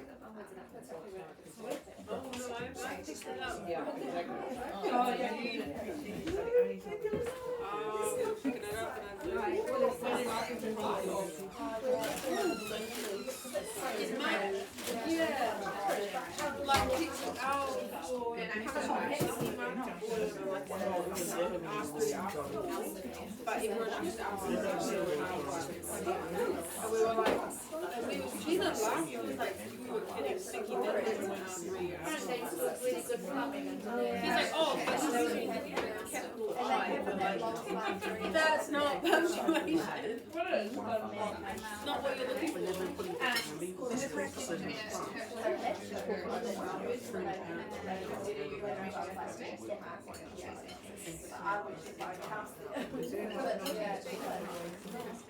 we are looking at the we have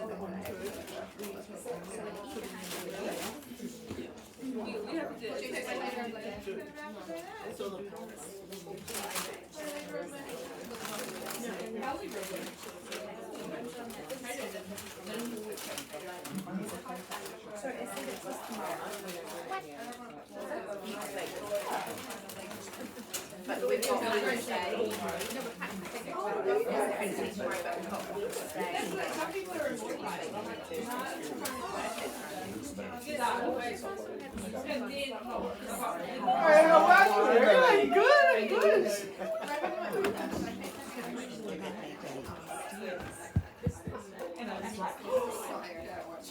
I know what to do today. We were looking at the rest and we realized,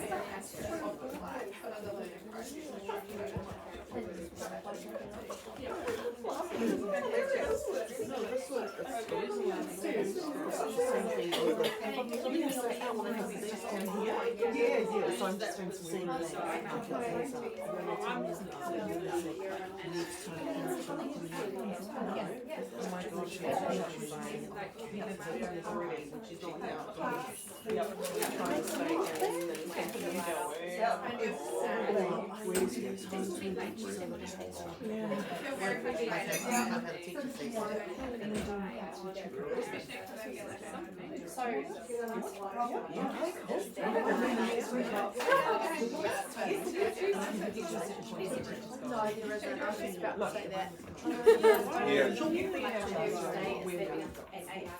Oh my gosh, yeah, we've just got to yeah.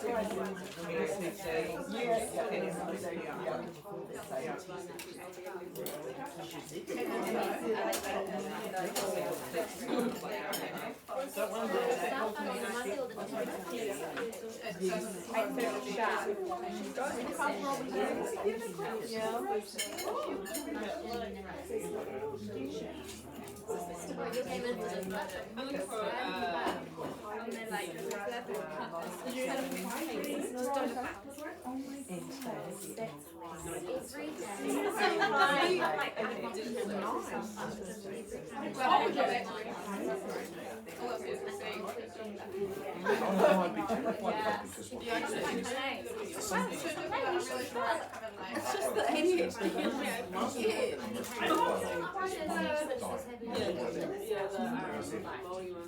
but then I was like, why did I do it? Yeah, I know that, but I was like, verbal jousting. There's one. Challenging you just to sort of. Oh, no. Oh, that was my yeah, every trip. And if you haven't heard it, some military said and then you go, oh, my name's such and such. I know, and poor Cody is buddy, he's been there the whole time. No, you get one of the fucker and they say, who are you? You don't even know who you are. Yep. That was interesting right at the start having She's just such a beautiful woman. Like, we were watching her on school and how like she doesn't wake up to it. It's funny, it's like,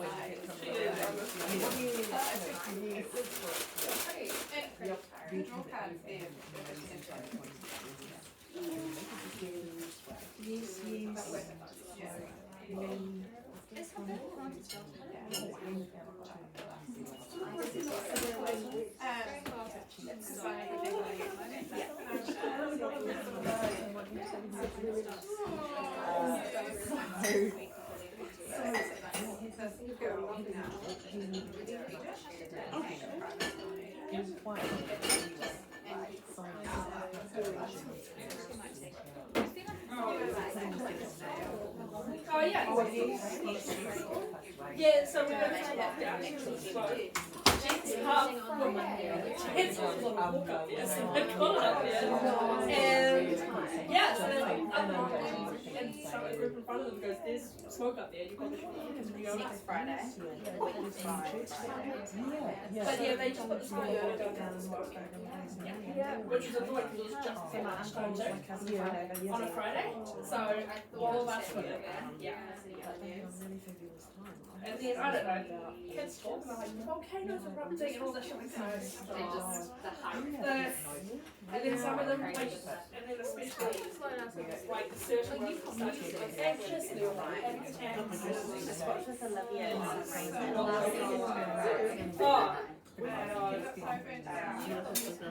so what was the break? Yeah. So that we know.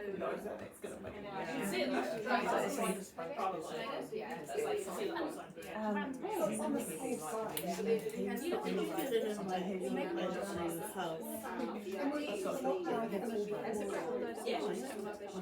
we were advised by the so it wasn't really long, but it could still smell it. And it was hard because the old lady trying to explain that to me. It's like, yeah, it's like we're not in here because there's any danger. I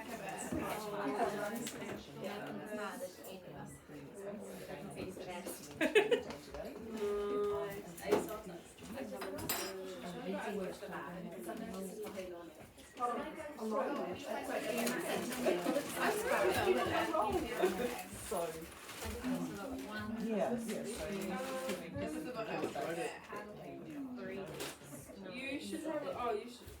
They're expensive, but.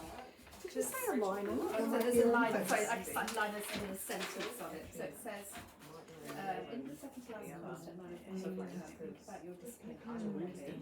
Do you have So one we can look at that up because it says, do you need to establish,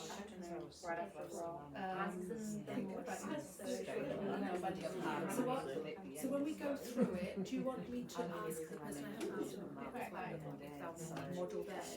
And Jenny's not in the class, Jenny's gone. Oh. She's gone. She doesn't need any of this. Oh, that makes sense. She thinks that her behaviour's poking It's not really something they're not So you're thinking for that last one that they would discuss amongst themselves, or do you want the person that's sharing to do what theirs? Because I guess So when you do it on yeah, when I'm doing that sword, person sharing. So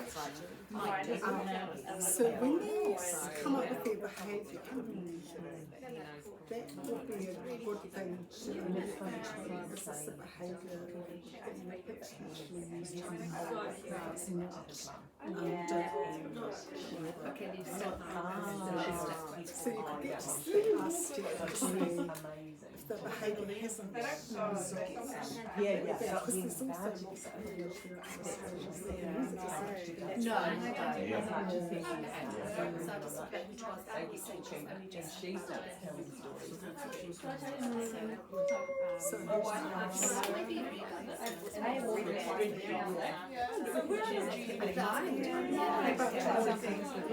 what's your plan? Just thinking about plan to do on the board. Have you done one on the board? No. Would you be interested in doing one? Of course.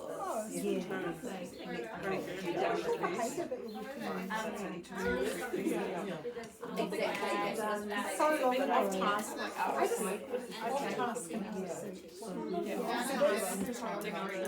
Wandering around, I'd see We've done 5. So just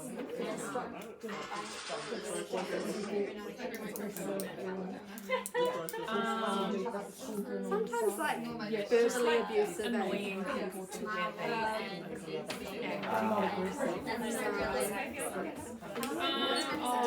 not really anymore. So you used to look at people just to be like, just to I've heard him swearing at other kids. He doesn't like what they're saying. Do a hypothetical. he does that as well.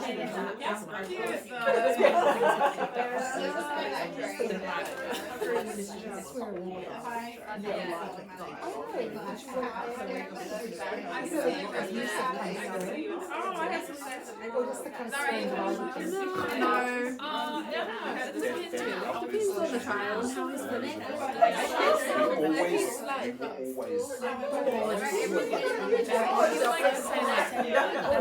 ugly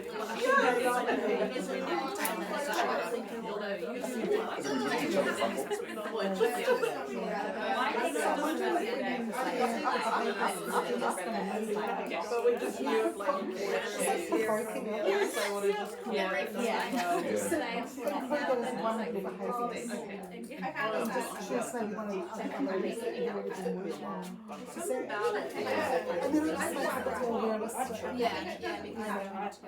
I guess I've been part of the shopping.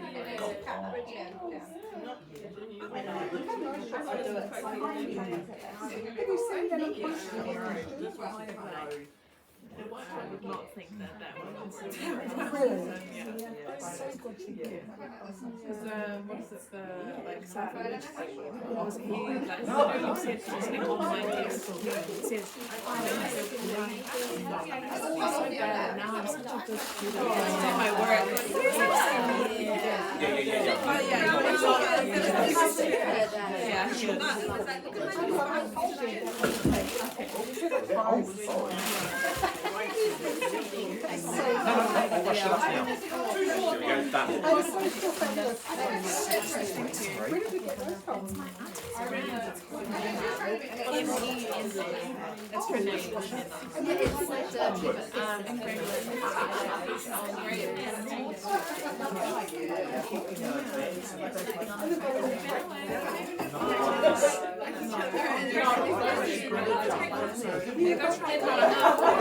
That's her name. He goes down through those. Yeah, but way before it goes into scenarios. It's like if she's like, So why not embedding your carpets around here? like with all the cards. Oh, yeah. The donut shop? Yeah, it's like two shops down. I love it. The pink one, yeah, don't. I still haven't been. What? Yeah. Oh, I don't think they might.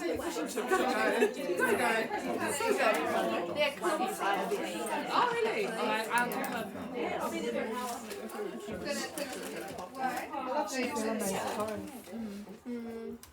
I bought them from someone in town. Oh, I've got an extra. I know. I was ashamed of the first one. Yeah, someone asked me about quite like me to pick on signal. Yeah. Said I was so listening, I couldn't hear that. And it's got Last one, automatically know.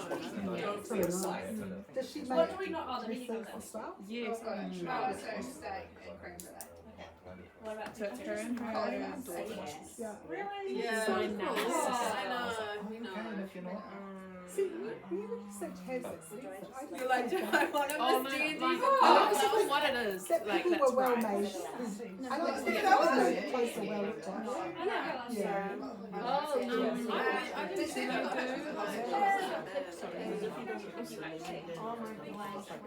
Well, we're going to go get treatment. So that's like a bulletin together with like the top and the bottom. But then there's like dresses that they So so those are all her, oh that's her, and then that's one of her daughters. Yeah. So it's my nana's sister.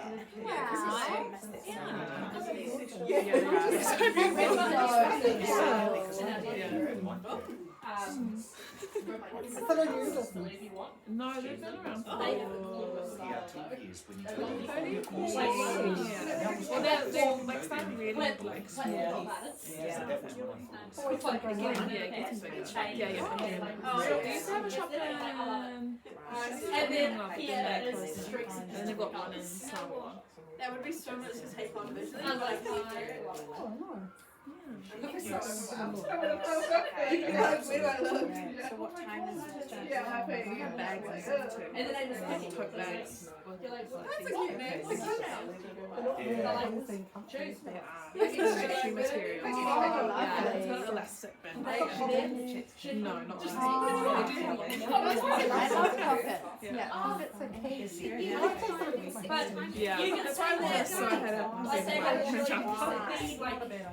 They haven't come to such a nice thing. They haven't.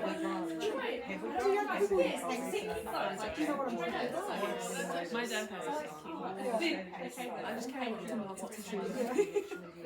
We got it on one. And my daughter. Would you guys want us? These are all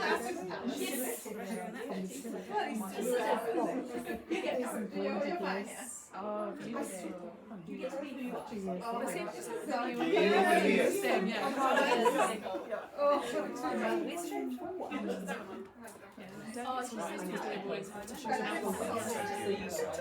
just need to get a Hopefully you come out and see us out there.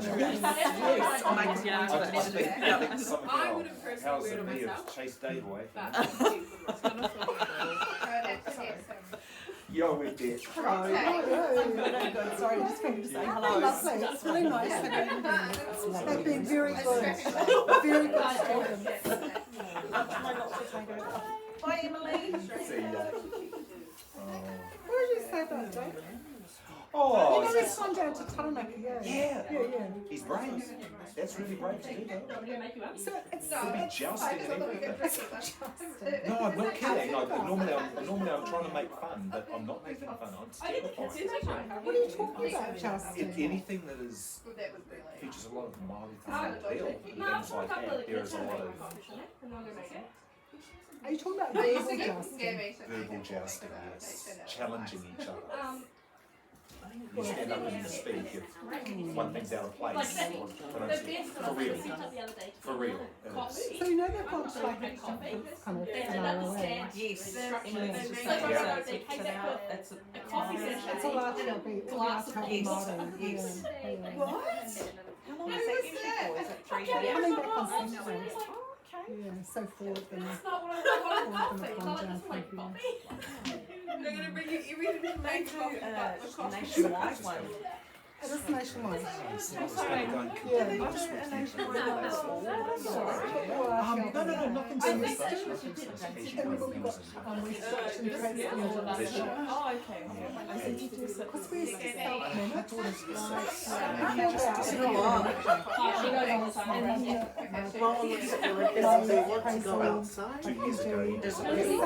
Yeah. Please, all with the iPads. They look at me like that.